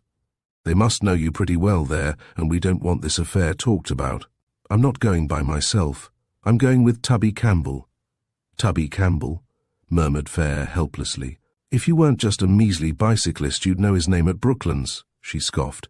He married the clergyman's daughter at Galston, and they've settled at Carlisle. I've always promised I'd stay with them. I'll ring them up and go over for a few days, and see what Tubby can do. If anybody will know how to set about it, he will. It's a gorgeous idea, Uncle Fayre, you must admit it. You'll probably do the thing much more efficiently than I did, I admit that. But don't let your enthusiasm run away with you. Don't forget that it is probably a very forlorn hope. If you think that, really, it means that you've got something else up your sleeve. Was Cynthia's shrewd and unexpected comment. What is it? Is it Dr. Gregg? Fayre was taken unawares. I have got an idea, he said slowly, but it's so vague at present that I tell you frankly I'm going to keep it to myself. If it comes to anything, you shall be the first to know, but so far it's only fair to say that I've come up against a blank wall. I think your field of investigation is likely to prove quite as fruitful as mine. For a moment she looked disappointed. Then, all right, she agreed. You get to work at your end and I'll see what I can do at mine. If you only knew the relief it is to do something instead of sitting watching other people. The cry came so straight from her heart that Fayre was glad he had not succeeded better in his efforts to discourage her. At least the search would keep her employed during a very anxious period, and he felt, too, that he could tackle Sybil and her questions better without Cynthia. He had been dreading the time when the two would get their heads together over Dr. Gregg and begin putting two and two together in earnest. Cynthia, he knew, already suspected that there was something behind his own visit to Carlisle. He would be able to pursue his investigations more freely in her absence. Chapter. Having at last found something definite to do, Cynthia proved herself a very able organizer. By lunchtime the next day, she had extracted an invitation from the Campbells, squared Lady Staveley, and packed her trunk. Directly the meal was over, she started for Carlisle, brimming with enthusiasm for the task she had set herself. Her departure was followed almost immediately by the arrival of Gregg on his daily visit to Lady Keene. He had barely turned the first bend on the wide oak staircase before Fayre was on his bicycle, riding his hardest in the direction of Gregg's house. His disappointment at finding the doctor out was convincing enough to impress the maid, who showed him into the little surgery, assuring him that her master was certain to be in soon. As he was always at home to patients from 4 to 6 in the afternoon, Fayre, after a moment of apparent hesitation, decided to await his return and settled down to the inspection of the very stale literature provided by Gregg for the use of his patients. The maid, recognizing him as the gentleman who had called on a previous occasion, departed with a clear conscience to the back regions, leaving him to his own devices. He waited till she was out of sight and then, with a rather guilty smile at the thought of Lord Staveley's injunctions of the day before, cautiously opened the door leading into the study. A quick glance through the window assured him that the small front garden was deserted and that he could carry out his plans unobserved. The farther door which led into the front hall was shut, and he opened it carefully, leaving it ajar, that he might be sure of hearing the footsteps of the maid should she return. Then he sat down at the writing table and went quickly but efficiently through the mass of papers with which it was littered. As he expected, none of them had any bearing on the subject he had in mind. Neither was there anything of interest to be found in the top drawer, which he found unlocked. The desk was of a standard make, and closely resembled one he had used in his office in India, the key of which he still carried on a ring in his pocket. He tried this key, and, to his relief, it fitted the 2 rows of drawers on each side of the knee-hole. The first 2 drawers proved disappointing, but at the back of the third he found a packet of letters, tied together and docketed, Baxter. He glanced hastily out of the window once more, but there was no sign of Gregg, and slipping out the first envelope in the pile, he opened it. It contained a letter from Baxter to Gregg, and, as Fayre read it, he felt himself grow hot with shame at the part he was playing. If it had not been for Leslie's danger, and the unworthy part he believed Gregg to be playing in this game of life and death, he would have bundled the letters back into the drawer and locked it, for the letter was that of a broken man to a friend from whom he had no reservations. It seemed to have been written more in grief than in anger, and in it, Baxter said that he had traced his wife to Brighton, where she had been staying openly with Captain Draycott, and that he proposed to do his utmost to persuade her to return to him. It was evidently in answer to a letter from Greg, urging him to take action. This, he declared, he did not intend to do unless he were persuaded that the step would ensure his wife's happiness, and then only on the undertaking from Draycott that in the event of a divorce he would marry her. It was an honest, straightforward letter, pathetic in its complete selflessness. On the envelope, Greg had scribbled a penciled note. L has seen her in Paris several times with a man whose name he was unable to discover. Comparing dates, I have ascertained that Draycott was in Egypt at the time. L, knowing I was interested, took the trouble to trace them to their hotel, but is convinced that they were staying there under an assumed name. Useful evidence, if she interferes with the boy, and I shall not hesitate to use it. Draycott will not stand for that sort of thing. This note had evidently been made after her divorce and subsequent marriage to Captain Draycott, and suggested that for some reason Greg was wishful to retain a hold over her and proposed to use this hold if necessary. It looked as if Greg's power to harm her had ceased with Draycott's death, in which case he could hardly have used his knowledge to force her to meet him at the farm. At the same time, Fayre realized that he had at last stumbled on a possible motive for an assignation. Supposing that Greg's power over her still held and that for some reason he had decided to put on the screw. Given the man's bitterness against her, combined with his obviously uneven temper, it was not outside the bounds of possibility that he had been exasperated beyond endurance at her refusal to accede to his demands and had shot her in a moment of blind rage. Fayre, knowing Greg, could not bring himself to believe that the thing was premeditated. He did, on the other hand, consider him perfectly capable of using the revolver as a threat, probably with no intention of firing it. Fayre slipped the letter back under the string before extracting the one underneath it, and was glad he had done so, for, while he was in the very act, his ear caught the sound of an approaching motor. Quick as lightning he threw the packet back into the drawer, closed and locked it, and was back in the surgery before Greg was out of his car. He heard him open the front door and go down the passage, where he was evidently met by the maid, for, a few minutes later, he appeared at the surgery door and invited Fayre into the study. His manner was no less cordial than it had been on the previous occasion, but, this time, Fayre had the impression that he was waiting rather sardonically for an explanation of his visit. He hastened to assure him that he had come as a patient, and went on to describe certain perfectly genuine recurrent symptoms, the result of the heavy bouts of fever he had suffered from in the East, complaining that they seemed to be becoming more frequent, probably as the result of the English climate.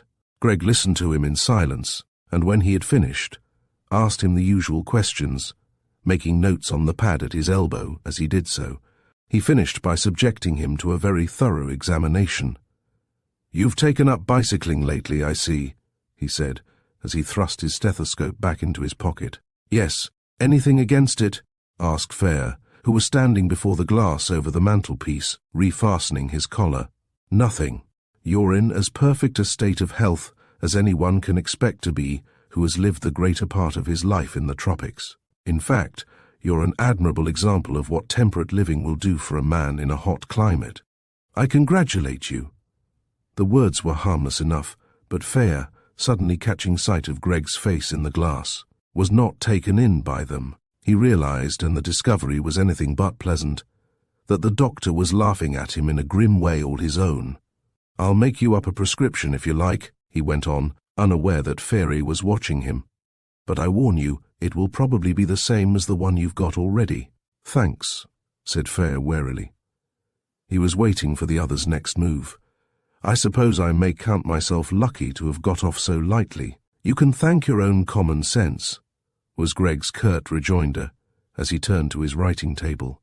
Fayre slipped his hand into his breast pocket, and the doctor gave him a quick, sidelong glance. "There's no fee," he said abruptly. Fayre's colour deepened as he took out his note-case and opened it. But he waited in silence for Greg's explanation. It came with startling clarity. "You didn't come here to consult me, Mr. Fayre. You could have done that any day at Staveley, and I doubt if you took up bicycling for the sake of exercise. And that paint you got on your coat the other day was put there on purpose." "Oh, I know it was paint, all right," he cut in, as Fayre opened his mouth to speak. "I verified that, as you thought I should. I also discovered that you went straight from here to Stockley's garage, as the result, I suppose, of something my man told you. He described you, by the way, as a very chatty gentleman. It was unfortunate for you that I paid my bill at Stockley's that evening and had a word with him. Stockley is a chatty gentleman too. The thing I want to know now is, what's it all about?" He had risen and was sitting on the edge of the writing table, his hands in his pockets and his truculent eyes on Fayre's. "Leslie's your friend, I understand, and I can only imagine that you're working in his interests," he went on. "I should like to mention that he's also mine, and that there's nothing that would give me greater pleasure than to hear that he's been cleared. That being the case, I should be obliged if you'd tell me your object in hanging about here and questioning my servants. Anything you wish to know I prefer to tell you myself." Fayre was silent for a moment. When he spoke he chose his words carefully, but it was evident from his whole bearing that he was saying frankly what was in his mind. "I'm not sorry it's come to this," he said, meeting Greg's angry gaze squarely. "To tell you the truth, I'm not proud of the part I've been playing, and it's relief to me to come out into the open. In answer to your question, let me put one to you. Why have you concealed the fact that Mrs. Draycott was an old acquaintance of yours?" The doctor's eyes shifted ever so slightly. Evidently he was unprepared for so bold an attack. "I had my own reasons," he said curtly, "and I'm not accountable to you or anyone else for them, at present at any rate. You admit that you did know her. I admit nothing. And if I tell you that I have proof that you not only knew her but were intimate with both her and her husband at one time, I still admit nothing, and I deny your right to question me. Let me put it to you in another way then," went on Fayre, firmly keeping a hold on his temper. "You say you are a friend of Leslie's. He is lying at this moment under the shadow of an accusation that we both know is totally unfounded. In the face of that, do you still refuse to say anything?" Greg laughed suddenly and bitterly. "We both know. There's a sting there, isn't there? If by clearing him you mean confessing to a murder I didn't commit, I certainly do refuse. I suppose that's what you're driving at, but you're taking a good deal for granted, aren't you?" Fayre suddenly lost patience. "Good heavens, man," he cried. "If you had nothing to do with it, why not say so? And if you can prove it, so much the better. I've only one motive in all this, to clear Leslie. Why work against instead of with me? Because I resent your insinuations. If you think you've got anything against me, prove it. You've apparently had the damned impertinence to rake up my past and pry into my private affairs, and you've all but told me to my face that I killed Mrs. Draycott. Well, take your story to the police and see what ice it cuts with them. If they've any questions to ask me, I'm ready to answer them. Meanwhile, I advise you to take your amateur detective work elsewhere." Fayre hesitated for a moment.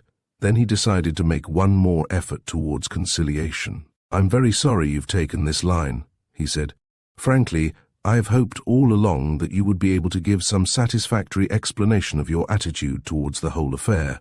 I can very well believe that the subject is a painful one to you, and I can sympathize with your reluctance to drag it up again after all these years.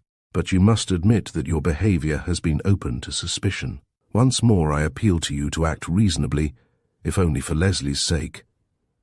Greg's only answer was to stride heavily to the door and fling it open. "I have already told you that I resent your interference," he said shortly. "If I make any statement, it will be to those who have a right to demand it. You can hardly be surprised if I don't consider you one of them. Take what steps you please, but I warn you that I am quite prepared to meet them."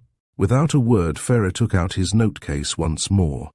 He walked over to the writing table and picked up the prescription Greg had written, leaving 2 guineas in its place. Then he took his hat and coat and left the room with such dignity as he could muster.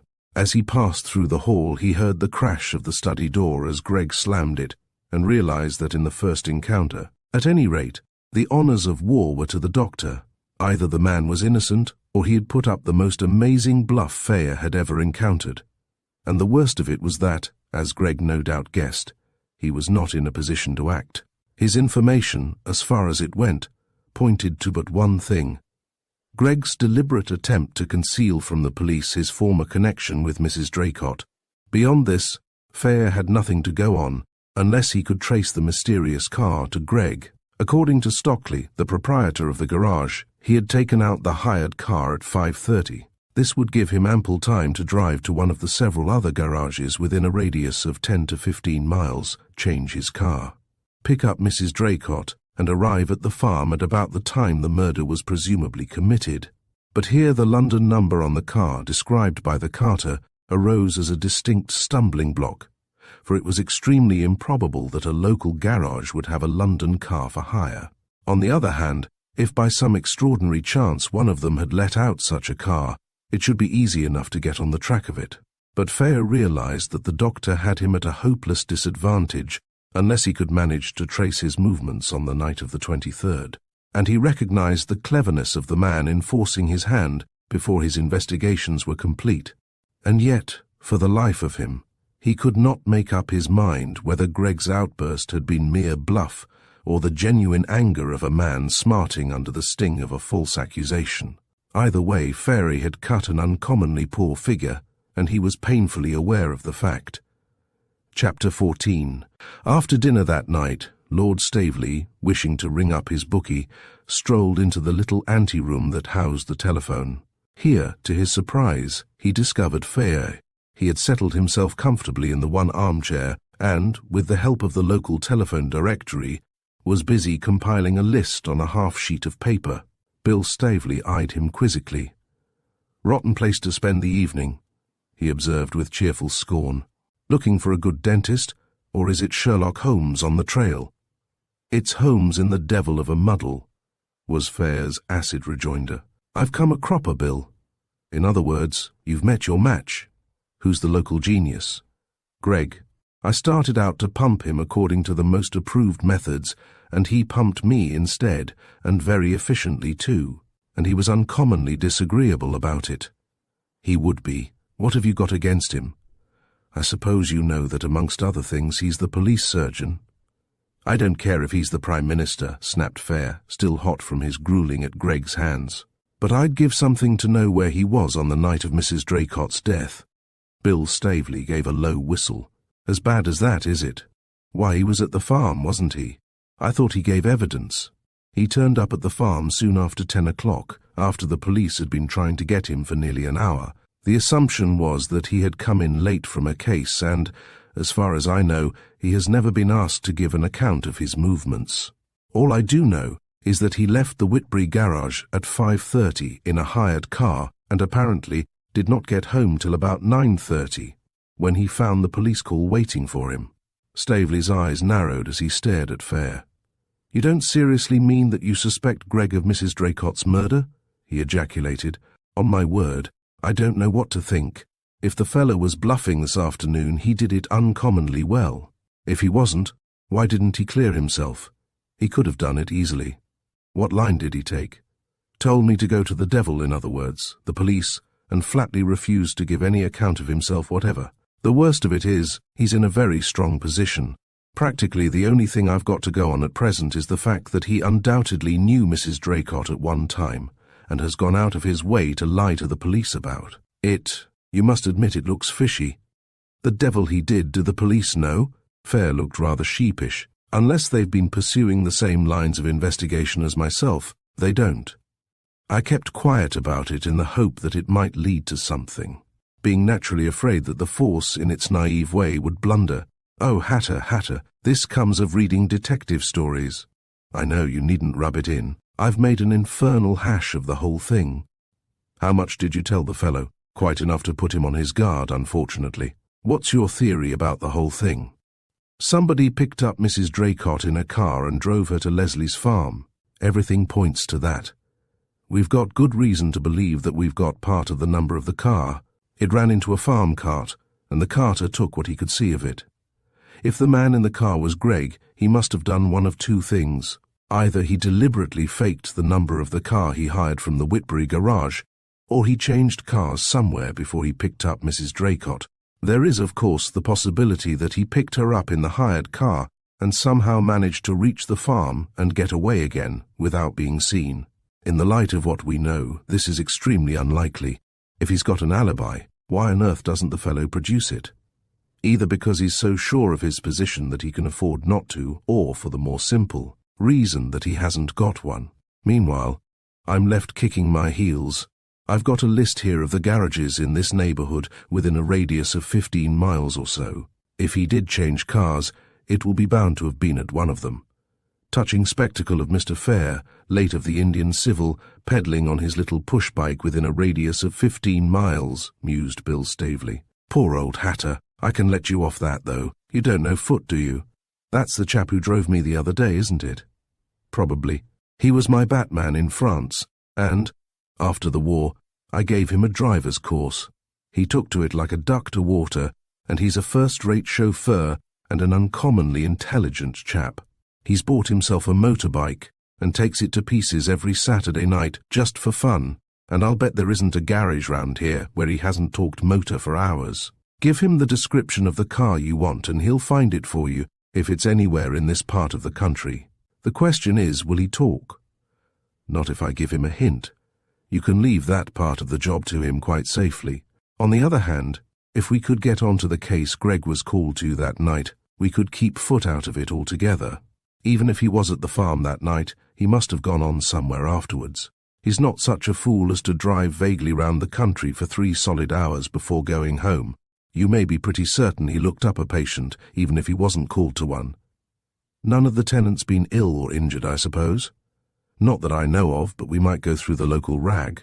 I've got it in my room, and it's one of those conscientious papers that puts in catchy little comments on old Mrs. Snook's chilblains and that sort of thing. It doesn't miss much, and if anyone hurt himself that night, we shall find it there. They adjourned to the library, where they spent a fruitless half-hour searching the columns of the local paper. They were about to give it up in despair when Fayre, who had reached the last page, gave a cry. "What about this?" he asked, pointing to the births column. March 23rd. The wife of George Hammond of the Willow Farm, Besley, of a son. Would Greg be their man? Sure to be. He attends all the farmers round here. Hammond's a tenant of mine, and I can ride over tomorrow if you like, and do the heavy landlord. As a matter of fact, it'll probably be expected of me sooner or later, so it won't rouse any comment.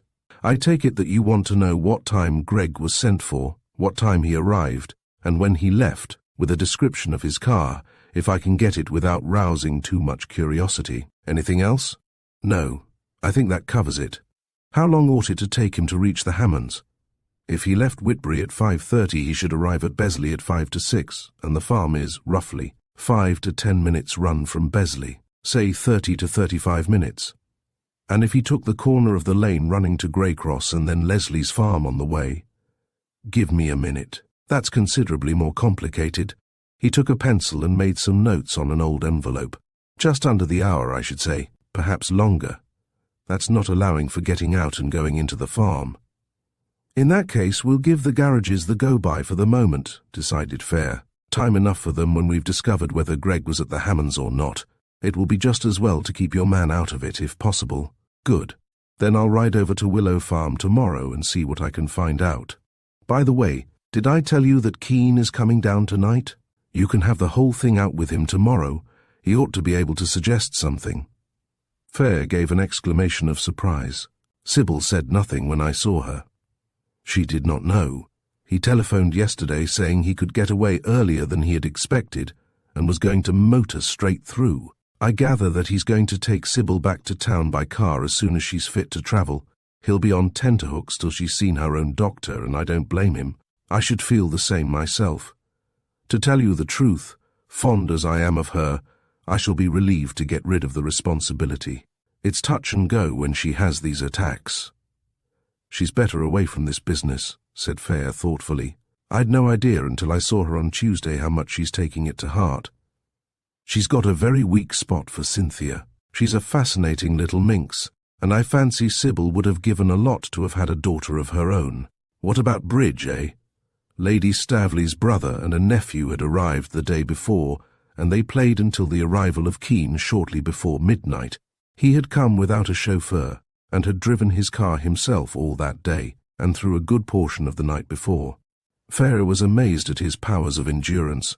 If he were exhausted, he certainly did not show it in the few minutes that he stood chatting with the four men. But he was impatient to see his wife, and went upstairs almost immediately, and Fayre did not get a chance to talk to him until after breakfast the next day, when he found him on the terrace, waiting for Greg to put in an appearance. He was intent on getting his wife up to London as soon as the doctor would allow her to travel. It was evident that her collapse had been a severe shock to him, and only her insistent messages on the telephone through Lady Staveley had prevented him from throwing up his work and travelling down post-haste to see for himself how she was. Even now his mind was full of her, and Fayre was aware that his interest in what he had to relate was purely perfunctory. It appeared that he had seen Grey, and was fairly well posted as to what had transpired since his departure. Fayre told him the result of his inquiries about Greg. "I think you're barking up the wrong tree," said Keane frankly when he had finished. "The fact that the fellow knew Mrs. Draycott does not necessarily point to him as her murderer. On the other hand, he's the only person we have been able to discover who had a definite grudge against her. Come to that, she was hardly popular with a good many people. And there's the difficulty of the motor. You'll find it a hard job to connect him with that, unless he faked the number on Stockley's motor or changed cars somewhere, in which case the crime was premeditated, and, on your own showing, that is unlikely. A man does not detest a woman for years and take no steps about it, and then, just because he happens to run across her staying in the same neighborhood, devise an elaborate scheme to murder her. Psychologically, your theory doesn't hang together unless we can discover some better motive than that of mere dislike. The best thing you can do is to take the story to the police. He will then be obliged to tell them where he was that night. He can't take the line with them that he took with you, and I've a strong conviction that he will be able to produce a perfectly satisfactory alibi. You advise me not to waste time in following it up, then?" asked Fayre, feeling more than a little damped. Keane's smile was so friendly that it was impossible to take offence. "If you want my real advice, old chap," he said, "I should say drop the whole thing and leave it to Grey and the police. Let Grey have a clear account of what you've done, and he will deal with it. I'm not belittling your work. It's been uncommonly good as far as it goes, and if Greg is concerned it may prove invaluable. But it's useless to pit yourself against experts or to try to act without proper authority. How did you get hold of this letter to Greg?" The question came with startling abruptness, and Fayre stifled a sudden spasm of amusement as he realized that Keane was using professional methods on him. "I took it out of his desk when I was waiting for him the other day," he answered with rather exaggerated meekness. "And put yourself in a very nasty position if he finds out, apart from the fact that, if he jumps to the fact that you searched his desk, it will be the easiest thing in the world for him to destroy any evidence it contains. Do you suggest that I should have kept it?" asked Fayre, with a mischievous twinkle in his eye. "I certainly don't," was Keane's dry rejoinder. "But I should like to point out that if his desk had been searched officially, the police would have kept the letter, and we should have had our evidence to hand if we'd needed it. That sort of amateur detective work is all right in fiction, but it's dangerous in practice." Fayre was left feeling rather sheepish and distinctly obstinate. He had taken his dressing down meekly enough, and, on the whole, he felt bound to admit that it was not undeserved. But he hadn't the smallest intention of being warned off the course by Keane or anyone else. And he still held to his theory about Greg. The rest of his day was spent as harmlessly as even Keane could have wished. Fayre sat for a time with Sybil, who was up and dressed, and so much better that the doctor had sanctioned her removal by easy stages to London the following day. The various members of the house party were in and out of the room most of the time, so that, to Fayre's relief, there was no opportunity to broach the subject of the murder. As he was dressing for dinner, he received a visit from Bill Staveley. He was still in riding kit, and had just returned from his call at Hammond's farm. "I've got your times for you," he began, "and I found out what car Greg was driving. A very cunning bit of work, I may tell you, on my part. I'm beginning to think I've got a natural gift for this sort of thing. If you imagine I'm just a sort of Watson, my dear Holmes, you're entirely mistaken. If you want real appreciation and encouragement, let me suggest that you go and tell Edward all about it," advised Fayre dryly. "Meanwhile, when you've finished wagging your tail, you might produce the proofs of your genius." Lord Staveley chuckled. "So that's how the land lies, is it? Was he very down on our little efforts? He always was a damned superior beggar. I kept you out of it, which is more than you deserve. What did you find at the Hammonds? A brand new baby, among other things, which was brought into the world by Greg at 8:15 precisely, on the night of the 23rd. They telephoned to him between 4:30 and 5, and he must have started almost at once and walked over to Whitbury for the car. And I've no doubt he used some language too, considering what a beastly night it was. After that, things get more interesting. You say he left Stockley's at 5:30. Well, he didn't get to Hammond's till close on 7. Hammond was quite definite about that. He was in a bit of a stew because Greg was so late." Fayre, who was busy with his tie, spun round with an exclamation. Staveley nodded. "That's a fact," he said quietly. "An hour and a half to do 30 minutes run. Of course, he may have called somewhere else on the way, but considering that Hammond's message was urgent, it doesn't seem likely. What excuse did he give Hammond? None, I gather. But I imagine things were pretty urgent by the time he got there. He just said he was sorry he was late, and they were all in such a state of nerves by that time, that nothing more was said. It's the chap's first baby, and he seems to have thought the world was coming to an end. Greg left about 9, which would bring him home just in time to get the police call. Did you find out what car he turned up in? Stockley's Hammond knows it well because they take in lodgers in the summer and they use Stockley's cars. I couldn't very well ask him about the number, but he didn't seem to have noticed anything unusual. I wonder if the carter could have made a mistake. Not likely. He probably knows Stockley's cars.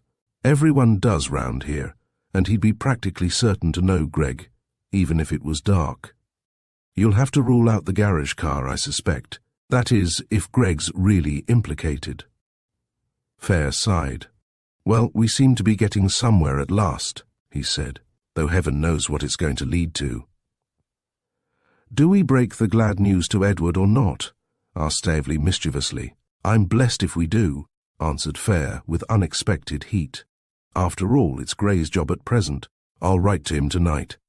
He kept his word and sent the solicitor a clear and concise account of all that had happened. He was hardly to be blamed if there was a spark of malice in his eyes the next morning, as he stood on the steps with the rest of the house party, watching the departure of the Keens. Sir Edward was too absorbed in the task of making his wife comfortable for the journey to notice anything unusual in his friend's manner, but Sybil Keene gave him a moment of discomfort as she said goodbye. "I believe you and Bill are up to some mischief," she said jestingly. "I advise you to keep an eye on them, Eve. They had their heads together after breakfast this morning, and look at them now." Fayre managed to retain an expression of bland innocence, but Bill Staveley was grinning openly. "I thought so," she went on quietly. "Always distrust Hatter, Eve, when he looks as if butter wouldn't melt in his mouth." At this moment, to Fayre's relief, Keene joined her, his arms full of cushions, and together they went down the steps to the car. They had hardly disappeared round the bend at the end of the long drive when Fayre was rung up by Cynthia. "Tubby's done it, Uncle Fayre. Didn't I tell you he would?" Her voice was breathless with excitement. "I'm coming back this afternoon on the 2:30. Will you ask Eve to have me met? I'll tell you all about it when I see you, but we've traced the car, broken mudguard and everything." Chapter 15. When Cynthia stepped out of the train at Staveley Grange, she found Fayre waiting on the platform. The station master, an old friend of her childhood, bustled forward to receive her, and she did not have an opportunity of unburdening herself of her news till she found herself alone with Fayre in the car on their way to Staveley. "I've one disappointment for you, Uncle Fayre," she began. "We've traced the car, but we haven't got the rest of the number." For a moment he could not conceal his chagrin.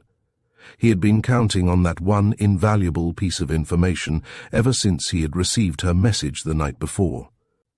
"Do you mean to say that 2 garages can have housed the car and neither have taken the number? It's incredible." This time it wasn't there for them to take. The man said that the car came in with half the number plate missing. It was broken clean across just after the number 7. and the owner said that he had been run into from behind by a lorry just outside Carlisle. Tubby had a talk with one of the cleaners who had had a good look at the car while he was working on it, and he said that the number plate was an aluminium one, the sort that will snap easily with a smart blow from a hammer. Except for the cracked mudguard, there were no other signs of a collision, but there was paint, red paint, on the mudguard. He remembered trying to get it off. Tubby thinks it possible that the man broke the plate himself, and that's why the carter couldn't see more than half. Looks as if our friend Mr. Page must have done it soon after he left Stockley's garage. They certainly said nothing about a broken number plate there. Tubby says he wouldn't get far with only half a number plate, and, if he was stopped, we ought to be able to trace him. Did the garage people describe the man at all? If you can call it a description, it was very like Stockley's. I think it must have been the same man, tall and thin, with a heavy coat and goggles that he did not take off. He brought in the car on the evening of the 23rd, about 8:30, and took it out again on the 26th, but they are not certain of the time. Tubby says he's sure that the man was trying to avoid observation, or he wouldn't have gone to that garage. It's a rotten little place almost on the outskirts of Carlisle, and it's not near a hotel or on any of the direct routes north and south. It's the last place anyone would leave a car if he were just passing through. Tubby had an awful hunt before he found it. Page must have been in Carlisle from the 23rd till the 26th then. I wonder where he went after that. Probably south to London. The chances are that he didn't dare risk having the mudguard mended in Carlisle, in which case there is a bare chance that we may trace him by it on the London route, and as you say, he'd have to do something about the number. As for that, he could use a temporary number, but it would be more noticeable than an ordinary number plate. I'll send a line to Gray tonight and see if he can get onto anything at his end.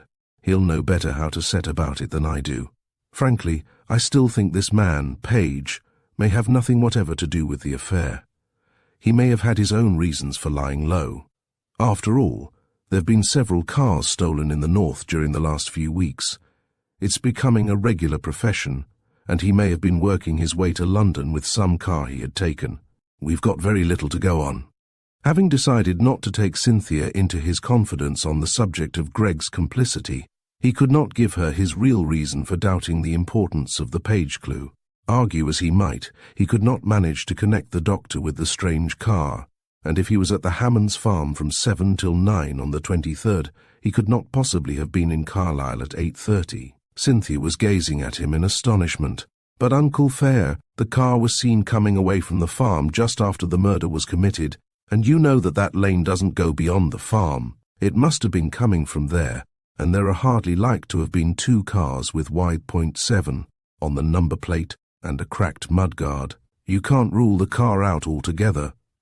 The tramp may have been lying. We haven't cleared him yet, remember, objected Fayre. The carter's honest enough anyway, and he backed up everything the tramp said. After all, the real description of the car came from him, and you've always said you were sure Mrs. Draycott was driven to John's. I still think she was driven there, but we can't afford to ignore the fact that cars have been known before now to turn up a blind lane and come back in a hurry, after finding out their mistake, and that's what this car may very well have done. I'm all for tracing this man Page if we can, but I shouldn't be surprised to hear that he found a car already at the gate of the farm when he got there, and that all he did was to turn round and go back the way he had come. I'm only trying to save you from possible disappointment, my dear. In that case, we're just where we were before, sighed the girl, her hopes cruelly dashed. Fayre suddenly realized that, in his determination not to be diverted from his pursuit of Greg, he had allowed himself to wound and discourage Cynthia. He was conscious, too, that his case against the doctor was getting lamentably weak, and that only his native obstinacy prevented him from admitting it. "My dear, what nonsense!" he exclaimed remorsefully.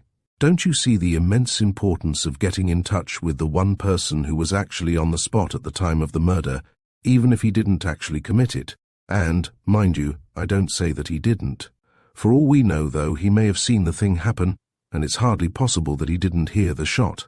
If we do get him, it will be your doing. You've been invaluable."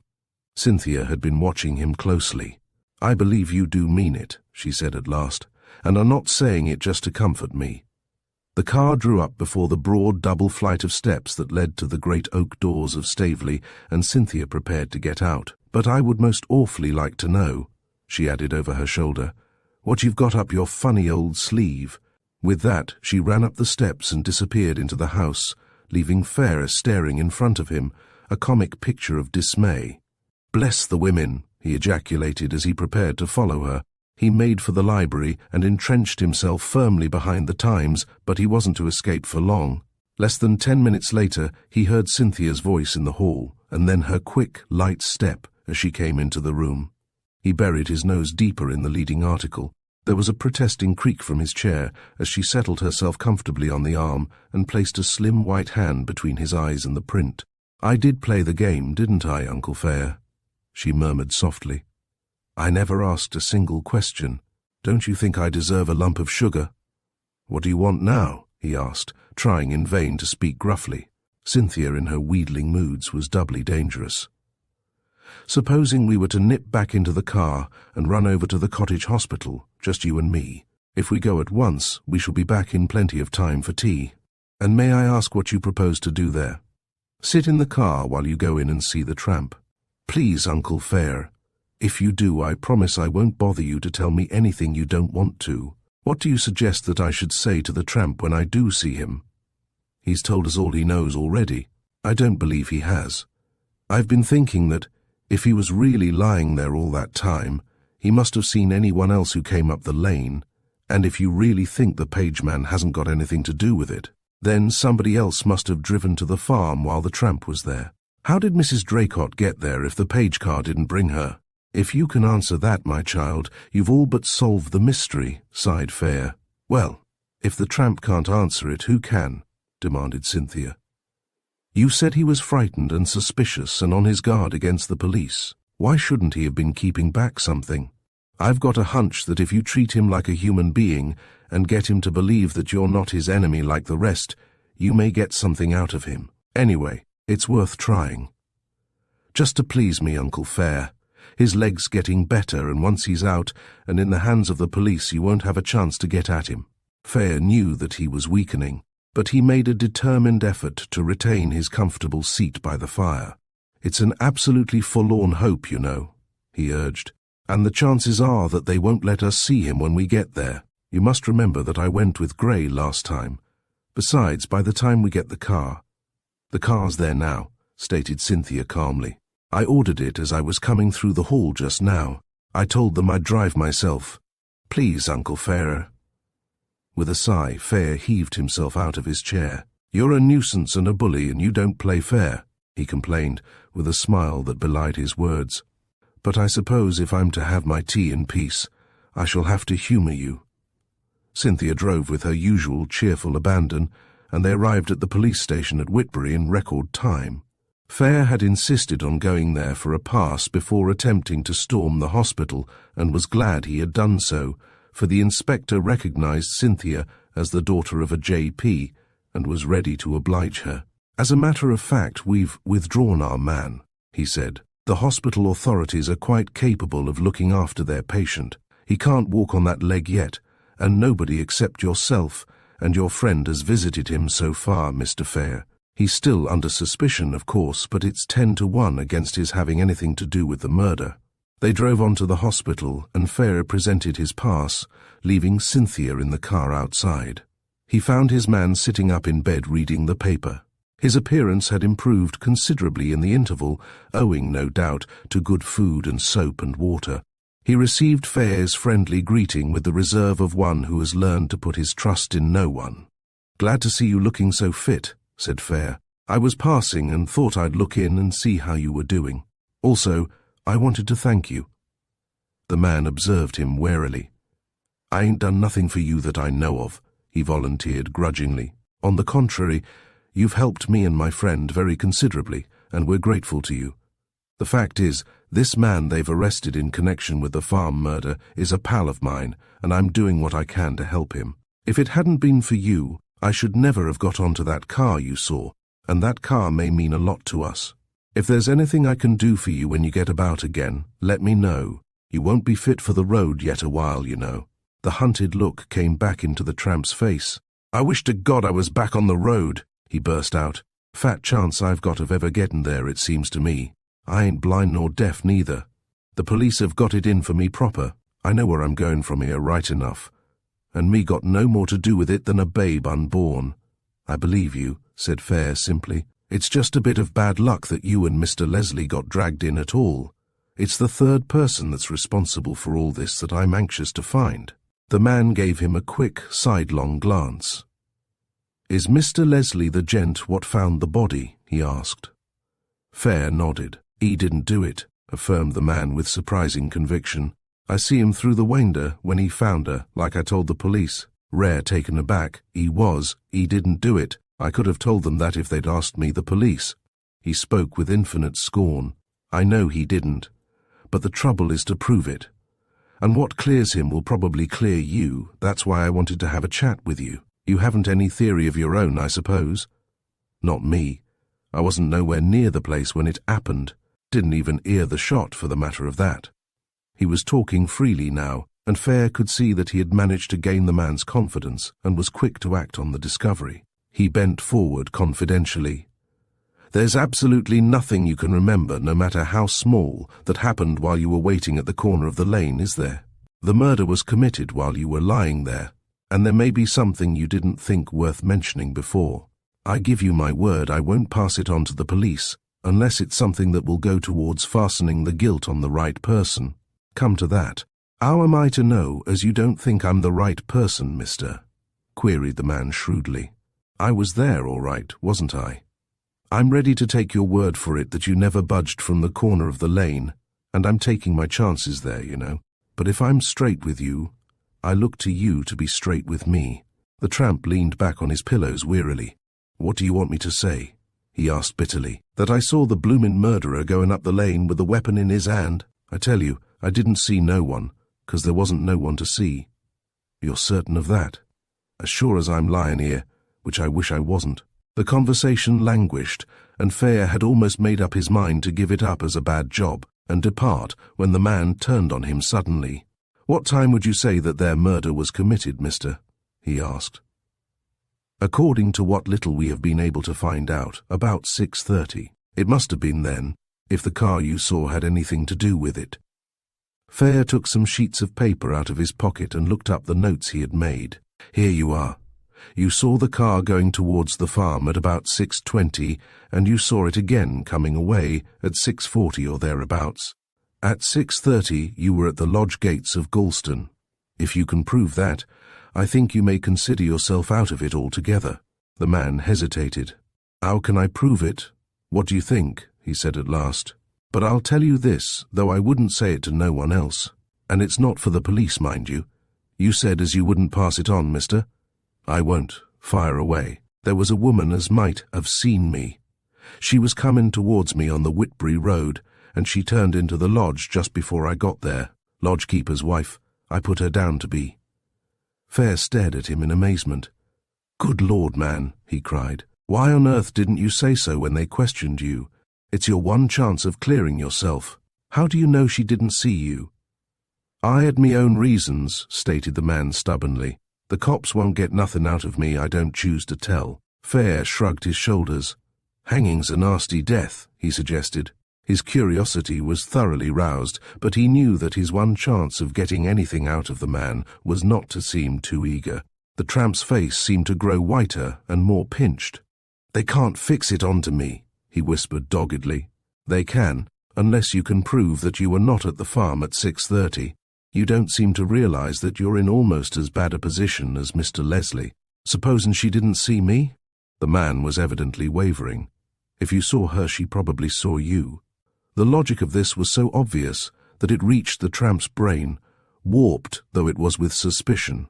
He considered it for a moment, then, raising himself on his elbow, brought his face close to Fayre's. "I've been a fool," he whispered. "I see it now. But I was afraid of getting in bad with the police. Will you promise not to pass it on without I tell you?" "I told you I wouldn't. Go on." "It was this way. I see the woman, like I told you, and I watched her go into the lodge. Then I went on to the lodge, meaning to ask for a bite of something. When I got there, I see something lying in the road, and I picks it up. It was a purse. It hadn't got much in it, only a half-crown. He paused, evidently at a loss as to how to proceed. And you pocketed the half-crown and put the purse back where you found it, suggested Fayre calmly. He knew now why the man had kept silence and marvelled at his mentality. Better, apparently, to risk the gallows for a crime he hadn't committed than risk getting in bad with the police for one he had. The one evil he understood, the other he hadn't sufficient imagination to realize. That's right, mister, but I wasn't going to tell the cops that, was I? No, I suppose not. You can trust me, but I warn you. You'll probably have to make a clean breast of it in the end if you want to clear yourself of something much more serious. Seems to me I'm for it, whether I tells 'em or whether I don't. Never did have no blinkin' luck, did I? Fayre had risen to his feet and stood looking down at the man in the bed. He was not a prepossessing object, with his furtive eyes and weak chin, but probably, as he had said, he had never had any luck, and Fayre was conscious of a sudden feeling of pity as he realized the utter friendlessness of this wretched, homeless creature who existed only on the sufferance of other men more fortunate and stronger than himself. No wonder he trusted no one and felt instinctively that every man's hand was against him. Look here, said Fayre, speaking on impulse. I'll do this for you. I'll go to the lodge myself and see the woman there. If she remembers you, well and good. You'll have your alibi ready then, if you need it. As to the purse, I'll settle with her myself over the half-crown. You've spent it, I suppose? Most of it, mister. The rest's there. He jerked his head in the direction of the table by his bed. On it lay the contents of the dirty red handkerchief he had been carrying when he was picked up. The police had been through them and found nothing worth confiscating. Very well, I'll square you with her. I think I can undertake to do that without giving you away. If she's a decent woman, she'll no doubt agree not to prosecute once she's got the money back. I will give you my word not to go to the police about it, but, if you take my advice, you'll make a clean breast of it to them as soon as you get on your feet again. Otherwise, you know where you'll find yourself. However, that's your affair. Anyway, I'll see to the purse business for you, which is more than you deserve. You know. If Fayre's last words were harsh, his smile was very friendly as he extended his hand in farewell. Weakness had always irritated, and at the same time appealed to him, and he had only just begun to understand how peculiarly helpless the class to which this man belonged must be. The tramp thrust a limp hand into his extended one. He was evidently struggling for expression. "Thank you, mister, I shan't forget it," was all he said, but Fayre knew he spoke the truth. He had reached the door when the man called him back. "I say, mister, I reckon you'd best take these towards that there half-crown. It's all I got left." He was holding out the small pile of coppers that had been on the table by his side. Fayre took them from him and gently laid them down again beside the folded red handkerchief. The man watched him, and, as he did so, his eyes fell on a small object which lay among his pitiful possessions. "I'd rather you took it, mister," he said half-heartedly. Then, as Fayre shook his head, "Thank you kindly all the same. You were asking if there was anything, no matter how small, as I could remember." "There's that, if it's any use to you. It 'ad gone clean out of my 'ead. It won't 'elp you much, but if I'd remembered, I'd a give it to you. By the gate of the farm, it was. I stepped on it in the dark going in, when I was on my way to the barn." He held out his hand, and in the palm was lying the cap of a Red Dwarf stylographic pen. Chapter 16. As Fayre passed down the broad staircase of the cottage hospital, he reviewed his conversation with the tramp, and decided that, considering the little he had gained by it, he might as well have stayed by the comfortable fireside in the library. Cynthia's hunch had not amounted to much after all, and he was sorry, more on her account than his own, for he had not expected anything himself from the interview. It had, however, simplified matters, insofar as it had definitely wiped off the tramp from the possible list of suspects. He had a strong conviction that the man's story was true. He suddenly became conscious of something hard pressing against the palm of his hand, and remembered the little red cap the tramp had given him at parting. It belonged obviously to the pen he had picked up on his visit to the farm, and he was in the act of slipping it into his pocket and dismissing it from his mind when a thought struck him, which caused him to pause in his descent and stand gazing blankly into the hall below. He had suddenly realized that if the tramp had picked up the cap on the occasion of his arrival at the farm somewhere about 7 o'clock, the pen must have been dropped still earlier in the evening. Fayre's mind went back to the copper-coloured sequins he had found by the gate. They'd been lying close to the pen, and he found himself trying to picture what had happened. If Mrs. Draycott's dress had caught in the gate in passing, the pen might have fallen from her companion's pocket while he was disentangling it. Or could the unhappy woman have been seized with a premonition of her fate and hesitated on the very threshold of the farm? At any rate, the finding of the cap by the tramp did away once for all with the possibility of the pens having been dropped after the murder by a reporter, as Keene had suggested, and its proximity to the spangles from Mrs. Draycott's dress pointed to the possibility that she and her companion might have paused for a moment near the gate on their way to the house.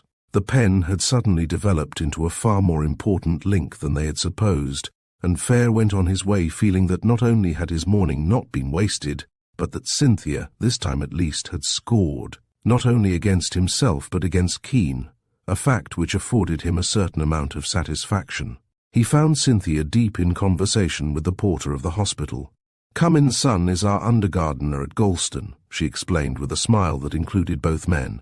"I was telling him that he's the only person who really understands Mother's beloved roses." Fayre, watching her, understood why it was that she had, not only the estate, but the whole of the village of Galston, at her feet, and remembered how even Whodunit had dropped his official reserve when speaking of her. He climbed into the car, and after a few more friendly words to the porter, they drove off. "Well," she asked as they swept round the corner into the high street of Whitbury, "did he say anything?" "He cleared himself, if what he says is true. Is there time to call on your lodgekeeper at Galston on the way back?" She turned to him in surprise. "Of course, it's a little out of the way, but not enough to matter. Why do you want to see him?" "I want to see her, if there is a her." "There is. His wife, Mrs. Doggett, is a dear old thing. If you want to get something out of her, you'd better leave it to me. I've known her all my life. I do. I want her to deal kindly with our friend, the tramp, for one thing." He told her the story of the purse, and then showed her the red cap the man had given him, and explained its significance. "Mrs. Doggett will be all right. I'll manage her. But the cap is important, Uncle Fayre. I'm glad you went. So am I now. You were quite right, and it's decent of you not to rub it in." He waited while Cynthia went into the lodge. After a short interval she came out, followed by a pleasant-looking old woman. "This is Mrs. Doggett," she said.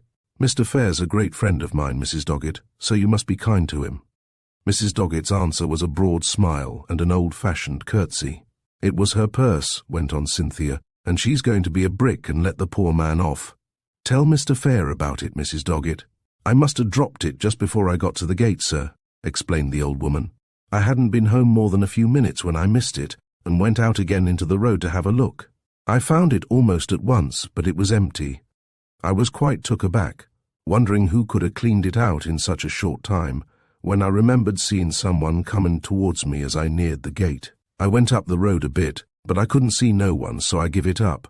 There wasn't only half a crown in it, and if he was in want, I'm glad he should have it, poor soul." "Do you remember at all what time you reached home that night?" asked Fayre. "I couldn't tell you to a minute, sir, but it must have been somewhere round about 6:30, I should say. I'd been doing me bit of shopping at Whitbury, and I usually stay till the shops close at 6, and it's just about half an hour's walk home. How long were you in the house, do you think, before you discovered your loss?" "I can't rightly say, but not more than a quarter of an hour. I hurried out as soon as I found it was gone. It wasn't long, because me husband come in for his supper at 7, and I'd got it all cooked and ready for him by then, and he hasn't been late once this month to my knowledge, sir." "Then that clears the tramp. You've done him more than one good turn today, Mrs. Doggett. Perhaps Lady Cynthia explained that I had promised not to report the theft to the police, so if you wouldn't mind keeping it dark. They won't hear nothing from me, sir. I don't want no traffic with them. Writing everything down in their little books." "Oh, I couldn't, sir. Thanking you kindly all the same," she finished, as Fayre slipped a note into her hand. It wasn't only half a crown, and I don't grudge it him. "You've got to, Mrs. Doggett," called Cynthia over her shoulder as the car leaped forward. "And you deserve it for being such a brick." "So that's that," said Fayre, with striking lack of originality. "He's out of it. Now we can concentrate on the real culprits. It'll take us all our time, too," he added ruefully. He spoke more truly than he realized. They had only just passed the lane leading to Leslie's farm when a small two-seater turned out of a by-road on their right and sped past them on the way to Whitbury. It was being driven by Greg, and by his side was the man who had cleaned the paint off Fayre's coat in the doctor's garage. At the sight of Cynthia, Greg raised his hand towards his hat, but his eyes were on Fayre, and it seemed to the latter that his glance held both contempt and defiance. He turned and looked after the car, and at the sight of the luggage rack at the back, an exclamation broke from him. It was loaded with a portmanteau and a big suitcase. "Good Lord, I might have guessed it. What an ass I was," he muttered in consternation. "What's the matter?"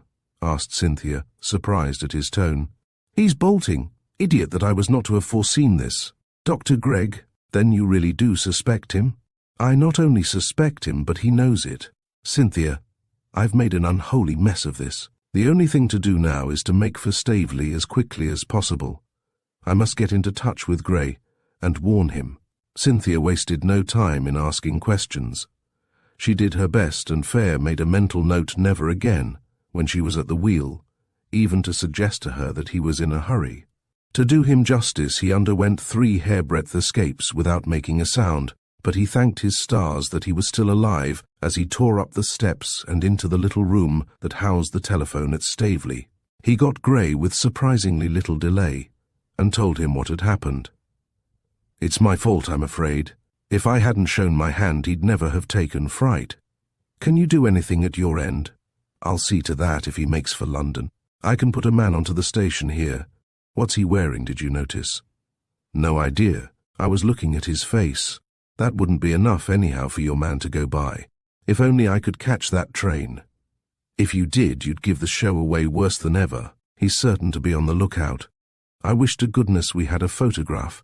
We must go by the ticket, that's all. I'll back my man to get onto him if it's humanly possible. Fortunately, he's on good terms with the station people. It'll be a bore if Greg goes north, though. It doesn't even follow that he's going by train. He was on his way to the junction, but that means nothing. He's got his man with him, which looks as if he was sending the car home from the station. The fellow's a sort of gardener as well, so he's not likely to take him with him if he's going far. That points to a train journey, so our luck may be in after all. Look here, are you free to come up at any moment?" "Quite. Tonight, if you like." "There's no great hurry, but you might run up in the course of the next day or two. There's nothing much you can do where you are now, and it's about time we compared notes again. I may have something for you by the time you get here." Fayre calculated for a moment. "I'll come up by the night train tomorrow, arriving Sunday morning. Then I can look you up on Monday." "Good. Or better still, lunch with me on Sunday at the Trock." "Excellent. I'll be there at 1. By the way, if Greg was making the night train, he'll get in about 6:20. Tell your man to be careful. He's no fool, remember." "Thanks. See you Sunday, then." Fayre was hanging up the receiver when a voice at his elbow made him start. "What's this? Not the naughty doctor doing a bunk? Now that looks fishy, if you like." Bill Staveley had come in unperceived and had overheard Fayre's last sentence. "He's off," answered Fayre. "Met him just now on the way to the junction, luggage and all. It looks as if he'd got the wind up." Staveley glanced at his watch. "Even if you're only just back, he was allowing time and to spare for the 5:40. What makes you think he was going to London?" "Nothing. He may not have been going by train at all." For answer, Staveley pushed him gently to one side, and picking up the receiver, gave a number. "That Whitbury station? That you, Millar? Lord Staveley speaking. Has the London train gone yet? Confounded then, I've missed it. I wanted to catch Dr. Gregg about something. He was on that train, wasn't he? I thought so. You don't happen to know if he was going straight through to London, do you? If he's stopping at Carlisle, I might ring him up there." "Thanks, I'll hold on." There was a short pause while he waited, the receiver to his ear. "Hello." "Yes. He booked through, did he?"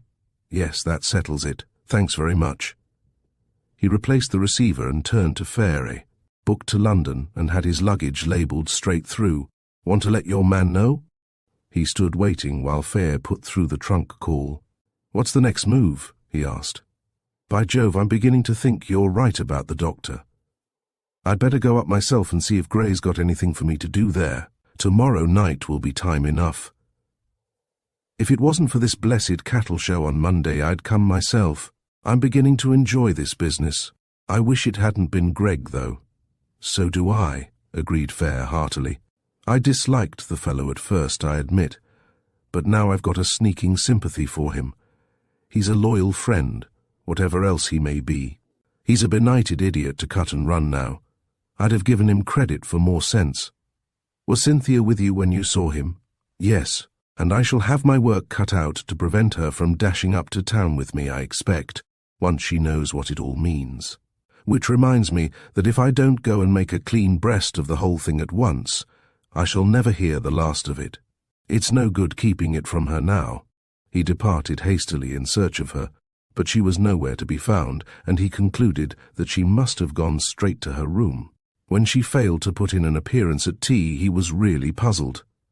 He knew she must be waiting eagerly for his explanation, and it was not like her to curb anything, least of all curiosity. He was relieved to find that the Staveleys took her defection very calmly. "If you knew Cynthia better, you'd take everything she did as a matter of course," announced Eve Staveley. "She's probably gone home to collect a few more oddments." "If she hasn't made a dash for the 5:40 and caught it," suggested Bill Staveley with a wicked gleam in his eye, "she can twist old Miller round her little finger, and if she told him to keep the train till she arrived, I wouldn't bank on his not doing it." "My dear Bill, why on earth should she go off on the 5:40? demanded his wife. "Why shouldn't she? It's just the sort of tomfool thing she would do," he countered cheerfully. The suggestion made Fayre uncomfortable, and he went through a good deal of quite unnecessary worry before she walked calmly into the dining room, 10 minutes late for dinner, and apologized very prettily to her hostess for her unpunctuality. Lady Staveley took it for granted that she had been to Galston, and neither of the two men thought it wise to question the fact in public. After dinner, however, she found herself pinned into a corner of the big drawing-room, well out of hearing of her hostess, and made to give an account of herself. "It's no good trying the happy home stunt on us," remarked Bill Staveley lazily. "We want to know where you've really been, and what mischief you've been up to." "I never said I'd been to Galston," protested Cynthia, the picture of injured innocence. "It was Eve who insisted on it, in spite of all your protestations," jibed Staveley. He and Cynthia were old sparring partners, and he was a worthy match for her. "Well, did you want me to give the show away?" she asked.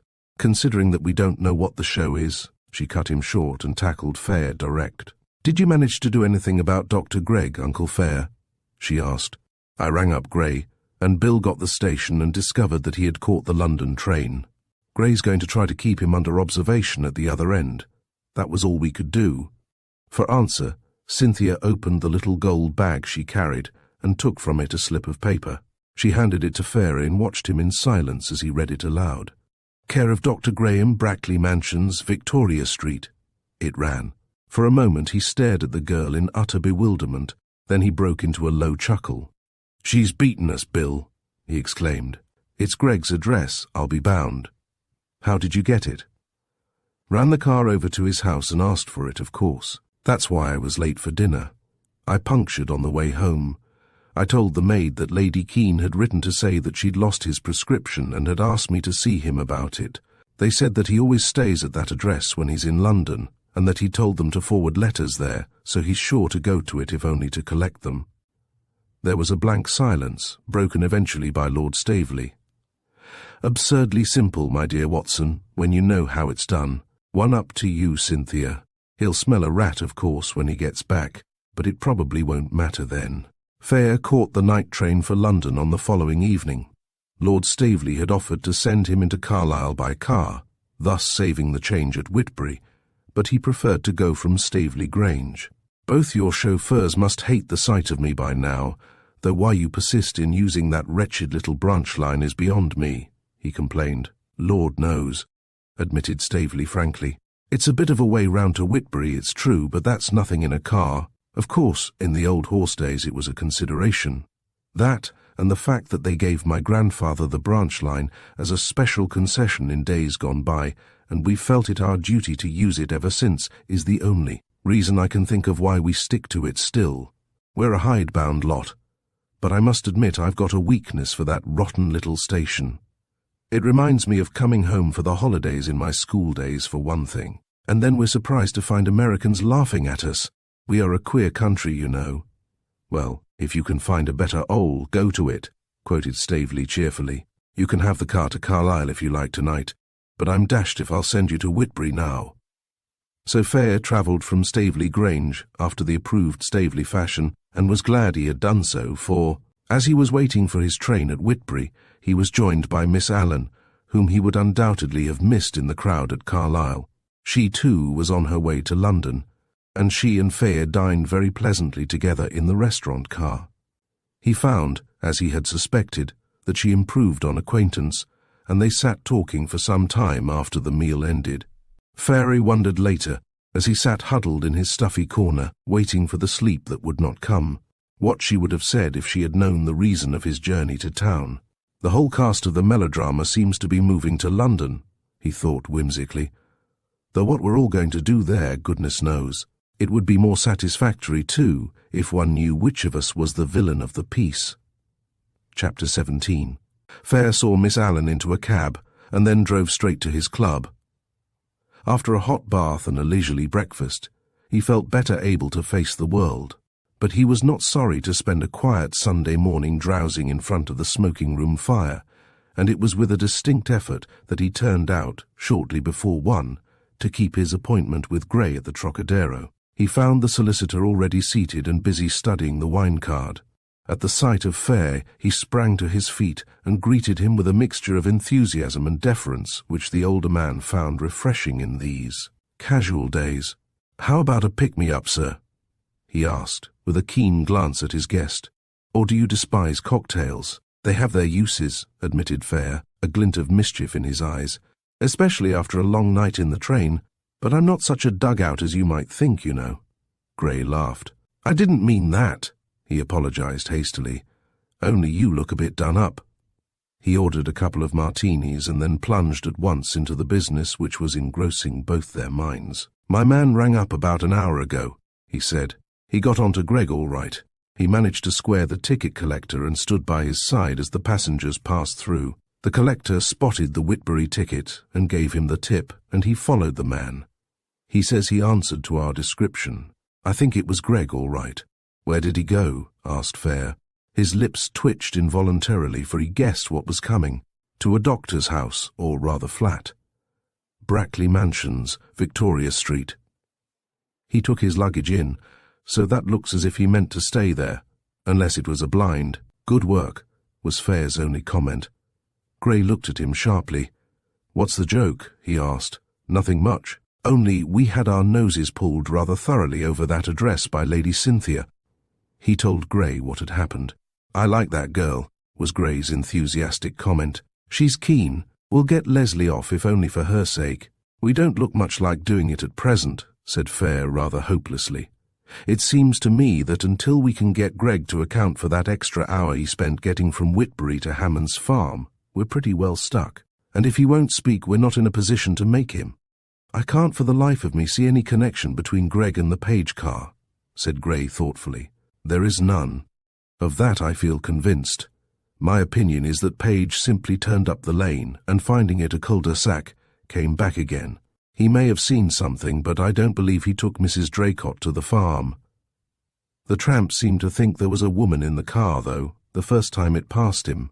He was very vague about it, and admitted he could hardly see the occupants.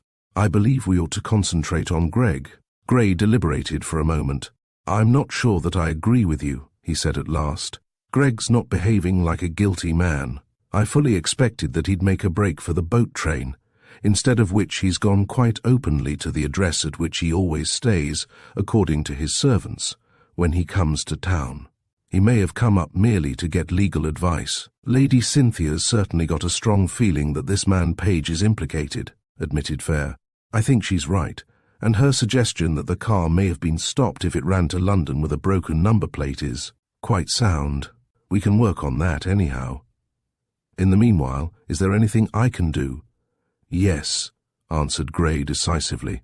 Get in touch with Sir Edward if you can, and see if he won't arrange an interview with us. He's got one of the acutest brains in England, and I'd welcome his advice. Besides, he's got a personal interest in the case. Fayre laughed. He hasn't exactly encouraged my maiden efforts, he complained. In fact, he told me flatly to go to the police just before he left Staveley. Gray nodded. That's the line he would take. Like all competent people, he distrusts the capacity even of professionals, and amateurs simply don't exist for him. I don't think he'll take that line now, however, especially when he realizes how far we've got. He'll admit that we've every reason now to keep the thing in our own hands. I'll call on Lady Keene this afternoon and see if I can get hold of him. He's sure to be there unless they are week-ending out of town, and I don't think she's well enough yet for that. Any time he chooses to appoint will suit me. Meanwhile, if nothing further transpires as regards Greg, I'll be at him myself. He may not resent my curiosity as much as yours, and if he has been to see his solicitor, he'll no doubt have had it impressed upon him that his attitude is not only stupid but dangerous, if he's really got nothing to hide. They lingered over lunch and again over their coffee. When they at last parted, Fayre strolled down Piccadilly and across Green Park, and it was close on 4 o'clock when he reached Keene's house in Westminster. 2 cars were standing before the door when he reached it. Evidently he was not the only caller, a discovery which afforded him a certain satisfaction. If there were other people there, Sybil would have little opportunity for discussing the Draycott murder, and he might manage to slip away and transact his business with Keene. He had hardly taken his hand off the bell when the door was opened, and, without waiting for his inquiry as to whether Lady Keene was at home, the butler stood aside for him to pass into the hall. "Sir William is waiting for you, sir, if you'll step up," he said. "Sir William," repeated Fayre, puzzled. "Isn't this Sir Edward Keene's?" For a moment, the man seemed taken aback. Then he realized his mistake. "I beg your pardon, sir. I took you for the doctor the gentlemen are expecting. Lady Keene is very ill. The doctors are holding a consultation upstairs. Sir Edward is at home, but I don't know." "I won't trouble him now, of course," said Fayre quickly. "I'm very sorry about this. When was she taken ill?" "Her ladyship had a heart attack yesterday evening soon after she arrived from the north. The doctor thinks the journey was too much for her. We are very anxious about her, sir." The man looked genuinely distressed. Evidently Sybil Keene was of those who endear themselves to their servants.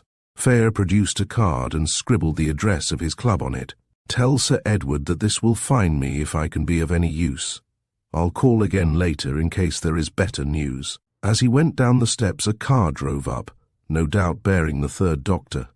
His heart was very heavy as he made his way slowly back to his club. For the moment his mind was swept completely clear of the Draycott case, and he could think of nothing but the Keenes, the hushed house, and the possibly fruitless consultation that was now taking place. Sybil Keene was the oldest of all his friends in England, and he was very fond of her. Edward could, on occasion, exasperate him almost beyond endurance, and he was an unsatisfactory companion in the sense that he gave little and asked for nothing where the ties of friendship were concerned. But Fayre had always both liked and admired him.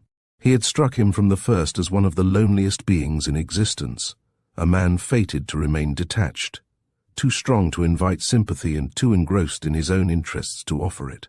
Fayre pictured him, waiting alone for the verdict of the doctors, and wished he had had the courage to break in upon his privacy. He dined at the club, and, after a fruitless attempt to enjoy a quiet cigar, was driven by sheer anxiety to return to Westminster. To his surprise, he was told that Sir Edward wished to see him. "It was good of you to call, Hatter," was Keene's brief comment as he rose to greet him. His voice had lost none of its resonance, but Fayre thought he had never seen a man look so ill. His face was a grey mask, and his eyes, bleak and lifeless, seemed literally to have receded into his head. Fayre cast a swift glance round the room. "Look here, old man," he said. "Have you dined?" Keene stared at him vaguely. The butler, who had been making up the fire and was about to leave the room, turned at his words. "Sir Edward made a very poor dinner, sir," he ventured. Keene swung round on him impatiently, but he was too exhausted to act with his customary vigor, and Fayre forestalled him. "Do you think you could raise a few sandwiches?" he asked the man pleasantly. "I see drinks are here." The butler responded with alacrity. "Cook did cut some, sir, on the chance." He vanished, only too thankful to feel that Sir Edward was at last in the hands of someone who seemed able to influence him. He had hardly eaten or slept, in the opinion of his household, since his wife had been taken ill. Fayre strolled over to the little table near the window, on which stood a tantalus and a couple of siphons. He poured out a stiff drink, but withheld it until the butler returned with a tray of fruit and sandwiches. Keene sat gazing into the fire. He did not show the slightest interest in Fayre's movements, and the fact that his old friend had coolly taken possession and was issuing orders to his servants seemed to have escaped him. Fayre moved the table with the tray to Keene's elbow. "Is Sybil conscious?" he asked quietly, and with what seemed deliberate cruelty. Her name was enough to rouse Keene from his abstraction. "Her mind's quite clear, but she's so weak she can hardly speak," he said. "The doctors won't say anything definite yet. Then, if she's able to think at all, she's worrying about you. Don't give her more cause for anxiety than you can help, old chap. She'll need you as soon as she picks up a bit. And what earthly use are you going to be to her if you let yourself go to pieces now?" He held out the tumbler, and Keene, after a moment's hesitation, took it and drank thirstily. "I wanted that," he said. For answer, Fayre silently pushed over the plate of sandwiches. Then he sat quietly watching the dancing flames while Keene forced himself to eat. The self-discipline he had always practiced stood him in good stead, and the plate was half empty before he leaned back in his chair and fumbled for his cigarette case. "Sorry, Hatter," he said with the ghost of a smile, "but that's the best I can do." Fayre grinned back at him. "Good enough," he answered. "Feel better?" Keene nodded. "I'd lost grip of myself for the moment, that's all. Those confounded doctors took such a time this afternoon, and then I couldn't get a thing worth having out of them. I suppose they couldn't help it, poor beggars, but it seemed a lifetime to me. It was decent of you to come, Hatter. I came because I couldn't stand the suspense any longer myself. Glad I did now. So am I. I'll tell you as much as I know myself. If she pulls through the night they think she'll do, and she's no weaker than she was this morning. That's all I've got to go on. If there's any change, the nurse will come for me. Otherwise, she's to see no one. The doctor's coming again in an hour's time." "Thanks," said Fayre appreciatively. "I'm glad to know. It's not such a bad lookout as I feared. Like so many people with frail bodies, Sybil's always had more than her share of nervous vitality, and I'm ready to bank on that. And you've given her an incentive to live, old man," he finished gently. Keene stared at him for a moment without speaking. Then, "I've done my best," he said with a curious grim note in his voice that made Fayre wonder whether, after all, he had not always realized how very little of her heart Sybil Keene had to give when she married him. There was a pause, then Keene rose to his feet and thrust his hands into his pockets with the gesture that was so characteristic of him. "I can't stand this," he said abruptly. "I must get my teeth into something or my imagination will get away with me. What have you and Gray been doing?" "As a matter of fact, I came here today at Gray's request. He wants to consult you and suggested I should make an appointment. Of course, that's all off now. For the present, anyhow. But there's no reason why you shouldn't put me au fait with things. I should be grateful for anything to hitch my brain onto at this moment." Fayre realized that he was actuated by sheer instinct for self-preservation and met him halfway by plunging at once into a recital of all that had happened in the last few days.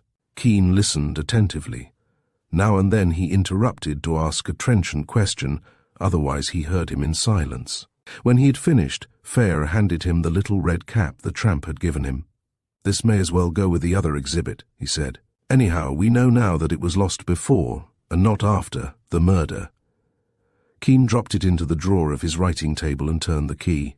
"It would be interesting to know how much that fellow, Gregg, really knows of Mrs. Draycott's past," he said slowly. "Whatever it is, he's made up his mind not to speak." Keene stood rocking backward and forward on his heels, lost in thought. Fayre watched him in amazement. Half an hour ago, he had been a broken man. Not only had he pulled himself together by sheer force of will, but he was now giving his whole mind to the matter in hand with a lack of effort that seemed almost superhuman. "Greg ought to be get-at-able," he said at last. "His treatment of you was nothing but a display of bad temper. If he's innocent, it ought to be possible to convince him of the folly of the line he's taking. If he's guilty, the only course will be to put the matter in the hands of the police. My own impression is that he's shielding someone. Miss Allen said that this man Baxter, Mrs. Draycott's first husband, was dead. She also went so far as to say that he was the one person she could think of connected with her sister's past who would have been capable of killing her. Have we any proof that the fellow is dead? Greg told me that he had died in his arms. We haven't followed the matter up, if that's what you mean. A statement of that sort coming from Greg is of no value to us. Get Gray to look the thing up, will you?" "It's an idea," exclaimed Fayre. "I wonder we never thought of it." Baxter was Greg's friend, and Greg hated Mrs. Draycott on his account. He'd certainly shield him if the necessity arose, and Baxter was a drunkard and half demented. At that, if the accounts be true, there may be something in it. Keene made a gesture of impatience. "Don't go off the deep end, Hatter. The man's probably dead and buried. It's worth investigating, though.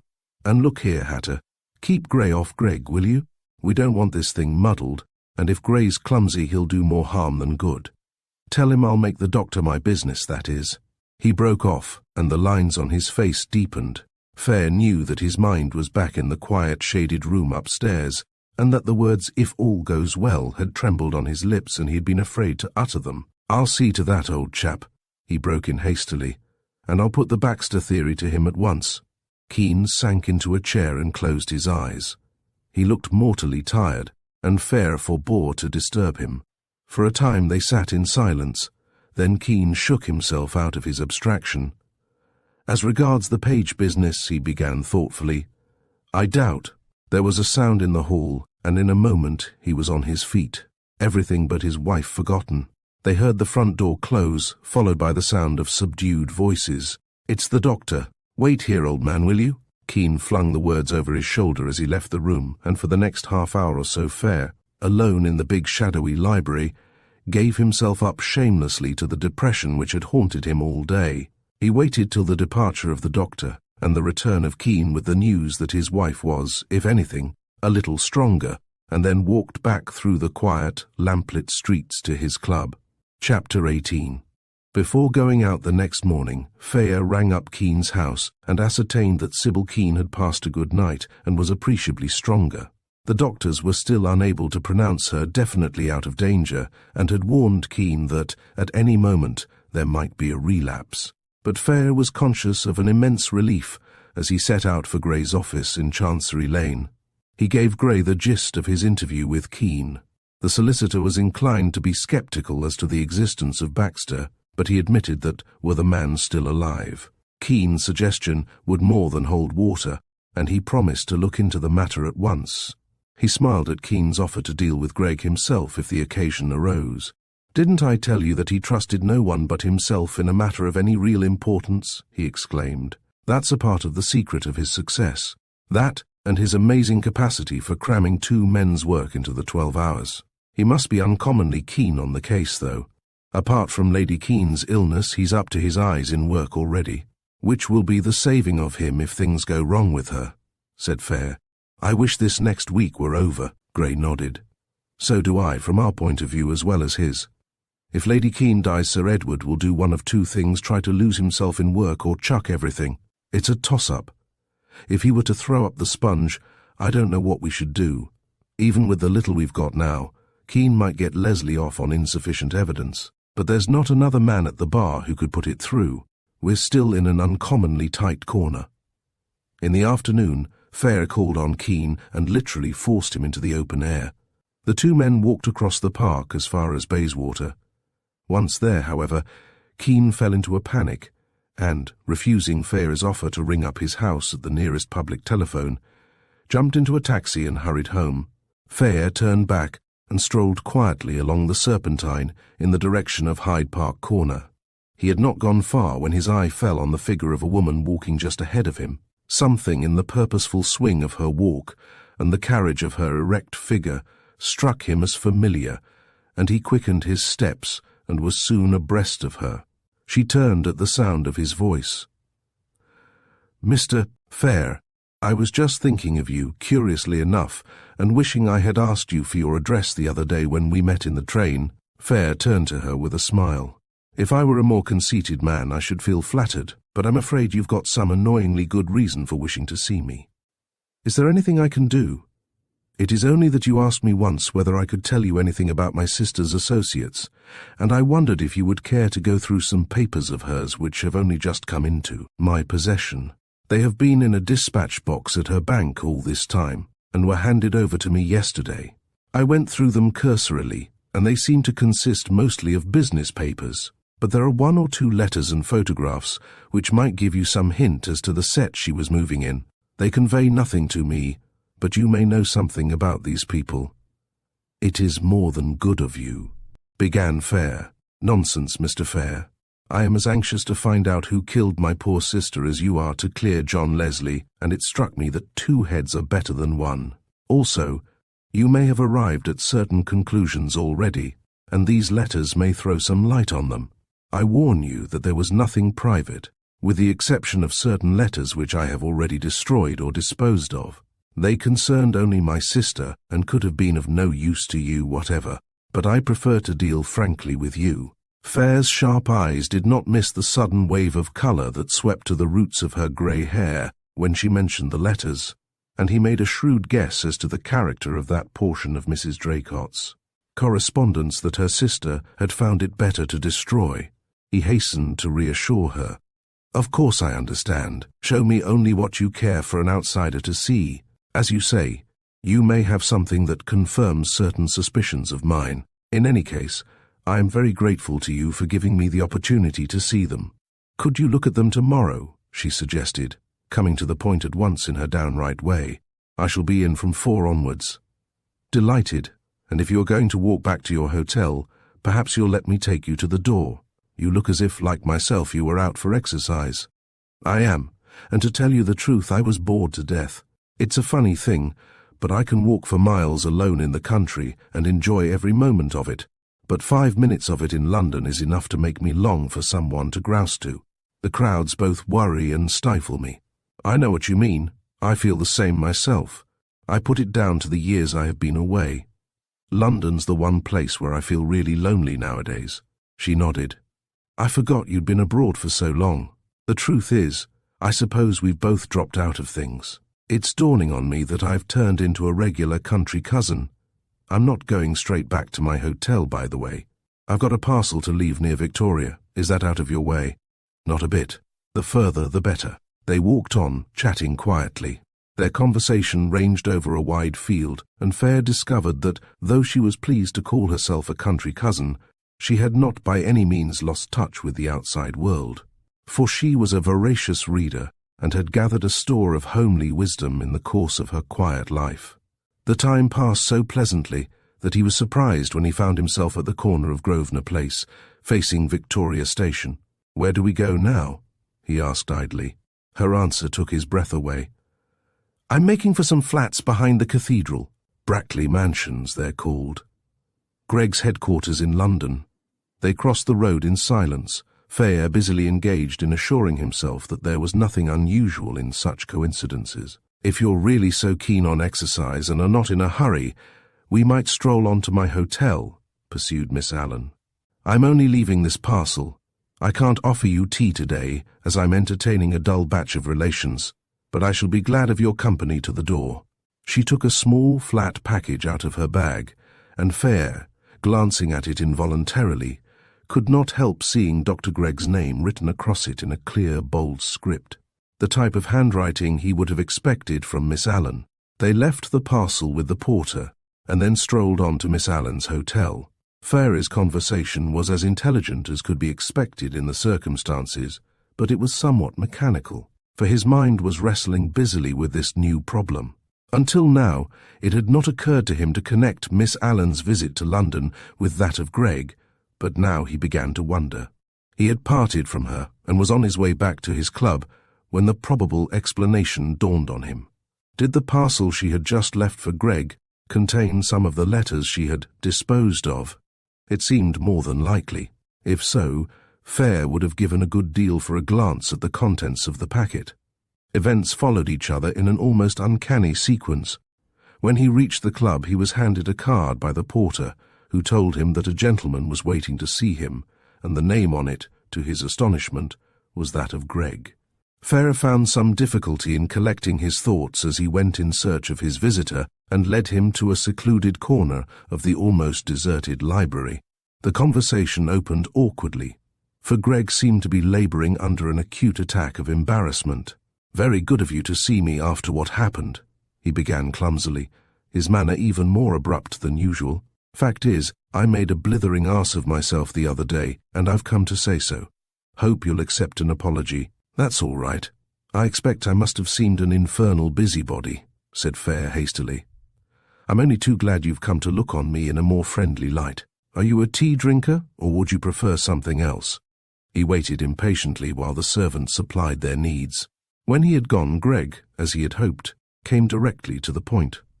"You asked for an explanation the other day," he said bluntly. "If it hadn't been for my infernally hot temper, I should have given it and saved us both a lot of trouble. Well, I've come to give it now." He shifted uncomfortably in his chair, his tea cooling unheeded by his side. "It's a bit difficult to know where to begin, but you may as well have the whole story.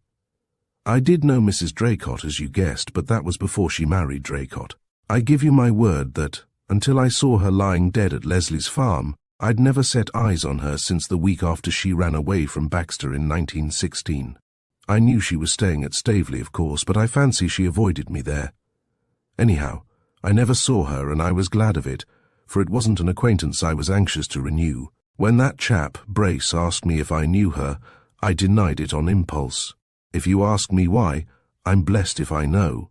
I hated her, and everything to do with her, and the time I had known her, and I suppose it was a sort of blind endeavour to put it all behind me. Anyway, as soon as I'd done it, I knew what a fool thing it was to do, but there was nothing for it then but to stick to what I'd said. How you got onto the fact that I'd ever had anything to do with her, I don't know, but it was cursed awkward for me, and I'm not surprised you got the wind up.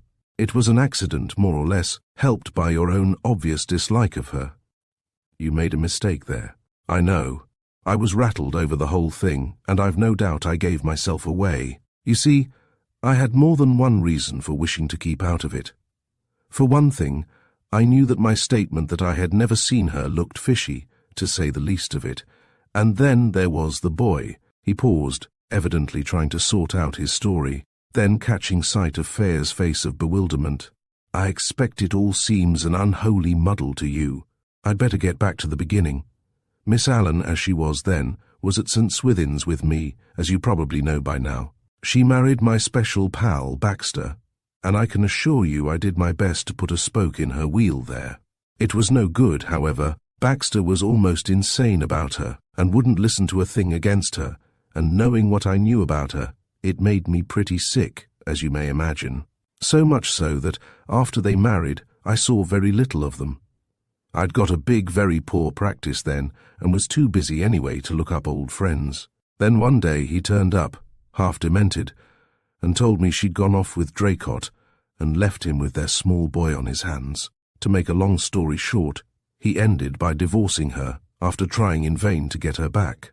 I went to see her myself, much as I disliked her, the day after Baxter's visit to me. I found her at a hotel with Draycott, and she laughed in my face when I tried to get her to return to her husband. After the divorce, he went to pieces altogether, and I had my hands full, I can tell you. When he got past work, I persuaded him to come to me with the boy, and he died soon afterwards in my house. I'd got fond of the little chap by then, and I stuck to him, there being no other relations he could go to. He's at a preparatory school now and going to a public school next term. That's the principal reason why I didn't want my connection with this business to come out. I gave him my name, and he's supposed to be my nephew, and for his sake, I don't want to drag up the past now. "I see that," said Fayre sympathetically. "In fact, I'm beginning to realize now how you must have cursed my interference. Your butting in as you did was a calamity from my point of view, and, Like a fool, I lost my temper and tried to bluff it out. You see, I'd concealed his identity with a good deal of care, and I began to see myself in the witness box and photographs of the little chap in the papers. All my trouble gone for nothing, as it were, and I saw red. Does the boy know he's Baxter's son? He knows his name was Baxter originally, but he wouldn't connect his mother with Mrs. Draycott. He thinks she died before he came to me with his father. I never tried to conceal his parentage from him. In fact, I've done my best to keep the memory of his father alive as he was, before he let himself go to pieces. Fortunately, the little chap was too young to notice much in those days. No, it was his mother I was afraid of. She'd got no legal claim on the boy, but I knew her. She was a greedy woman where money was concerned, and an infernally clever one. Even when Draycott was alive, she was eternally hard up, and there was very little she'd stick at to raise money. I never saw her again, as I said, but I kept track of her, and from what I heard, I'm pretty certain that if she'd known where to find the boy, she'd have put the screw on me, little as I should have been able to give her. She knew I'd do a good deal to prevent her from getting at him.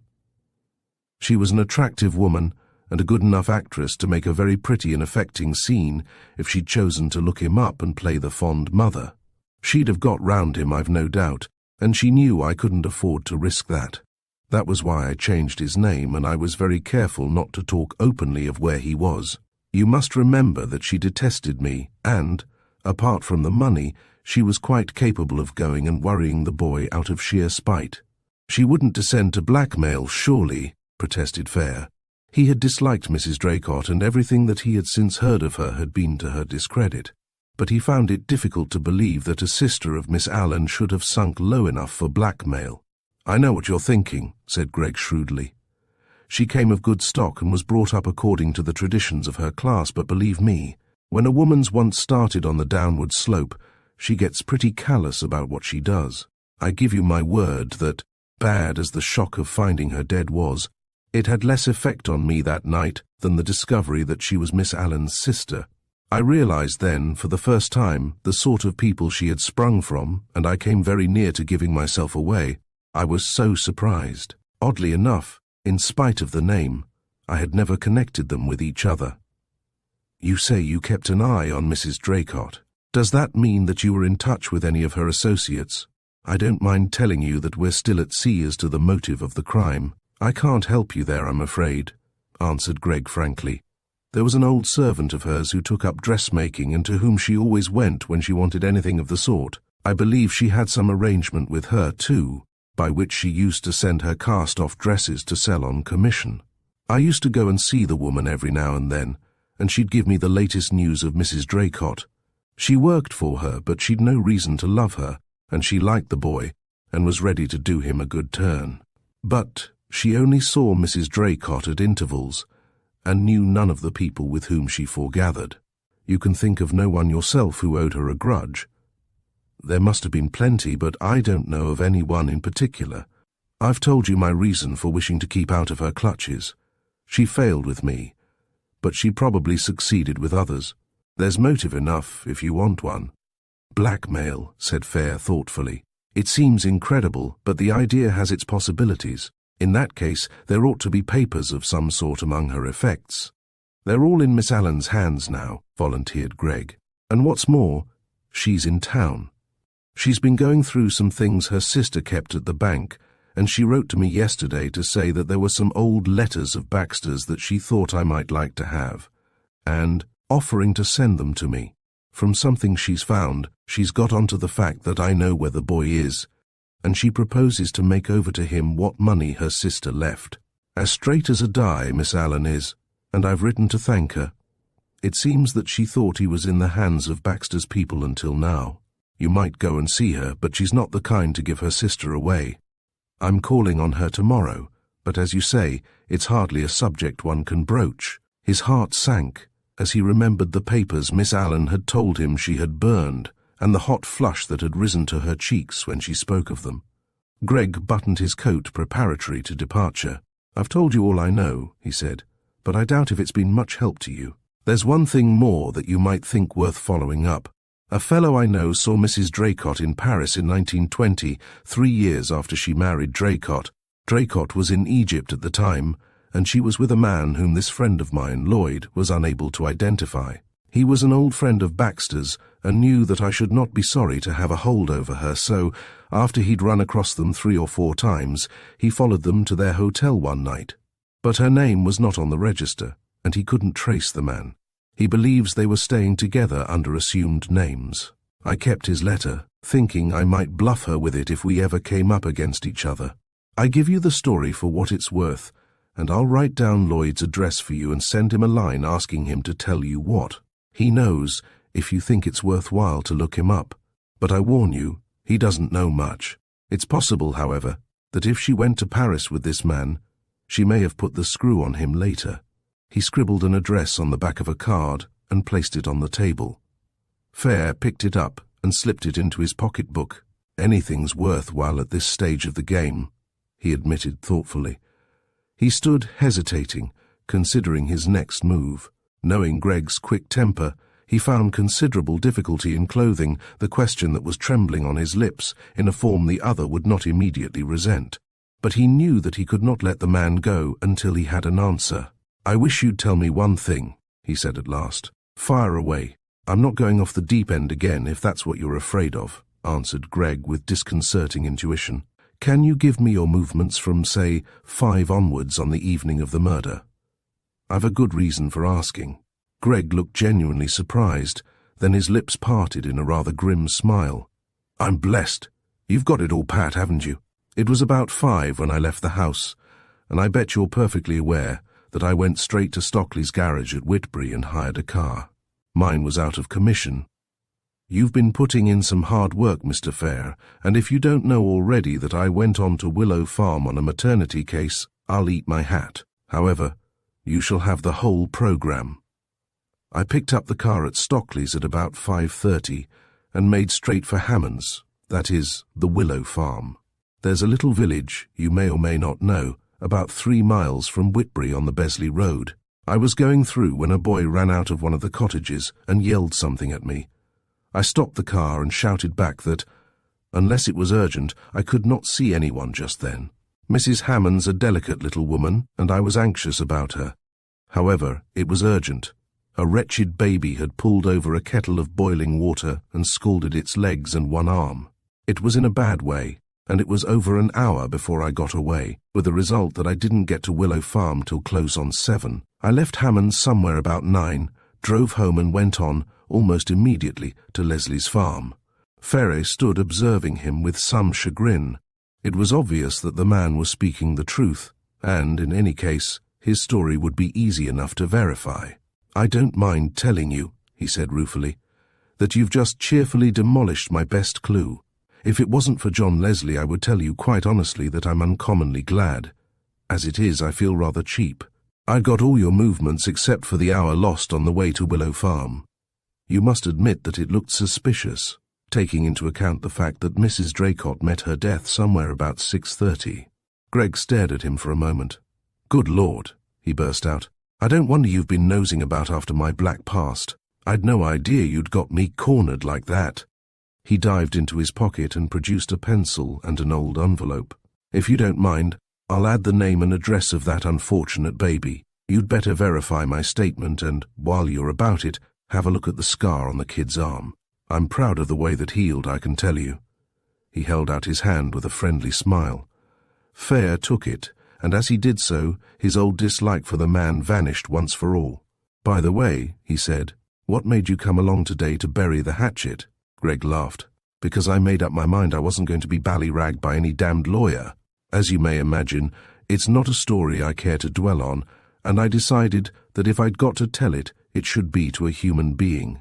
And I was beginning to feel that I owed you an apology too. So when Sir Edward Keene rang up this afternoon and tried to bully me into making an appointment, I temporized, and then, 10 minutes later, rang up his house, feeling pretty sure a servant would answer. Luck was with me, and I got the butler at the other end, and he gave me your address, after which I came straight along to you. Pity you asked. I rather hoped you'd think it was spontaneous." So this was Keene's doing. Keene, who had requested Fayre to keep Gray from butting in and making a mess of things. Chapter 19. On his way to keep his appointment with Miss Allen, Fayre called at Keen's house in Westminster, where he was assured by the butler that Lady Keen's improvement was maintained. That solemn functionary had recovered his professional manner and looked a different person from the harassed and very human individual who had mistaken Fayre for a Harley Street specialist on the night of his mistress's illness. Fayre, observing his native pomposity for the first time, realized how complete his collapse had been and liked him the better for it. Before going on to Miss Allen's hotel, he dropped into a florist's and ordered a great sheaf of flowers to be sent to Lady Keene. Remembering their old days together in the country, he chose simple country flowers rather than the heavy-smelling hot house blooms that were pressed on him by the saleswoman. He had an idea that they would please her, and he knew that she would understand and appreciate the spirit that had caused him to select them.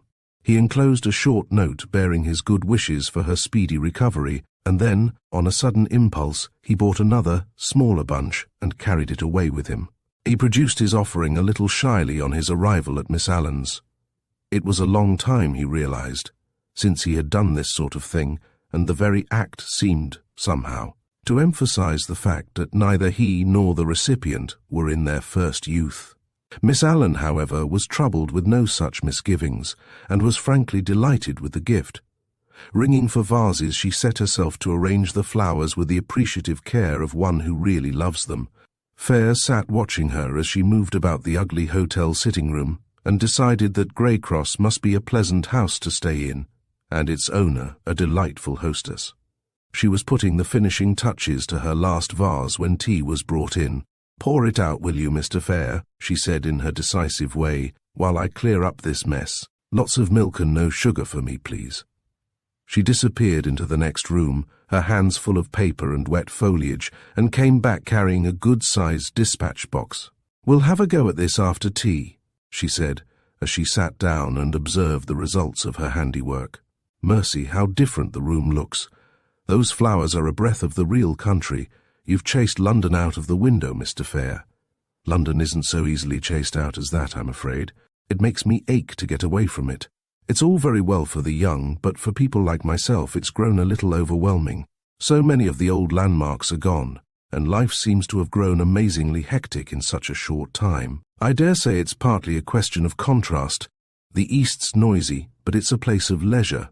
I've lost the habit of moving quickly." She nodded appreciatively. "I know what you mean. It takes me the same way. I spend my life among plants and animals, and I'm beginning to realize how slowly and surely nature progresses. Everything else, nowadays, seems anything but slow and appallingly insecure. At least, that's my feeling. But then I've crossed Piccadilly at least half a dozen times today, and I'm wondering why I'm still alive. The moment my business here is finished, I shall make for home again. What are your plans, now that you are back in England for good?" "A little place somewhere in the country, just large enough to hold a few friends and a dog or two. If possible, some fishing. Then I shall settle down and cultivate my garden and write a dull book about India. You won't be lonely." "Are you?" Fayre shot back at her. She laughed. "No, I must admit I'm not. But you must remember that I've got a small village on my hands, and I'm on all sorts of queer little local committees and things. You don't propose to become the vicar's prop and stay, I presume?" "Not exactly, but I've no doubt that some of the philanthropists of the neighbourhood will find a use for me. I've never met anyone yet who escaped them." "Oh, they'll get you," agreed Miss Allen cheerfully. "When I took Greycross, more years ago than I like to think of, I mapped out a neat little programme for myself, riding to hounds in winter and gardening and tennis in summer. I saw myself drifting into a healthy, mildly selfish old age, but the local busybodies got me before I'd been there a year. And you'll be easier to net than I was." "I'm not so sure," asserted Fayre grimly. "I am. You're the sort that can't see a child fall down without crossing the road to pick it up. You won't have a chance." Fayre reddened as he caught the disarming twinkle in her eyes. "Look at you now," she went on ruthlessly. "How long have you been home?" 3 months, more or less," he informed her meekly, "and you're up to your eyes in this affair of John Leslie's already, and as soon as that's over, you'll find someone else in trouble." "It's a depressing program for a man who has come home to enjoy a well-earned rest," he protested. "It's the fate of all unattached people," she assured him briskly. "Don't you know that the spinster and the bachelor are at the mercy of their friends? I speak from personal experience." "And you enjoy every moment of it," put in Fayre shrewdly. It was Miss Allen's turn to blush. "Well, it keeps me busy, and it may save me from becoming a selfish, cantankerous old woman." She drew the dispatch box to her and unlocked it. "The private letters, such as they are at the bottom," she said, removing several bundles that were obviously bills and receipts. "Do any of these names suggest anything to you?" She handed him a packet of letters, and he went through them with the swiftness of one accustomed to handle papers. They seemed to consist mostly of old invitations. Why Mrs. Draycott should have kept them, it was difficult to imagine. Probably she had been too lazy to sort them out and had thrown them carelessly into the box with other papers, but they were useful inasmuch as they gave some clue as to the people she was in the habit of visiting. One or two of the signatures Fayre recognized as being well known in the city. He made a note of some of them in his pocketbook, meaning to ask Gray for information about them. As Miss Allen emptied the box, his list grew longer, but even the few private letters which he read carefully from beginning to end, in the hope of finding at least some allusion to Mrs. Draycott's private affairs, failed to produce any enlightening information. There were several packets of photographs, some of which were signed and many of which bore inscriptions, but they conveyed nothing either to Fayre or Miss Allen. "That's the lot," she said at last, beginning to stack the pile of papers back in the box. "I'm afraid it hasn't been much help." Fayre rose to help her. "It's given me a list of names that may prove useful, and at least we know now what sort of set she was moving in. Any one of these people may be able to give us information as to someone who had reason to bear her a grudge." He picked up an envelope which was lying at the top of a bundle of receipts and opened it idly. A snapshot fell out and dropped, face upwards, onto the table. Fayre bent over it, and as he did so, the colour ebbed slowly from his face, leaving even his lips white. He snatched the photograph up and walked quickly over to the electric lamp that stood on the writing table. Holding the snapshot just under the light, he studied it carefully. Miss Allen, who was absorbed in fitting the papers back into the box, had not noticed his emotion. Now she suddenly became aware that he had found something that interested him. "What have you got there?" she asked. Then, seeing the envelope on the table, "Is it that snapshot? It puzzled me too. The odd thing is that it seems to have come from Germany according to the inscription on the back." Fayre turned it over. Stamped across the back were the words, "Staatsnarrenhaus, Schliefeldt." "What do you make of it?" she went on. "I don't know a word of German, but it seems to be the name of a place." Fayre came slowly back to the table and picked up the envelope. His face had regained its normal colour, and there was nothing in his manner to show that he had just had, perhaps, the greatest shock of his life. He was a good German scholar, but he did not enlighten Miss Allen as to the full meaning of the inscription he had just read. "It seems to have come from a place called Schliefeldt," he said, examining the envelope narrowly as he spoke. "You've no idea, I suppose, how your sister got it?" "None. She had no connection with Germany that I know of, either before or after the war, though she may have been there when she was abroad. She was on the continent a good deal and had a good many friends there. There was nothing in the box that seemed to have any connection with the photograph. It was lying on the top, in the envelope, just as you saw it when I first came on it." "We may take it, then, that it was probably one of the last things she put into the box," suggested Fayre. "It looked like it, certainly." Fayre picked up the topmost packet of receipts and pulled one out. It was dated 1926. "You don't know at all when your sister last asked for this box at the bank?" he asked. Miss Allen shook her head. "I could find out, I suppose. But I do know that my sister only sent it to the bank with her plate when she left her London flat about 2 months ago, so that she had access to it up till then. I believe she stayed on in town for a bit after giving up her flat, so she may have had the box out again. Do you want me to find out?" "It's very kind of you, but I don't think it's necessary. There's no date on the envelope. Evidently, it is just an unused one that she slipped the photograph into for safety, and I was trying to get a clue as to when she is likely to have received the photograph. As it was at the top, and as the receipts under it are for 1926, it looks as if she had put the photograph in fairly recently. "Does it suggest anything to you?" she asked. "It bears an extraordinary resemblance to a man I firmly believe to be dead," said Fayre slowly. "Of course, it probably is only a chance likeness, but it is so strong that I am going to ask you whether I may borrow the photograph for a day or two."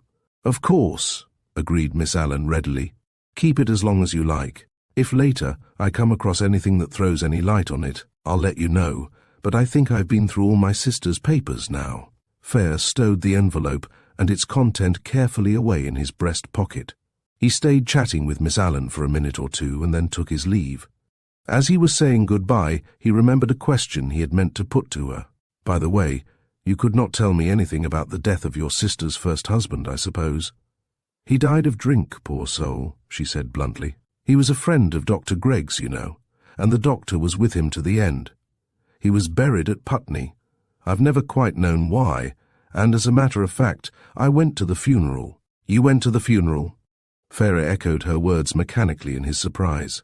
"I suppose it was rather an astonishing thing to do," she admitted, "considering what had happened, but I'd always liked him, though I'd never seen much of him. I had a very painful interview with him after my sister left him, and was sorry for him. I was in London when he died, and Dr. Gregg wrote to me about the funeral. I don't know quite why I went, but somehow it seemed the decent thing to do. My sister had a lot to answer for there, Mr. Fayre." Fayre could hear the pain and humiliation in her voice. "I think you are right about unattached people," he said gently. "Only you forgot to mention that some of them are apt to take the sins as well as the troubles of others on their shoulders. They get there of their own accord," she said with a rueful smile. "Believe me, they need no taking." As he was leaving, a thought struck him. "Didn't Gregg's attitude at the inquest strike you as odd?" he asked. "You must have known that your sister was no stranger to him." She shook her head. "I took it for granted that he didn't recognize her. I always understood that he saw very little of the Baxters after their marriage, and I don't suppose he ever saw her before. The name Draycott might have given him a clue, but when he first saw her at the farm, he didn't know her name even. Evidently, Miss Allen was unaware of Gregg's connection with St. Swithin's and the fact that he had known Mrs. Draycott before her marriage." On the way back to his club, Fayre bought a powerful magnifying glass. Armed with this, he went to his room and examined the photograph closely under the light of a strong reading lamp. The snapshot was that of a man sitting on a bench in what looked like a private garden. He was staring straight in front of him, his face devoid of all expression, his hands hanging loosely between his knees. He was poorly dressed and his clothes looked shabby and ill cared for. By his side, hanging over the edge of the bench, was a newspaper. Even without the glass, the name of the paper, printed in large type at the head of the first page, was decipherable.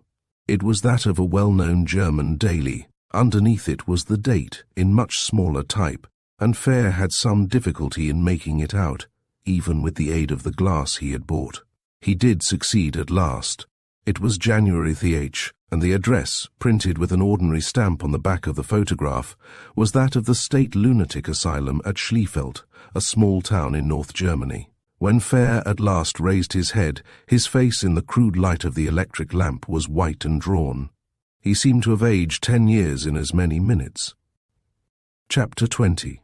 Fayre slept little that night, and rose the next morning jaded and sick at heart. During the long hours in which he had tossed ceaselessly on his bed, wrestling in vain with the problem that was torturing him, he had been unable to come to any conclusion. If he did what he felt was his duty, he would be the means of involving 2, at least, of his dearest friends in dire trouble, besides running the risk of jeopardizing the cause he had most at heart. If, on the other hand, he held back the discovery he had just made, he would be taking on his shoulders a responsibility so great that he hardly dared face it. He had confronted difficult problems in the course of his official life, but seldom one that touched him so nearly or made him feel so utterly helpless. It was in this mood that Cynthia found him when she rang up from her aunt's house in Grosvenor Square and asked him to take her out to lunch. A troublesome tooth had given her the opportunity she longed for, and she had hurried up to town, ostensibly to see the dentist, but really to find out what progress Fayre had made in his investigations. For a moment, Fayre was taken aback, Then he found himself welcoming the prospect of her company for an entire afternoon. He feared her sharp eyes and direct mode of attack, but, more even than these, he dreaded his own thoughts.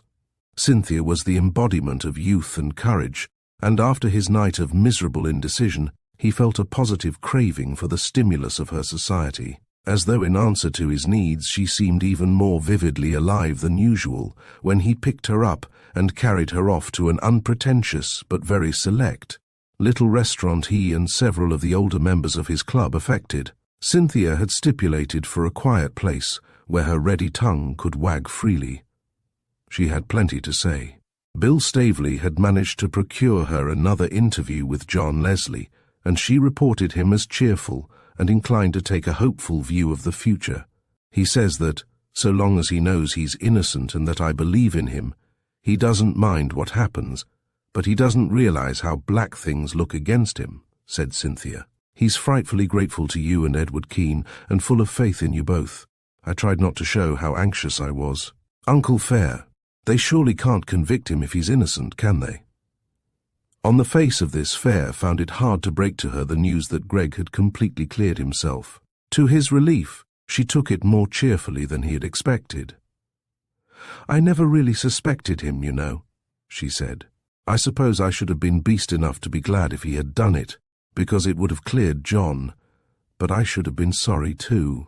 It would be too horrible if it was someone that one knew. It's a relief, in a way. Has Mr. Gray done anything about the page clue?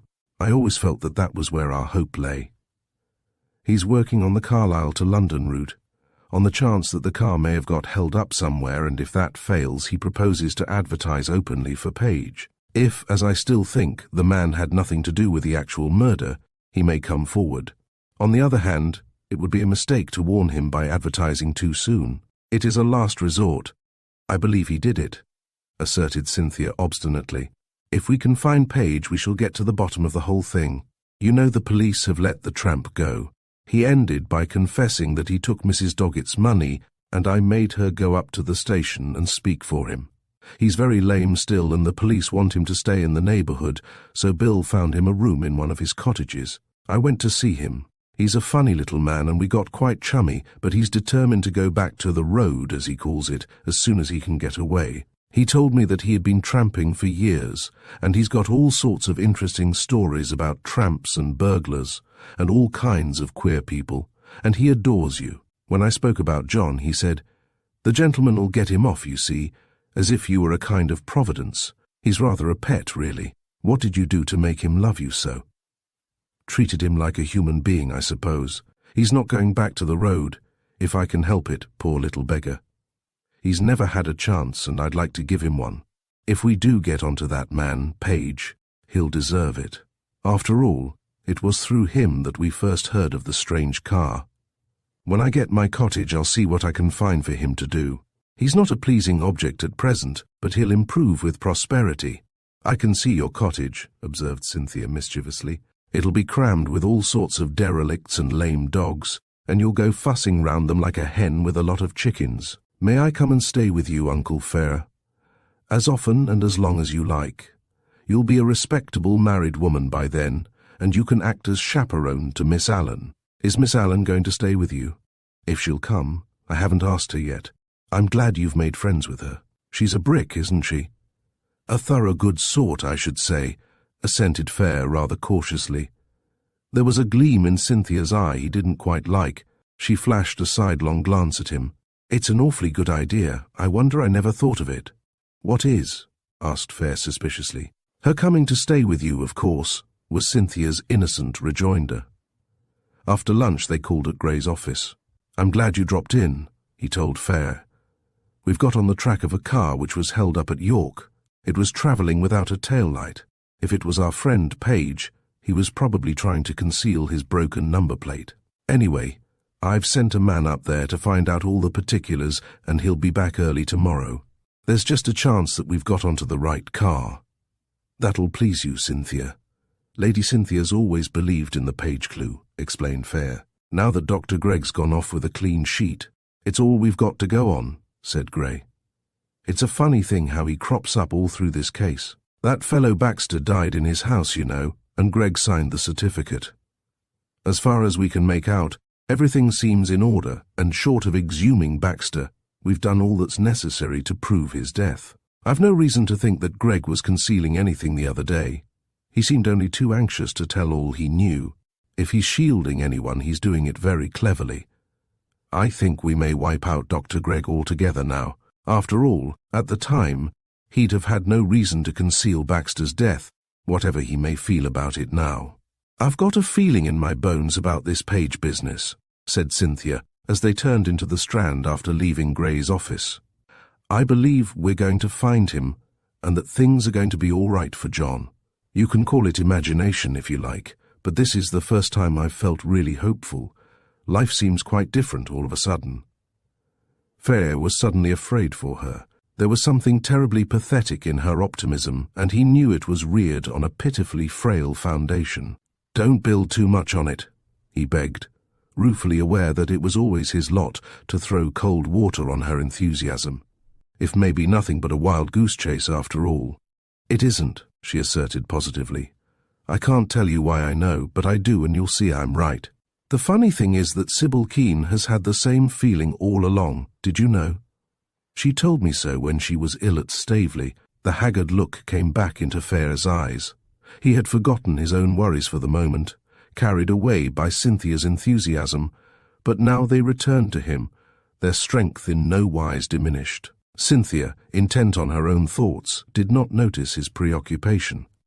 "It was the night before I went to Carlisle to stay with the Campbells. I didn't tell her why I was going, because we'd agreed that it was better for her not to talk about the whole thing. We hadn't mentioned John or anything, but when I said good night, she looked at me in such a queer way and said, somehow as if she knew it was true, 'Don't worry, Cynthia, John will never be convicted. I'm certain of it.'" Fayre stared at her in astonishment. "Sybil said that. Did she give any reason for it?" "None, but she seemed so curiously certain, almost as if she knew something. She didn't say any more, and she looked so desperately ill and tired that I just went." "Do you think she had some sort of second sight, Uncle Fayre? People do that sort of thing when they've been very ill, don't they? I'm certain she wasn't just saying it to reassure me." The worried lines on Fayre's face deepened. "I don't know," he said, "and I can't understand it. I was under the impression that she was worrying about the whole thing more than was good for her. It never occurred to me that she was in the least hopeful. I only hope she's right. You know she's been very ill again." "Yes, Edward wrote to Bill. He was a fool to whisk her off like that before she was really fit. It was Dr. Gregg's fault, really, for saying she could go. It's funny, but he felt just as you did about the case. He said she must be got away from the atmosphere of the whole thing because she was wearing herself to a thread over it and would never have a chance of pulling up unless she got right away. And she's the only person who's given me any real hope." "You're very fond of Sybil, aren't you?" asked Fayre thoughtfully. Cynthia stared at him. "Of course. She's been a perfect brick to me always, and she's a dear anyway. You know, whenever I've got hopelessly fed up with things at home, she's had me in London for weeks together, and she was an angel about John from the beginning. I'd do a good deal for Sybil, and I'm not naturally an unselfish person," she finished frankly. Fayre did not allude to the matter again, and, when Cynthia announced her intention of going to the Keenes, on the chance of being allowed to see Sybil, he walked with her to the door, but he did not offer to go in. Instead, he mounted a bus and went out to Richmond. Arrived there, he made for the park and walked until he was tired out. It was late when he entered the station and took the train back to London, and he was worn out with hard exercise and lack of food. But he had at last come to a part solution of his difficulties. He had some supper at the club and then literally fell into bed. And this time he slept. Next morning he rang up Cynthia, whom he found just starting for her dentist's. He picked her up there after her appointment and carried her off to Kensington Gardens. He waited until they had found chairs under the trees and then went straight to the point. "You're an unusual person, Cynthia," he said appreciatively. "I've kidnapped you in the middle of a busy morning and you've not asked a single question." "I've been worrying, though," she answered. "Do you realize that you've been looking as if you'd lost a shilling and found sixpence, as old Mrs. Doggett would say, ever since I've been in town? I nearly asked you before what was the matter, but I thought I'd wait till you came out with it yourself. There is something wrong, isn't there? Nothing that affects you or Leslie, he hastened to assure her. But you are right, I have been worried about something. The trouble is not my own, or I'd put the whole thing before you, and I don't mind admitting that I should be glad of an outside opinion on it. But that's out of the question. I'm sorry to be so mysterious. Cynthia nodded. Her face showed complete understanding. Poor Uncle Fayre, she said. I know how you feel. One bothers and bothers over a thing until one can't see it straight at all, and then one loses faith in one's own judgment. It's quite true. An outsider is a help sometimes. It's a help I shall have to do without in this instance, he admitted reluctantly. Let's forget it and talk of something pleasant. They chatted desultorily for a while, laughing and joking and taking a genuine pleasure in each other's company, as people with a keen sense of humour will, even though tragedy be close upon their heels. But Cynthia never ceased to be aware that there was an object in their meeting, and knew that he was only waiting for an opportunity to broach the subject that was really on his mind. He did so at last, so casually that, if she had not been on the alert, she might have missed the significance of his question. He had brought the conversation round to Sybil Keene and her illness. If only she doesn't have a relapse now, he said thoughtfully. If would be a bit of bad luck for us if Edward were to throw up the case. Cynthia turned to him with something like panic in her eyes. I hadn't thought of that, she exclaimed. Of course, if she were really ill, he wouldn't be able to go to Carlisle. He'd never leave her. I'm afraid he wouldn't. He's utterly wrapped up in her. Sybil is a fascinating person, but I must admit that Edward's devotion was a revelation to me. I did not know he had it in him to care so much for anyone. I don't believe anybody else would ever have understood him as Sybil does, said Cynthia slowly. He's not an easy person to know. Fayre gazed reflectively at the tips of his well-polished boots. You've seen a lot of Sybil in the last few years, haven't you? He asked suddenly. Cynthia knew that the question for which she had been waiting had come at last, but she could not see its point. Yes, she answered wonderingly. I've stayed with her in London, you know, as well as seeing her often at Staveley. Why do you ask? What do you really think of those two, Cynthia? Then, seeing the genuine bewilderment in her face, I'm curious about Sybil. Edward is, and always has been, absolutely devoted, and there can be no question that, from his point of view, their marriage has been a very happy one. But what about Sybil? Cynthia's face cleared. You mean, does she love him? She said frankly. It's funny you should ask that.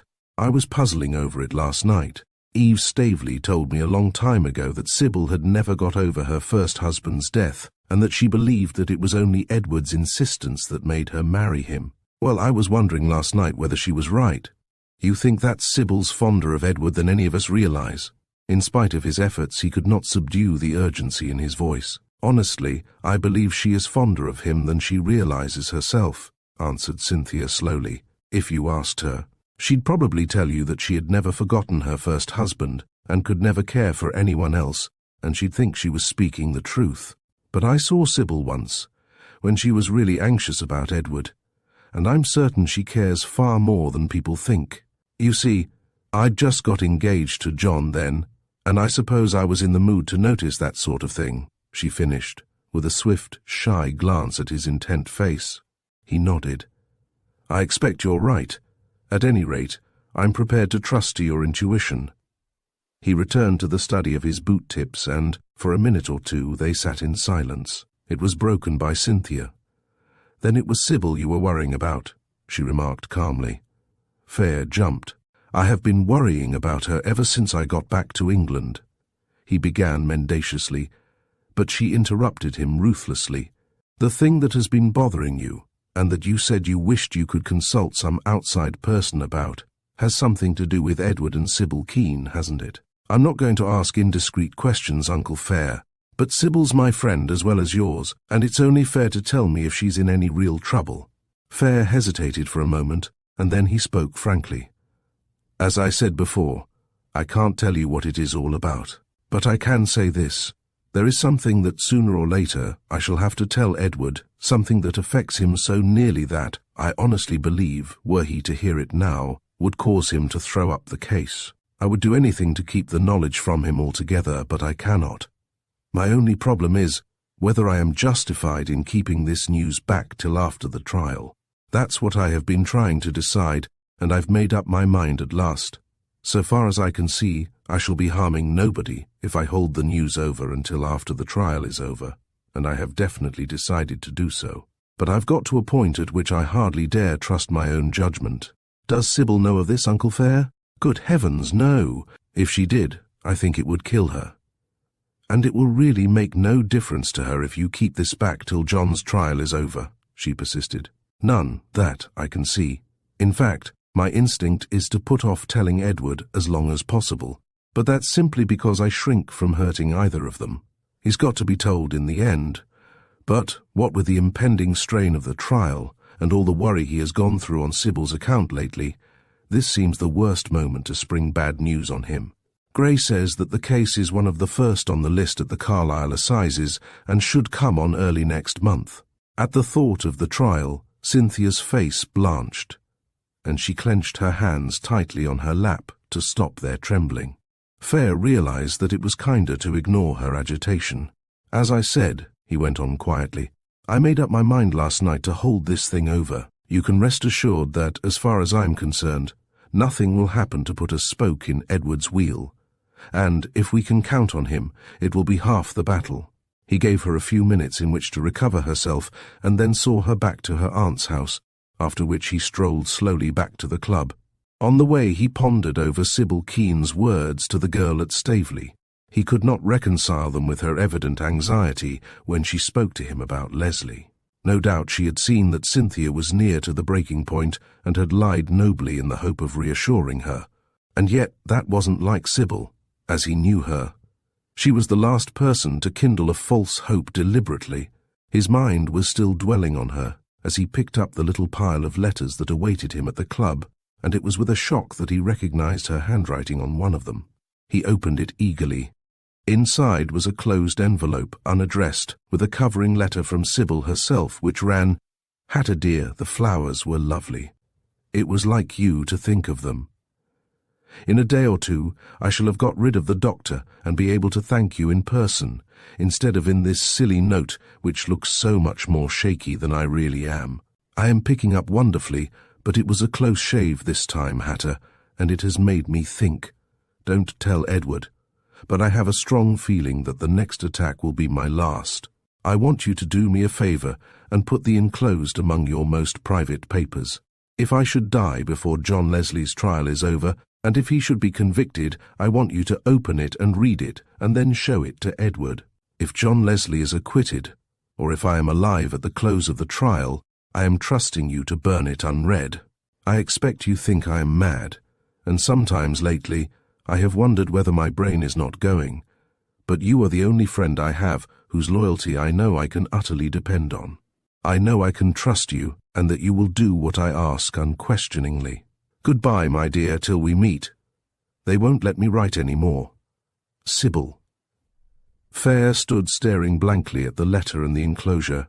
Then he crossed to a writing table and wrote in his small, neat hand across the envelope, In the event of my death, to be destroyed unread. This done, he put it carefully away in his pocketbook with the snapshot Miss Allen had given him. She knows, he told himself heavily, and she has kept the truth from Edward. No wonder the strain of it has almost killed her.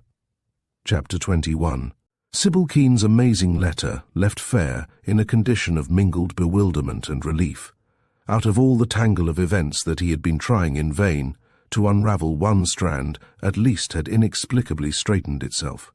Lady Keene was not only already in possession of the information he had stumbled on so unexpectedly, information which he had hoped against hope might possibly be kept from her, but she had deliberately withheld it from her husband.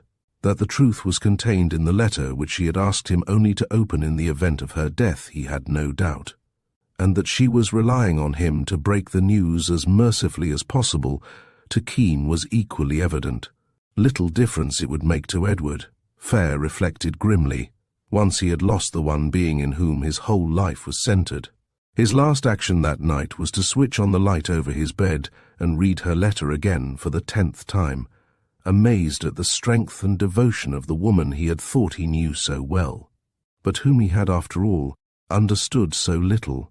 He realized how greatly he had underestimated her affection for Keene, and how misled he had been in concluding that her heart was irretrievably buried in her first husband's grave.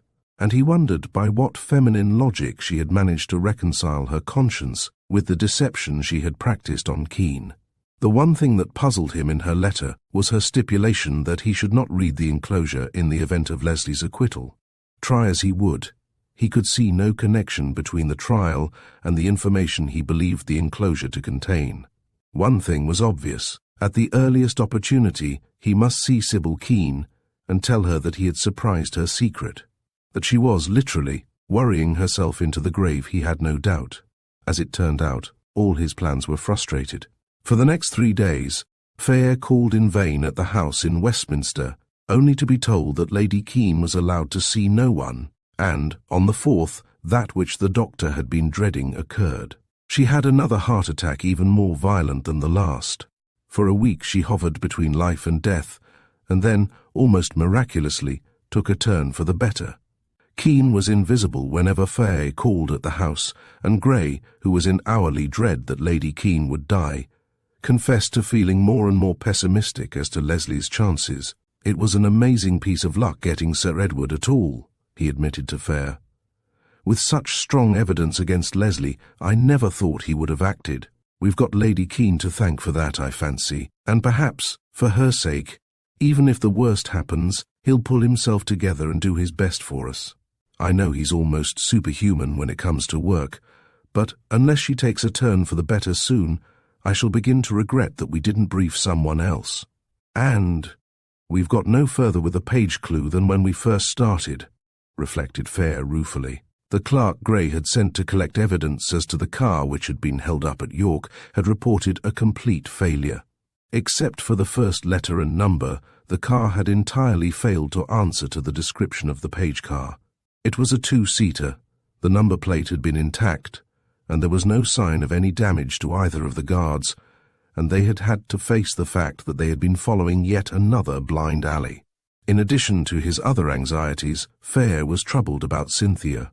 The girl had faced things nobly, but already she was beginning to show signs of strain, and Fayre dreaded the coming ordeal for her.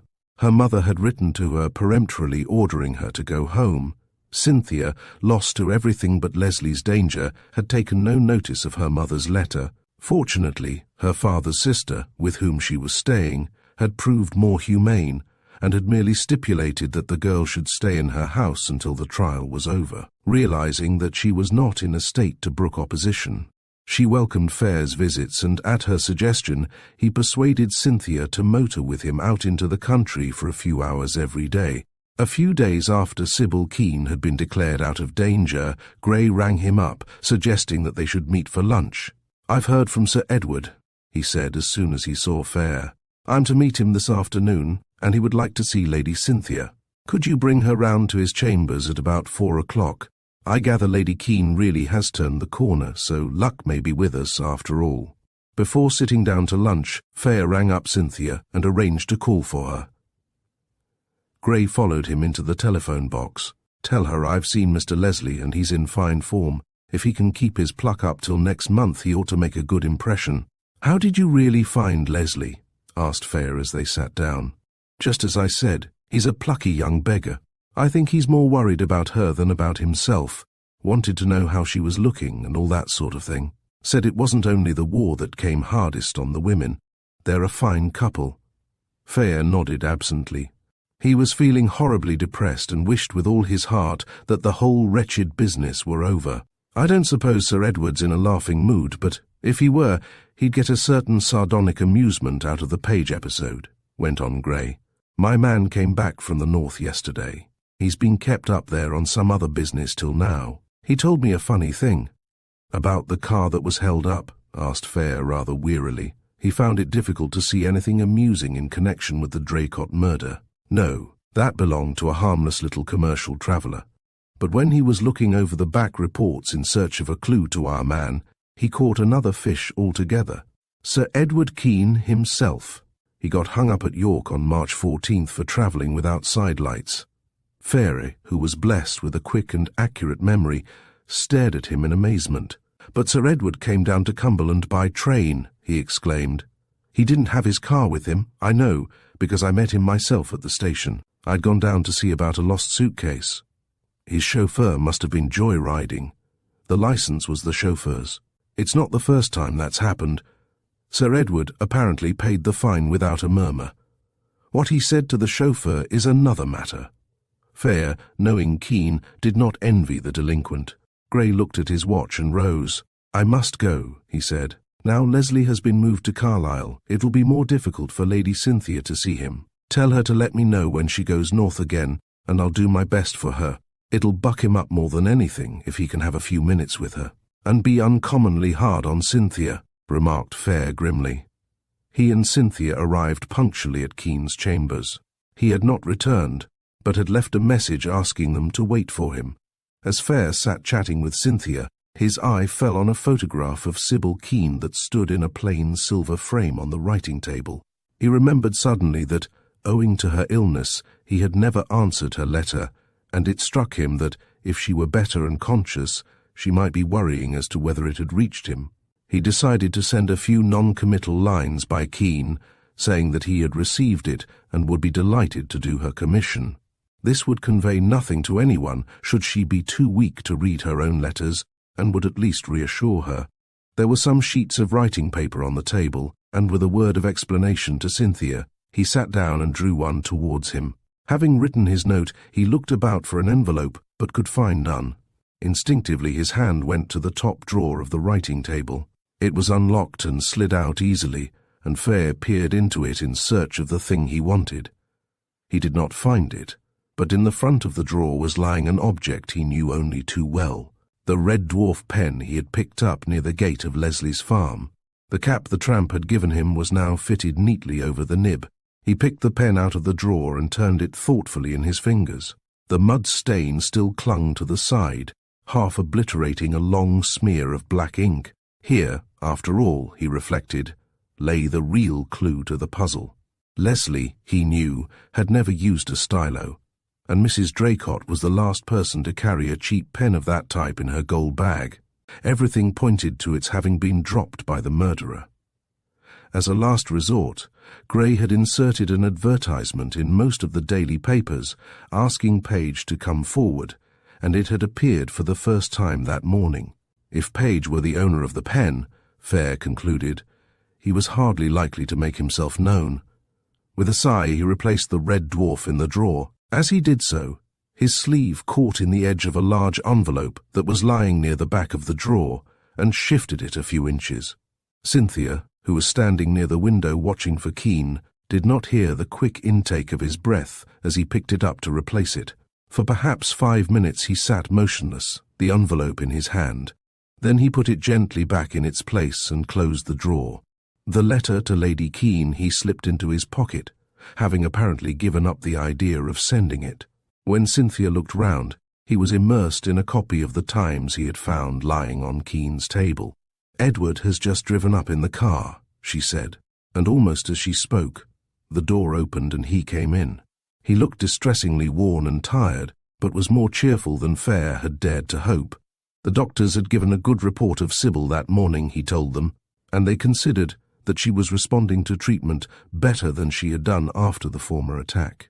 Fayre wondered whether the letter she had sent him had not been at least partly responsible for her illness, and whether, now that the effort of writing it was over, she was not benefiting by the relief to her mind. "I was afraid we'd have to leave town without seeing you," he said.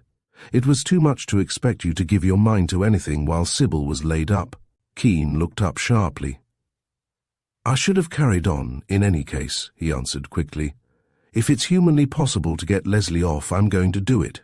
Fayre was astonished at the depth of feeling in his voice, but he realized that Keene meant what he said, and that he would fight for Leslie as he had never fought before. What would happen if he failed, Fayre did not dare contemplate.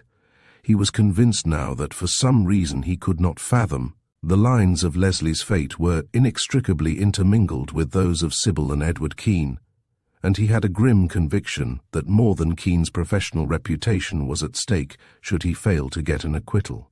He sat through the long interview between Keene and Cynthia like a man in a dream, and his report of their conversation, had he been called upon to make one, would have been both vague and garbled. It was only at the close, when Keane offered to drive her back to her aunt's house, that he woke to a sense of his surroundings and managed to rouse himself to action. "If you are going to steal Cynthia, I'll be off," he said pleasantly. "I've one or two things I must do on the way home." They were so absorbed that they hardly noticed his departure, but if Keane had happened to glance out of the window, he would no doubt have wondered why Fayre, instead of going directly about his business, had chosen to waste 15 minutes or so in desultory chat with the chauffeur of Keane's car. His talk finished, he hailed a taxi and drove to the club. Arrived there, he went straight to his room and looked up the address Greg had given him when he suggested that he should look up his chemist friend, Lloyd. Then, from the bottom of his portmanteau, he unearthed a pile of old photographs, adding to them the snapshot he had borrowed from Miss Allen. Thrusting them into his pocket, he ran downstairs and got into the waiting taxi, giving the driver Lloyd's address. He found him at home, an unkempt little man with a face not unlike that of an abnormally intelligent monkey, surmounted by a shock of untidy grey hair. Evidently he had been expecting to hear from Fayre and showed no surprise at his visit. His manner was businesslike and a trifle brusque. He impressed Fayre as a man who had little time to give to the affairs of others, but who invariably bent his whole mind to the matter in hand, whatever it might be. "I can't do much for you," he began frankly. "Never have known who the chap was that I saw with Mrs. Draycott in Paris, and I don't suppose I ever shall, unless I run into him somewhere. And that's unlikely, as I never go anywhere if I can help it. Beastly waste of time. Hate society, tepid tea and a lot of silly talk about nothing. Better ask me what you want to know, quicker and more satisfactory." He ran his hand through his untidy hair and, sitting perched on the edge of his littered writing table, blinked at Fayre expectantly through his strong glasses. "If you'd give me an account of what happened in Paris, I should be grateful," suggested Fayre. "I'm a bit vague as to dates, for instance. One gift I've got," went on Lloyd abstractedly, "that's a memory for faces. Never forget a face. Beastly bore sometimes it is, too. I should know that man if I saw him again. As regards dates, it was in the spring of 1920 that I saw him. Went over to Paris to consult a man at the Sorbonne, and ran into this chap and Mrs. Draycott in a little restaurant in Montmartre. Sort of place I go to because it suits me, but this fellow wasn't the sort to go there at all. Wrong place for Mrs. Draycott, too. They were there because they didn't want to be seen, and of course they were seen. That's how things happen. I'd met Draycott once, and I knew this man wasn't he. Mrs. Draycott being what she was, I put the worst interpretation on it. May have been mistaken, of course. Don't quite know to this day why I followed them. Greg was a pal of mine, and I knew he was jumpy for fear she would make a grab at the boy, and I'd just finished a big job and was at a loose end for the moment, with a blank evening in front of me. Anyway, it was the third night I'd seen them, and I happened to leave just behind them. She never even looked my way, and, if she had, she probably wouldn't have recognized me. They were walking, and I just went too. It was a dark night, and I tagged along behind till they got to their hotel and watched them go in. A little place bang in the middle of the Latin Quarter. By that time I'd had about enough of it, and I didn't wait to see if either of them came out. But a couple of days later, I was in that part of the world, and I dropped in and asked to see the visitor's book. Drew a complete blank. The only English names registered for months were a Mrs. Grant, whom I took to be Mrs. Draycott, and a George Collins. Apparently there was no other English man or woman staying in the hotel. I wrote to Greg, telling him what I'd done, and there the matter ended. I found out afterwards that Draycott was in Egypt at the time. I'm afraid that's the best I can do for you. You say you'd recognize the man if you saw him? Asked Fayre eagerly. Could pick him out anywhere. I tell you, I've got an abnormally good memory for faces. Fayre took half a dozen photographs from his pocket, the snapshot among them, and placed them on the table. Do any of these suggest him to you? He asked. Lloyd ran through them quickly, then stabbed one of them with a long, yellow-stained forefinger. That's the fellow, he pronounced unhesitatingly. It's an unusual head and quite unmistakable. Fayre picked it up with a hand that shook a little. He had had a vague notion that Lloyd might pitch on the snapshot, though, in his secret heart, he had prayed that he would recognize none of the photographs. This, of all others, was the last he had expected him to select. Chapter 22. The next 6 weeks dragged heavily enough for John Leslie within the 4 walls of his cell at Carlisle, but to Cynthia they were one long agony. She spent one short weekend with her people at Galston, and then gratefully accepted Miss Allen's proposal that she should stay with her till the assizes opened at Carlisle. Her mother's open antagonism to John Leslie made her home unbearable to the girl, and she was thankful to get away. Miss Allen's tactful sympathy and uncompromising common sense acted as a tonic to the girl, and the older woman, who was never idle for long herself, managed to keep her guest employed with a variety of small occupations which gave her little chance to brood over the ordeal that lay before her. "It's no earthly good meeting troubles halfway," Miss Allen assured her. "The more you think of things, the more likely you are to invent all sorts of horrors that will probably never happen.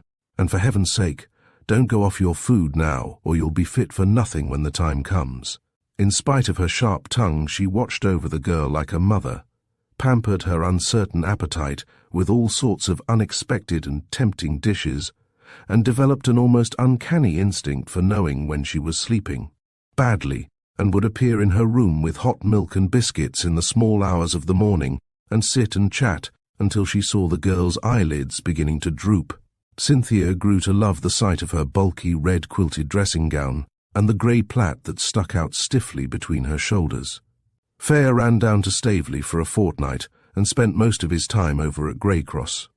He and Miss Allen were fast becoming close friends, and she had already promised to be the first of his guests when the cottage of his dreams materialized. The rest of his time he spent in London, looking up old friends and haunting Grey's office, a disheartening pursuit, for the solicitor had little enough to report as time went on. The middle of May found them all gathered at Carlisle. Dreading the publicity of a hotel, Miss Allen had taken lodgings for herself and Cynthia. Grey and Fayre were at the station hotel, where they were joined by Keene on the night before the trial. Fayre had tried in vain to persuade Cynthia not to go near the courthouse until she was actually called as witness for the defence, but he received no support from either Keene or Grey, both of whom considered that her appearance would create a good impression, and, in any case, he would not have succeeded in keeping her away. He could only feel thankful that she was in the keeping of so staunch a friend as Miss Allen, and do all in his power to make things as easy for her as possible. The trial seemed to drag on interminably, and it was not till the afternoon of the 6th day that Keene rose to make his speech for the defence. To Fayre, who had sat through the counsel for the Crown's very able address to the jury, Leslie's case seemed almost hopeless, and he was beginning to feel that only a miracle could save him. He had watched Keene, on whom all their hopes rested, sitting motionless, his face utterly impassive, apparently entirely unmoved by his rival's eloquence, and had tried to read his mind in vain.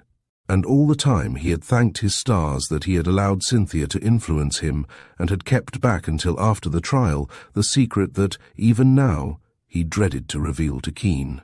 Indeed, it seemed to Fayre, during the long hours of suspense, as though his mind had become a sort of Bluebeard's chamber into which he no longer dared look. So much that he could not fathom, and a little that he understood only too well, he had locked away there until after Leslie's fate was decided. Even if Keene managed to secure an acquittal for him, Fayre could only look forward with a kind of horror to the aftermath of the trial. For one who wished nothing but happiness to his fellow men, the world had indeed gone ugly. The knowledge that lay at the back of all his thoughts and actions had come between him and Edward Keene, and their friendship had lost its old ease and intimacy. In his distress he had lost all desire to see and consult with Sybil Keene, and, in spite of the fact that her health was mending rapidly, and that he had had a charming letter of invitation from her in answer to the note he had written in Keene's chambers and had eventually posted from his club, he had felt unable to face her. Fortunately, her health had given no further cause for anxiety, and her improvement had been so steady that Keene had come north for the trial, comparatively free from anxiety. He was at his best now as he stood facing the jury. Fayre, who had persuaded Cynthia to allow Miss Allen to take her home before lunch, fell so completely under the spell of his eloquence that, for a few brief moments, he forgot his personal interest in the case and was lost in admiration of the sheer genius that inspired it.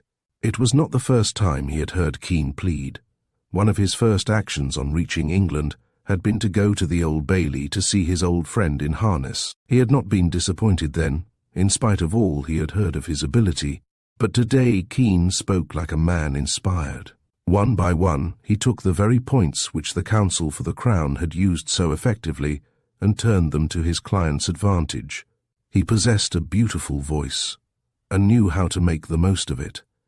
He had had Cynthia in the box the day before and had examined her with a skill that was so little apparent that it was all the more telling, and Cynthia, partly helped by her own quick wits, and partly as the result of careful coaching, had backed him up nobly. He used her evidence now as the basis of his speech, turning even the quarrel between her and Leslie to advantage, and playing on the emotions of his audience with a skill and audacity that was little short of amazing. Given a Latin jury, Fayre told himself, the result would have been a foregone conclusion by now, and not for the first time in his life. He cursed British stolidity as he gazed hopelessly at the inscrutable countenances of the 12 respectable citizens who composed the jury and tried in vain to follow the progress of their thoughts.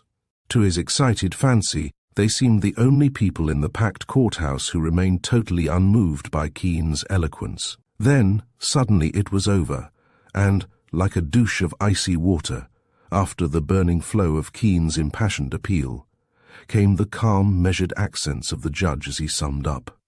By the time he had finished, Fayre was once more in the depths of depression and in bad shape to face the long wait while the jury considered their verdict. He watched them file out feeling as near despair as he had ever been in his life, and then settled down to endure a suspense that seemed interminable, but which, in reality, lasted just over an hour and a half. By the time the jury returned, the proceedings seemed to Fayre to have taken on all the unreality of a nightmare. As one in a dream, he heard the judge's voice break the tense silence of the crowded court. "Are you all agreed?" "We are all agreed, my lord." Then, as his numbed brain mechanically registered the fact that the foreman, surprisingly, spoke with a strong Cockney accent instead of the North Country burr he had expected, came the verdict. "We find the prisoner guilty, my lord." Chapter 23. To be hanged by the neck until you are dead. The sentence still rang in Fayre's ears as his taxi sped through the streets on its way to Miss Allen's lodgings. He could hear the thin, strained voice of the judge, an old man nearing death himself. But still, after a long experience on the bench, shaken and appalled at the awful magnitude of the words he was called upon to utter, Fayre groaned aloud as the full sum of their meaning dawned upon him. Leslie, of whose innocence he was assured, cut off from life just when it was about to mean so much to him, and Cynthia. Fayre did not dare to think of Cynthia, waiting, torn between hope and fear, through the long hours in the grey old house where she and Miss Allen lodged. He wished with all his heart that it had not fallen to him to break the news to her. He stopped his cab at the corner of the street and walked the last 100 yards to the house. At least he could save the girl the inevitable rush to the window at the sound of wheels and the moments of suspense while he entered the house and mounted the stairs. As it happened, he found the front door open and reached the sitting room before she realized his presence in the house. She sprang to her feet as he entered, and Miss Allen instinctively moved to her side. His face must have given him away, for, before he opened his lips, she knew. "Guilty," she gasped. He threw out his hands in a gesture of utter helplessness. "It went against him," he said, hardly recognizing his own voice. With a little moan of anguish, Cynthia turned blindly to the haven of Miss Allen's arms. She did not cry, and for a moment he was afraid she had fainted. Then, to his relief, Miss Allen led her gently from the room. He stood by the window, looking out into the grey, dingy street, waiting for her return. It was some time before Miss Allen rejoined him. "How is she?" he asked eagerly. Miss Allen's eyes were red, and her voice was unsteady as she answered. "As well as she is likely to be for some time," she said rather tartly. She was suffering from the aftermath of an unaccustomed emotion. "She's not going to die, if that's what you mean. But her last hope has just been taken from her. I must go back to her in a minute. If the child had a decent mother, I'd send for her." She crossed to the table and took a cigarette. For a minute or two she smoked in silence. Then she turned to Fayre with a very pleasant smile on her homely face. "I was a bear just now," she said. "I'm sorry, but I've had a bad quarter of an hour. Mr. Fayre, what are we going to do now?" Fayre looked at her with utter misery in his eyes. "I don't know," he said desperately. "I must see Gray. After that, I don't know." He buried his face in his hands. "It's out of our hands," said Miss Allen softly. "How pitifully small we human beings feel when the big things happen. That child upstairs, with no experience of life to guide her, is dealing with something infinitely larger than anything I have ever known, and I cannot help her. She must find her own way out, Mr. Fayre. On my word, I believe I would rather be John Leslie." "And I," answered Fayre, rising to his feet. "This is not the first time he has faced death gallantly, and as I grow older, I begin to wonder if it is as terrible a thing as we think. But to live on, with all the light taken from your life, I wish I knew what to do," he finished abruptly. Miss Allen stared at him, puzzled. "He'll appeal, of course?" "I suppose so, but there's no hope there, I'm afraid. I can imagine no reason for upsetting the verdict. Keene was magnificent, but the facts were too strong for him. Don't let Cynthia count on it." They talked for a few minutes, and then he hurried back to his hotel, hoping to catch Gray. The solicitor was waiting for him in their joint sitting room. "Sir Edward has gone back to town," he said. "He could not wait. He told me to say that he was sorry to have missed you. He's sick over this business. I've never seen a man so cut up at losing a case. You'll appeal, I suppose?" "Of course, but I'm not sanguine, neither is Sir Edward." Fayre looked him straight in the eyes. "What's your honest opinion?" he asked. Gray hesitated for a moment. Then, "I think it's absolutely hopeless," he said frankly. "Nothing short of a miracle can save Leslie now, so that an appeal will simply mean the infliction of quite unnecessary anguish on two people who have already had more than their share of suffering." "I suppose you can put it that way," answered Gray soberly. "All the same, it's his last chance, and we can't afford not to take it." Fayre nodded thoughtfully. "I'll travel up with you," he said. "Have I time to pack?" "Plenty. I'm off to see Leslie. I'd hoped you might stay on and have a few words with him before he is moved. I think I can work it, and it would mean a lot to him now." The distress on Fayre's face deepened, but his lips were set in an obstinate line. "I'm sorry," he said firmly, "but I must get up to town at once. I'd stay if I could, and anyhow I'll run down again later. Any message for him?" "Tell him we're not beaten yet," said Fayre cryptically. Gray raised his eyebrows. "What's the idea?" he asked. "I don't know. I wish to goodness I did," was Fayre's rejoinder as he disappeared into his room to pack. He and Gray reached London in the small hours of the morning. Fayre drove straight to his club and forced himself to take a couple of hours' rest. But he did not sleep, and by 9 o'clock he had bathed and breakfasted and was on his way to Keene's chambers. Early as he was, Keene was there before him and was already well started on a strenuous day's work. He pushed his papers aside when Fayre entered and came to meet him. "I rather fancied you might turn up," he said somberly. "We shall appeal, of course." Fayre faced him as he had faced Gray. With what result? Keene did not mince matters. "If I know anything of the law, none," he said. "I'm sorry, Hatter, I did my best." Fayre's eyes did not move from his face. "That's what I've come to ask you," he said slowly. "You made a very brilliant speech. It was a magnificent defense, and it failed. To anyone but myself it would seem that you had done your utmost." He paused, and Keene turned on him sharply. "I've worked harder over this case than I ever worked in my life," he cut in. Fayre nodded. "I admit it, that's not what I'm driving at. One or two things have come to my knowledge lately, facts that I have told no one, not even Gray." He paused again. He was finding it very hard to choose words for what he had come to say, and Keene made no effort to help him. "Ever since I discovered certain things," Fayre went on, "I have been fighting against the conviction that you could have cleared Leslie if you had wished. Can you look me in the face now and say that you were not shielding someone from the beginning, and that you undertook Leslie's defense because you hoped by sheer eloquence to get him off without being forced to give this person away?"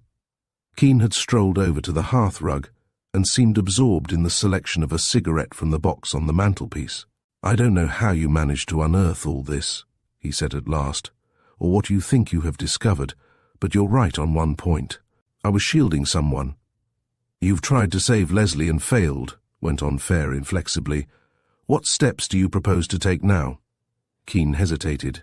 "Before I answer that question," he said slowly, "suppose you put your cards on the table. How much do you know?"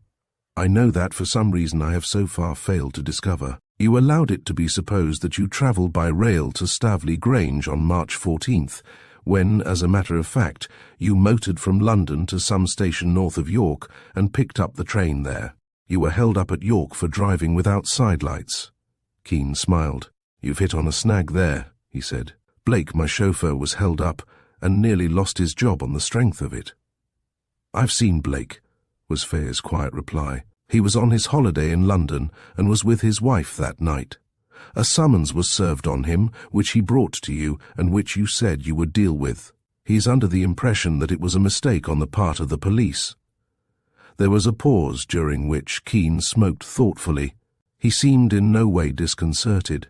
"Given that I was in York that night, what do you infer from that?"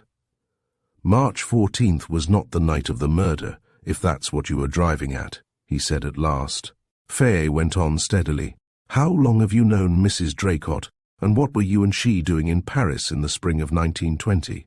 You had been married to Sybil for less than a year, and I know you too well to insult you by the suggestion that it was merely a vulgar intrigue." Keene threw his cigarette into the fire. "You're right there," he answered evenly. "It wasn't. You haven't entirely lost your sense of proportion yet, Hatter. I had my own reasons for wishing to see Mrs. Draycott, and, as she happened to be in Paris at the time, I went there. I stayed at the Bristol, and she was in a small hotel on the other side of the river. Does that satisfy you?" Fayre walked over to the writing table and drew out the top drawer.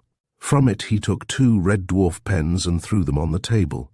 With the exception of a brown earth stain down the side of one of them, they were identical, even to the black ink stains that smeared the handles. "One of these is the pen I picked up at the farm. Can you explain the other, or give any reason why you did not use this in your defense? We have proof that it did not belong to Leslie and that it was dropped some time before the murder. It would at least have proved the presence of a third person at the farm that night." Once more Keene hesitated. Then he raised his head and spoke quite frankly. "Because it was the property of the person I wished to shield. I give you fair warning, Hatter, that however deeply you may have managed to implicate me, I do not intend to divulge the name of the owner of that pen. Any more exhibits?" Fayre was stung by the contempt in his voice. He took his note-case out of his pocket and extracted a snapshot, which he placed on the table beside the pens. "Yes," he answered, and there was grief rather than anger in his voice. "This. I would have spared you this if I could, Edward." Keene picked it up and examined it. "So you've stumbled on that too? You've been pretty thorough, Hatter. You knew then." "That Sybil's first husband was alive. I've known it for the last 6 years. As a matter of fact, I fetched him from Germany myself and placed him in an asylum in Dorset. You know he's hopelessly insane, I suppose. 3 specialists have pronounced him incurable." "You've lived with Sybil for 6 years, knowing all the time that Gerald Lee was alive?" Keene looked at him with frank speculation in his eyes. "What would you have done in my place, I wonder?" he said quietly. "Sybil's heart was in such a state that any shock might prove fatal. Lee was hopelessly insane, incapable even of recognizing her. I'm not exaggerating when I say that the mere sight of him would have killed her.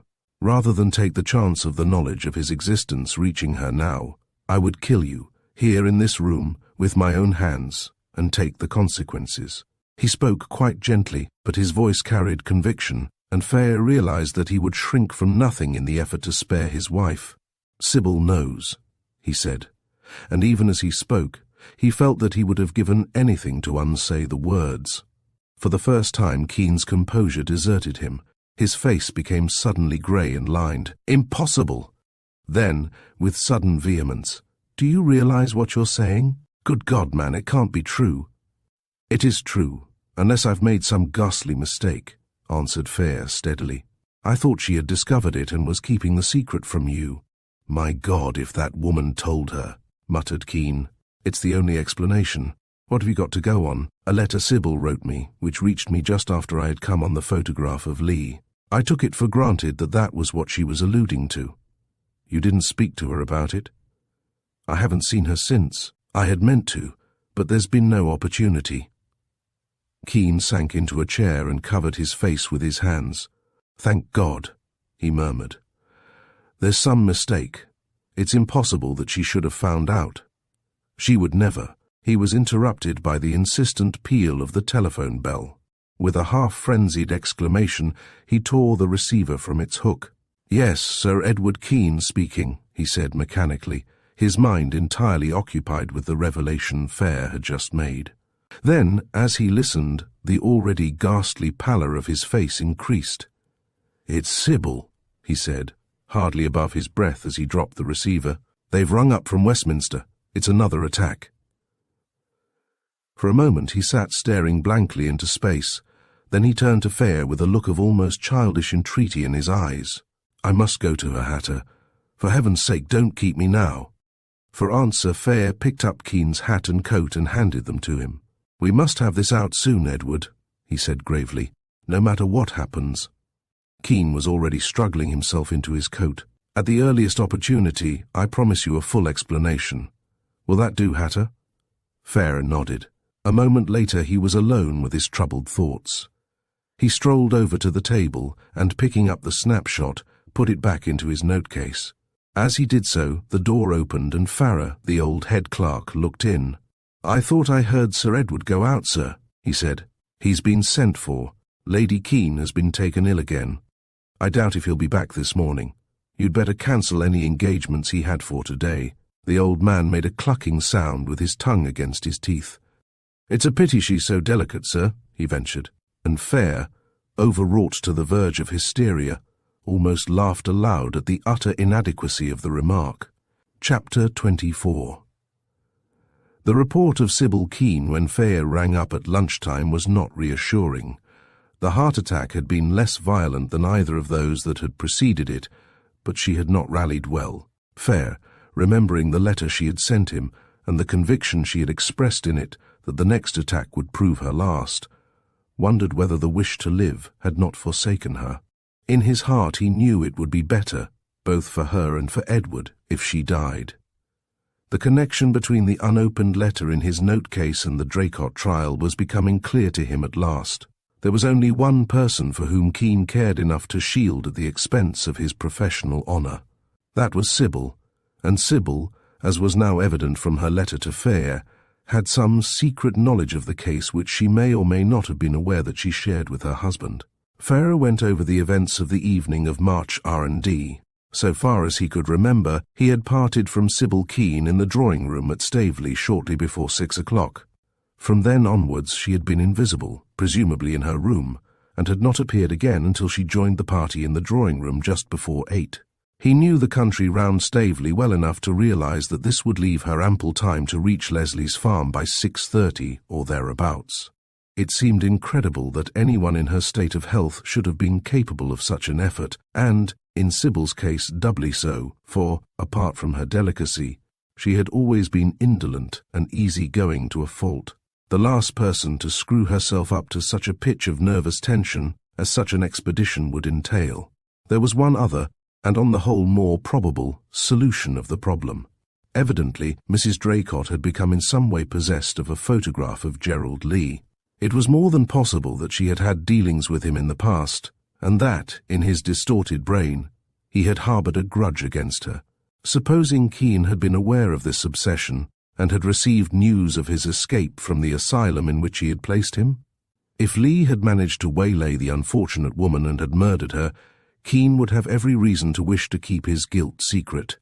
Once the affair got into the courts, it would be impossible to hide the fact of his existence from Sybil. Where and how Lee and Keene had met on the fatal night, Fayre was unable to determine, but the complete lack of motive for the crime had pointed from the first to an act of almost insane malice, and that there was some connection between the events at the farm and the survival of Sybil Keene's first husband Fayre was becoming more convinced each moment.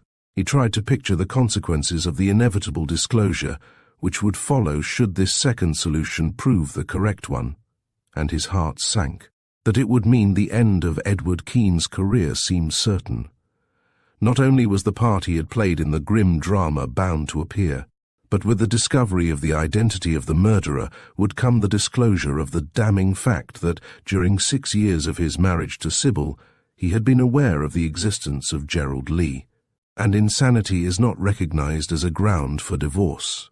If Sybil, knowing of Lee's existence, had concealed it from her husband, it seemed hardly likely that she would leave him for Lee, who, according to Keene, was not even in a condition to recognize his wife should she return to him, and if she decided to stick to Keene, Fayre could picture them dragging out their existence, probably in Italy or the south of France. Keene bereft of the work that was as his life's blood to him, and Sybil cut off forever from her friends and the world to which she belonged. He did not think she would long survive under such conditions, and, Sybil once taken from him, what would become of Keene? In a vain effort to get away from his own thoughts, Fayre went out and walked the busy streets until he was tired, but the exercise brought no relief, and he was driven at last by sheer fatigue back to the club again. He was dressing for dinner when he was called to the telephone. He was surprised to hear Keene's voice at the other end. "Come round after dinner, and we'll finish our conversation of this morning," he said. Fayre's first feeling was one of relief. He knew that Keene would not have suggested an interview unless Sybil had definitely turned the corner. He gave a hasty assent, but before he could inquire after her, Keene had rung off. As soon as he had finished his solitary dinner, he set out for Westminster. Keene met him in the hall and led the way into his study. He had been working and held a closely written manuscript in his hand. He pushed Fayre gently into an armchair and placed a box of cigars at his elbow. Then he seated himself at the writing table. "I've got the whole story here," he said, pointing to the papers before him. "I suggest that you take it to Gray first thing tomorrow morning. He will know what to do with it. I might have sent it to you. In some ways it would have been easier for me, but I've got a feeling I'd rather you heard it from my own lips." The amused contempt which had angered Fayre earlier in the day had gone from his voice and had given place to an utter weariness. His face was grey with fatigue, and Fayre, remembering all he had gone through that day, forgot his anxiety about Leslie and was conscious only of compassion. He rose impulsively to his feet. "Look here, old man," he exclaimed, all the warmth of their long friendship back in his voice. "Let's leave the whole thing for tonight. You're not fit for it. I'll take that paper home with me and go through it there, or, if you'd prefer it, we can have it out tomorrow. I don't know to what extent it will help Leslie, but a few hours' delay can make little difference to him." Keene shook his head. "We'll go through with it now," he said, with a touch of his old vigour. "I shan't sleep till it's over and done with." He sat for a moment in silence, his eyes fixed on the closely written sheets before him. When he spoke, his voice was as coldly dispassionate as though he were telling a story in which he was in no way concerned. "As you have no doubt guessed," he began, "the whole thing dates from the year of my visit to Paris. How you got onto that, I don't know. You will remember that Gerald Lee and 3 other men were killed by a shell in the first year of the war.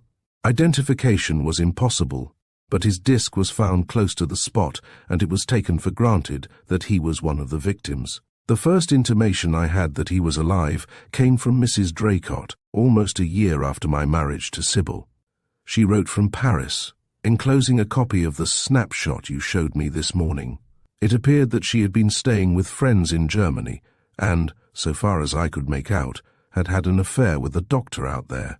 It was like her, with her morbid love of sensation, to persuade him to take her over the local lunatic asylum.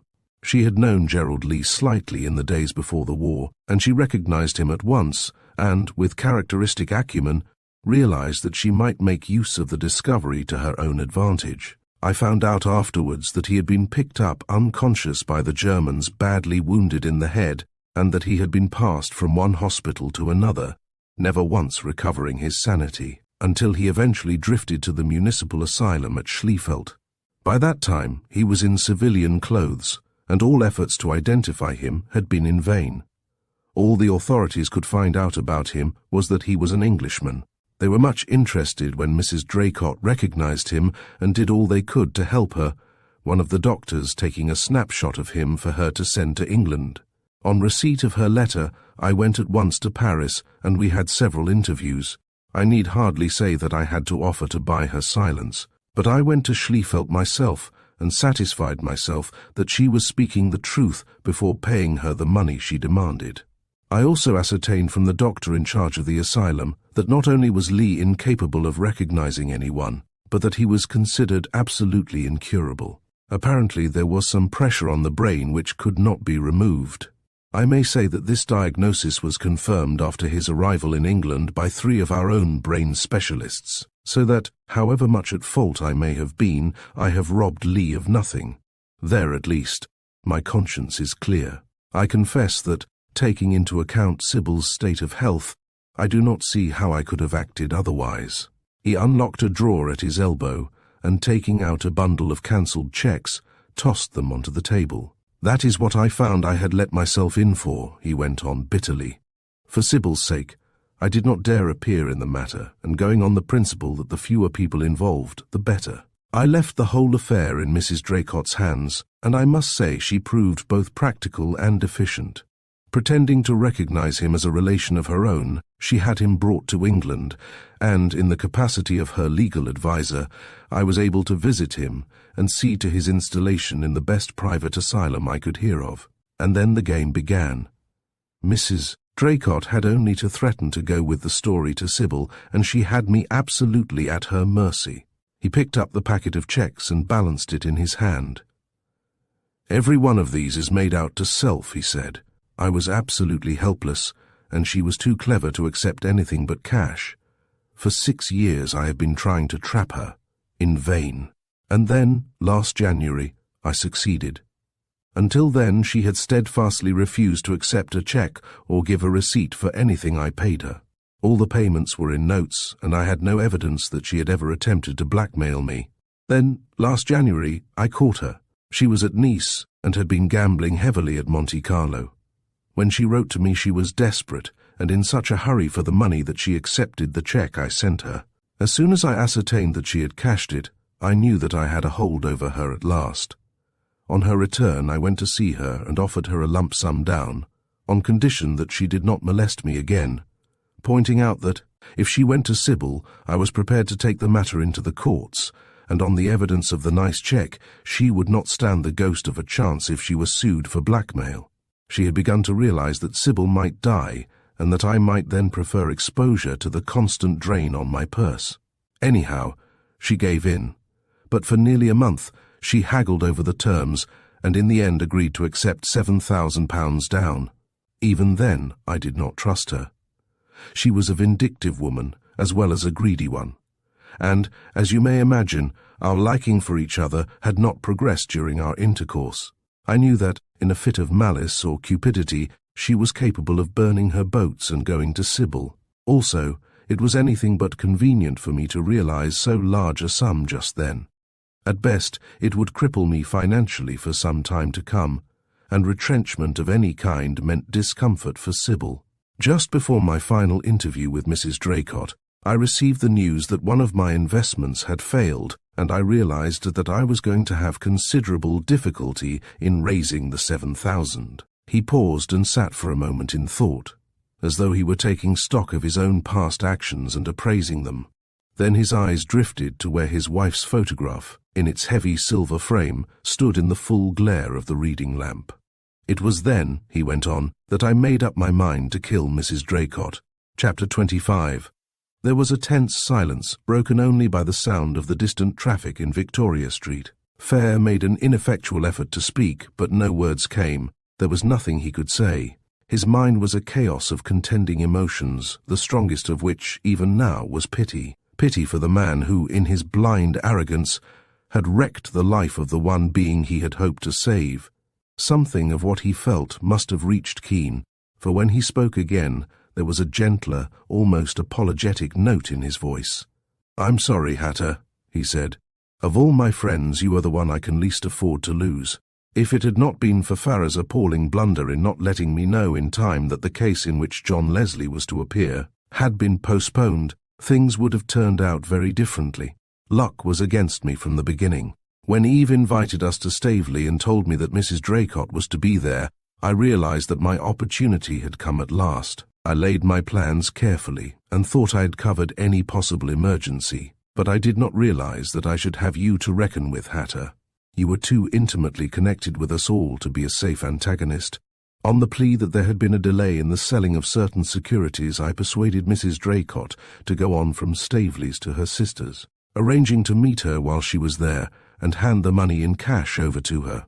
We arranged to meet at the corner of the Grey Cross Lane at 6 o'clock on the evening of March 23rd. Meanwhile, I had brought the car from London and garaged it at the garage at Whitbury.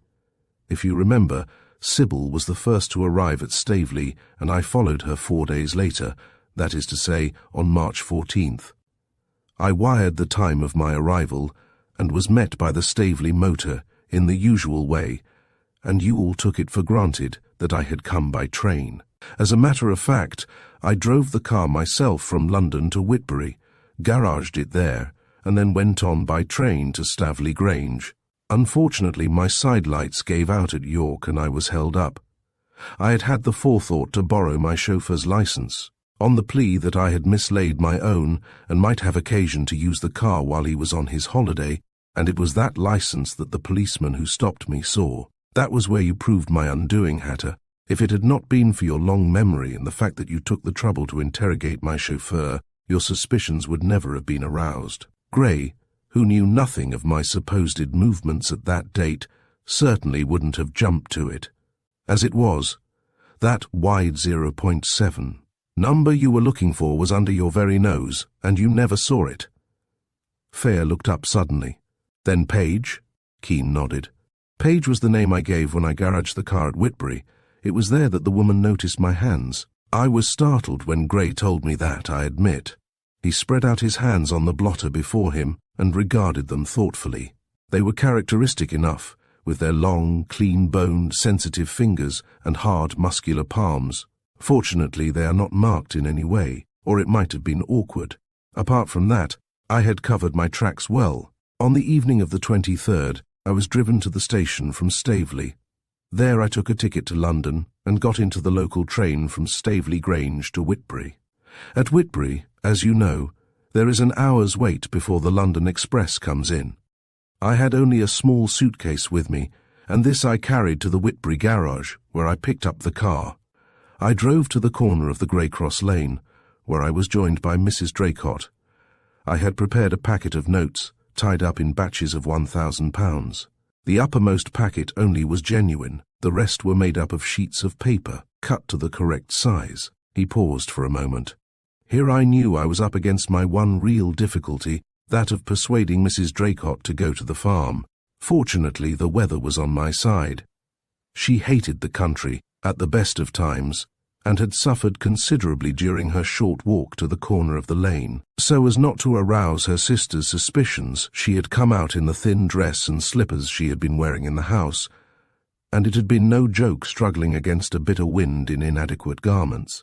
I put it to her that she would have to count the notes in my presence before I could undertake to hand them over to her, and that, in view of the size of the payment, I had no intention of making it without a receipt. I had some argument with her over the last point, but she had seen the notes in the light of my headlamps, and her cupidity had been aroused. Also, she knew that, since the affair of the cheque, I already had a hold over her. It was blowing a gale and bitterly cold, and while she was hesitating, a big branch came down with a crash in the field quite close to us. I think that decided her. I explained that, as we could not go to her sister's, I proposed to drive her to Leslie's farm, where we could complete our transaction under cover, telling her that he was away and that I had the run of the place. Leslie had let drop one day that he invariably left either the front or the back door open, and I had taken stock of the place when Sybil and I had gone over to tea with him and Cynthia there. I knew that if by any chance we found the door locked, I could run the car into the barn and complete my plans there.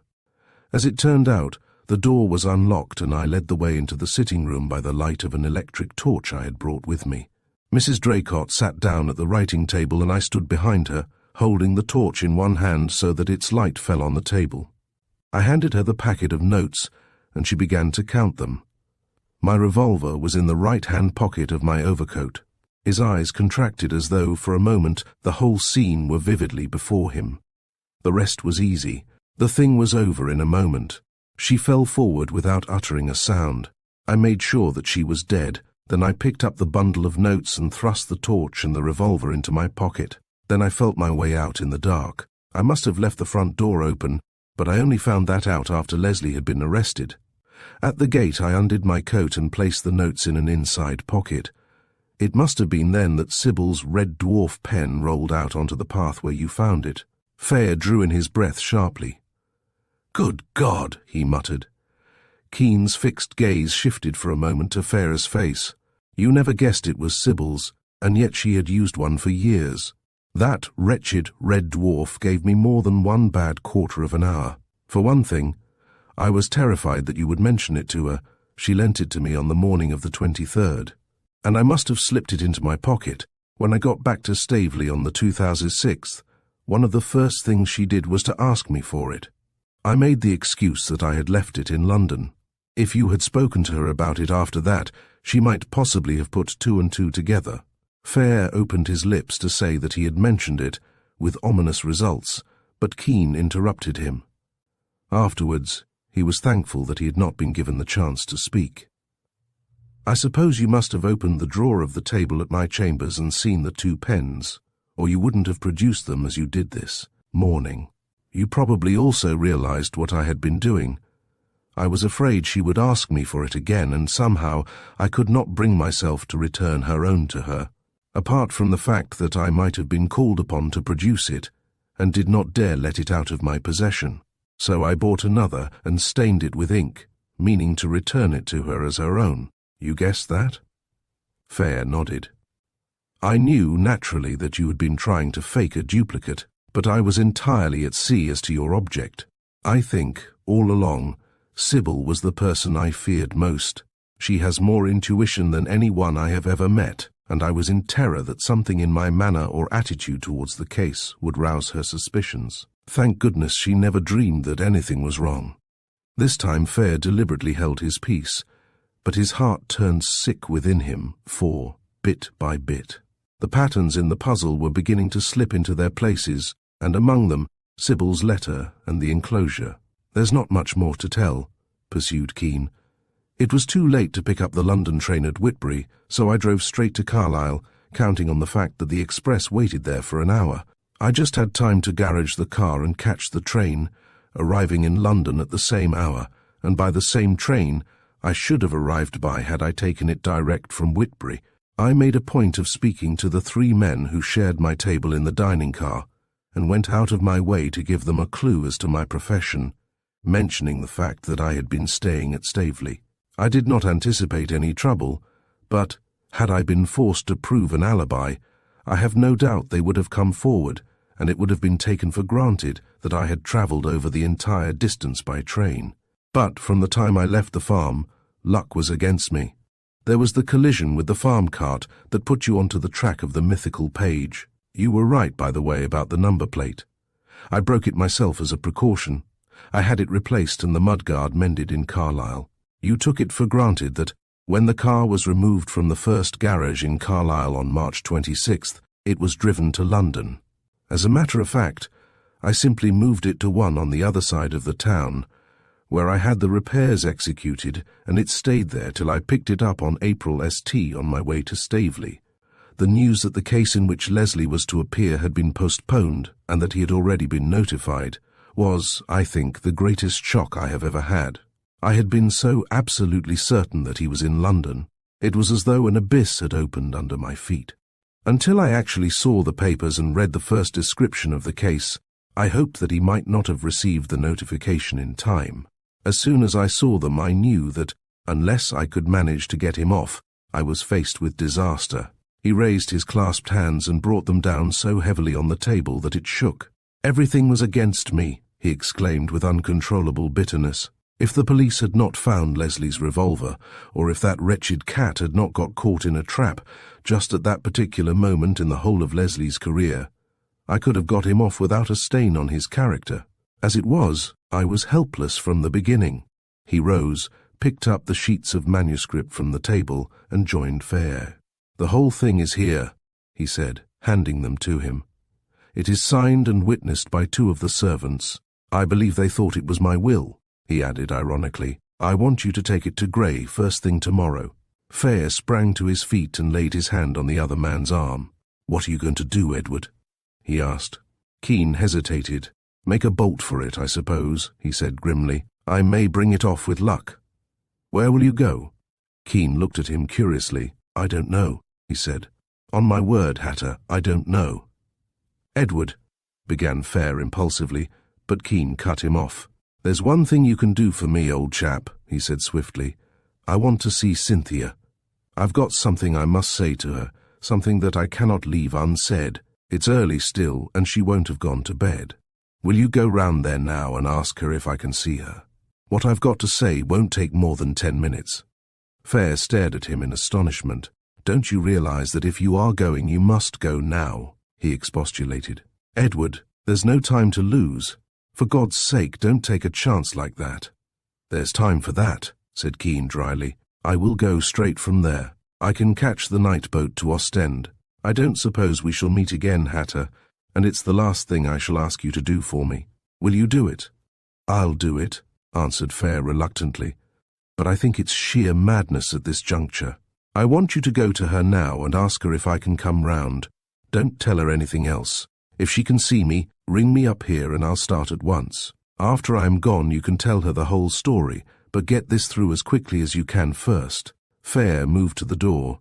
Halfway he stopped as though he had been shot. "Good God, Edward," he cried. "Sybil, you can't leave her without a word." Keene straightened his shoulders with a jerk, as though he were bracing himself to face something he was seeing clearly for the first time. "Sybil died about an hour before I telephoned to you this evening," he said slowly. Chapter 26.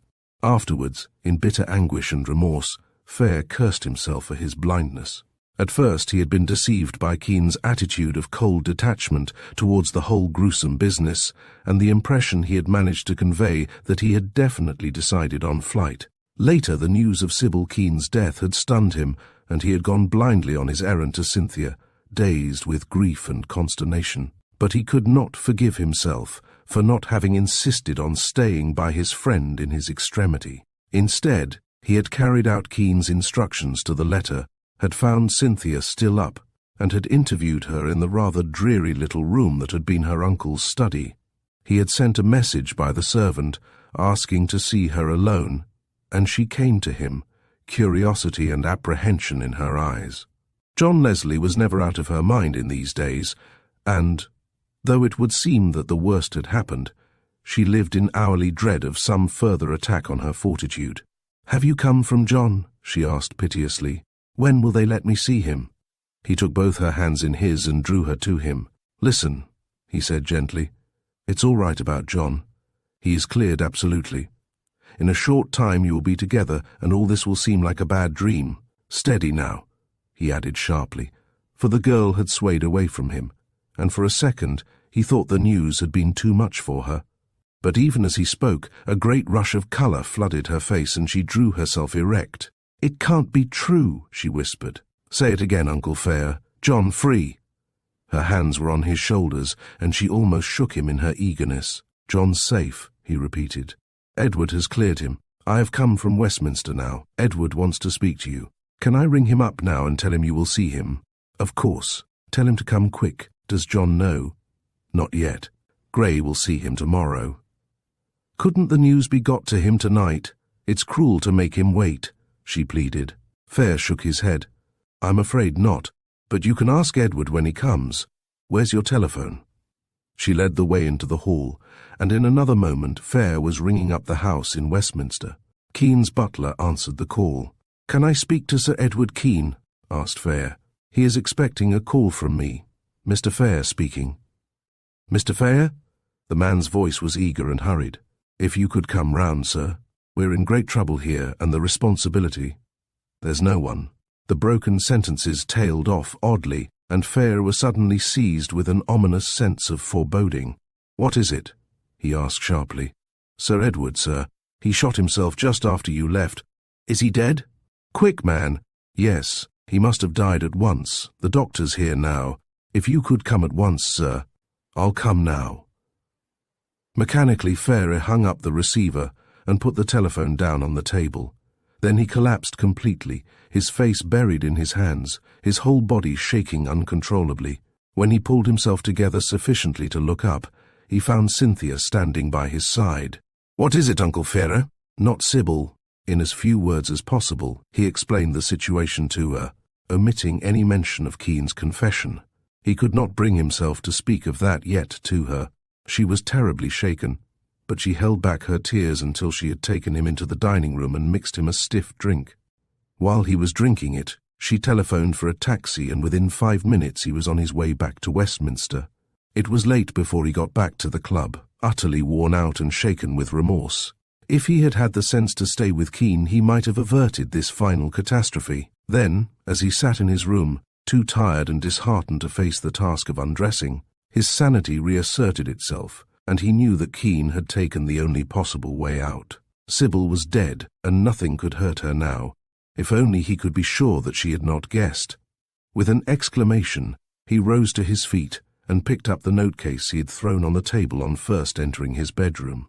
He drew out her letter and opened the enclosure. He had not read a dozen lines before his worst fears were confirmed. "It is terribly difficult to write this," it ran, "and yet I must tell someone. I am so desperately afraid of what Edward may do, and the awful thing is that I may be wrong, and yet I cannot ask him to explain. If what I think is true, and he has kept this from me, it is because it would break his heart for me to know. There is some extraordinary mystery behind it all. I can only tell you this, Hatter.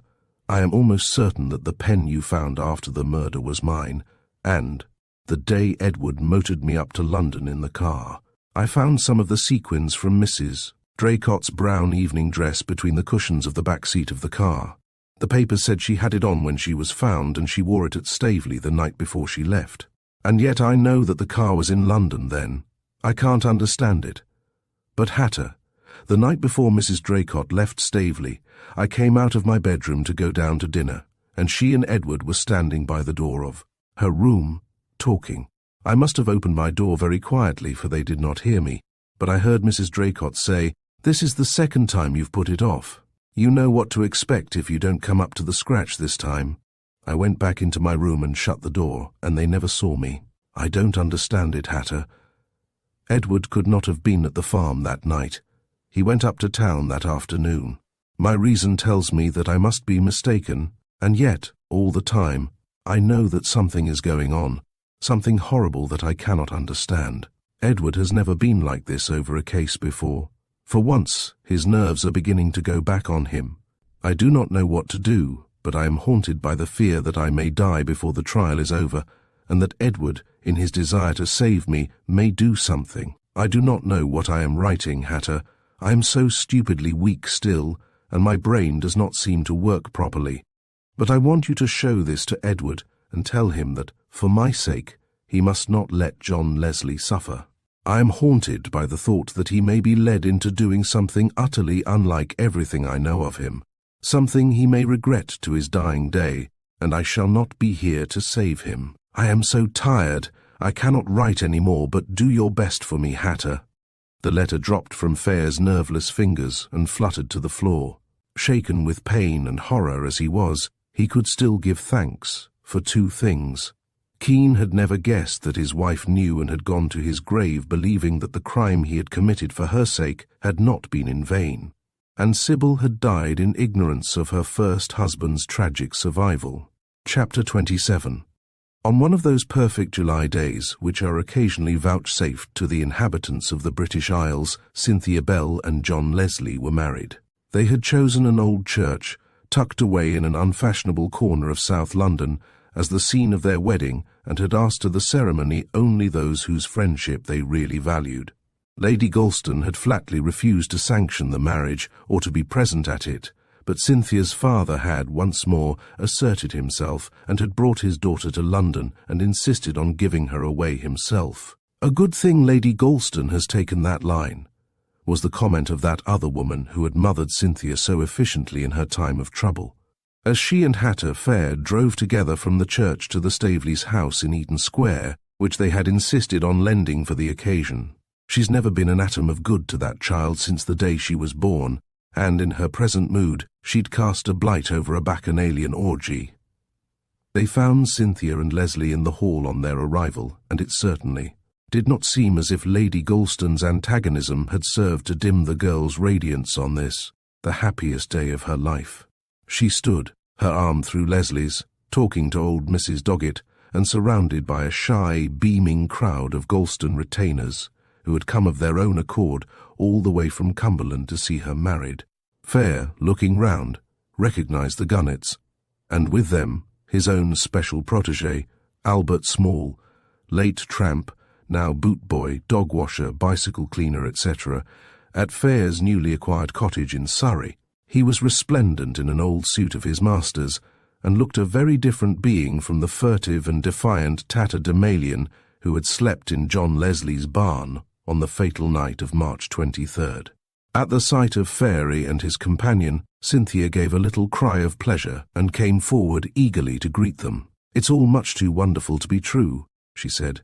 "Even now, I feel as if I may wake up at any minute." "It's wonderful, but it's not my idea of a quiet wedding," gibed Fayre, looking round the crowded hall.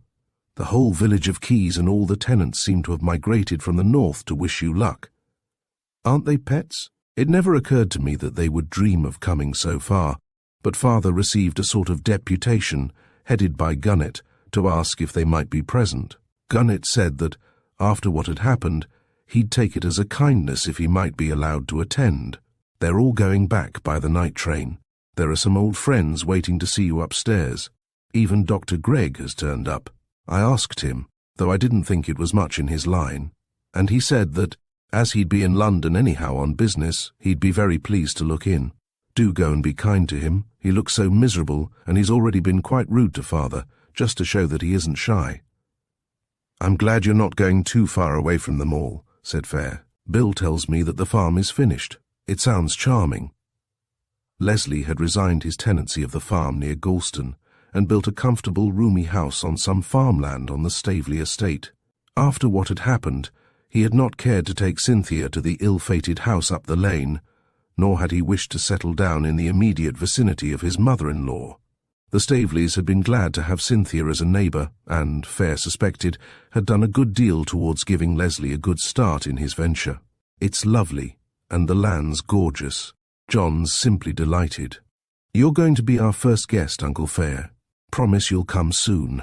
Hatter Fayre's face grew a shade pinker than usual. "I'll come with pleasure, on one condition," he said. His voice seemed suddenly to have grown curiously hoarse and unmanageable. "You can make any conditions you like, so long as you come," was Cynthia's cheerful rejoinder. "You don't want to bring that horrid old bicycle with you, do you?" she finished, struck by a sudden suspicion. Fayre shook his head. "I've finished with that old friend for the present. No, I want to bring something quite different. By the way, I've been busy with the stables." "Hunters?" "Yes, when I've finished my alterations. The stabling's too inadequate for my needs, and there's a good deal to be done." "Do you propose to travel with a couple of mounts?" "If so, John will have to put them up in the barn. After all, though, it's only July now, and we expect you long before the winter. Or do you take them about as pets in the off-season? Is that your condition?" "Oh, no. I'm not bringing any livestock, at least, not of that kind." "Well, I'm blessed," ejaculated his companion suddenly and indignantly. Then, as Fayre cast a helpless glance in her direction and began to flounder hopelessly, she took the matter firmly out of his hands. "Livestock indeed," she exclaimed. "The man's impossible. What he's trying to do, my dear, is to ask if he may bring his wife, and why he's behaving like a self-conscious schoolboy over it, heaven only knows." In spite of her brave words, she was blushing vividly. Cynthia fell on her neck. "Oh, you darlings," she exclaimed. "You haven't really done it. You and Miss Allen. Now I know I'm going to wake up and find it's all a dream. It's too perfect to be true." "Not Miss Allen, but Mrs. Fayre," he corrected with immense satisfaction.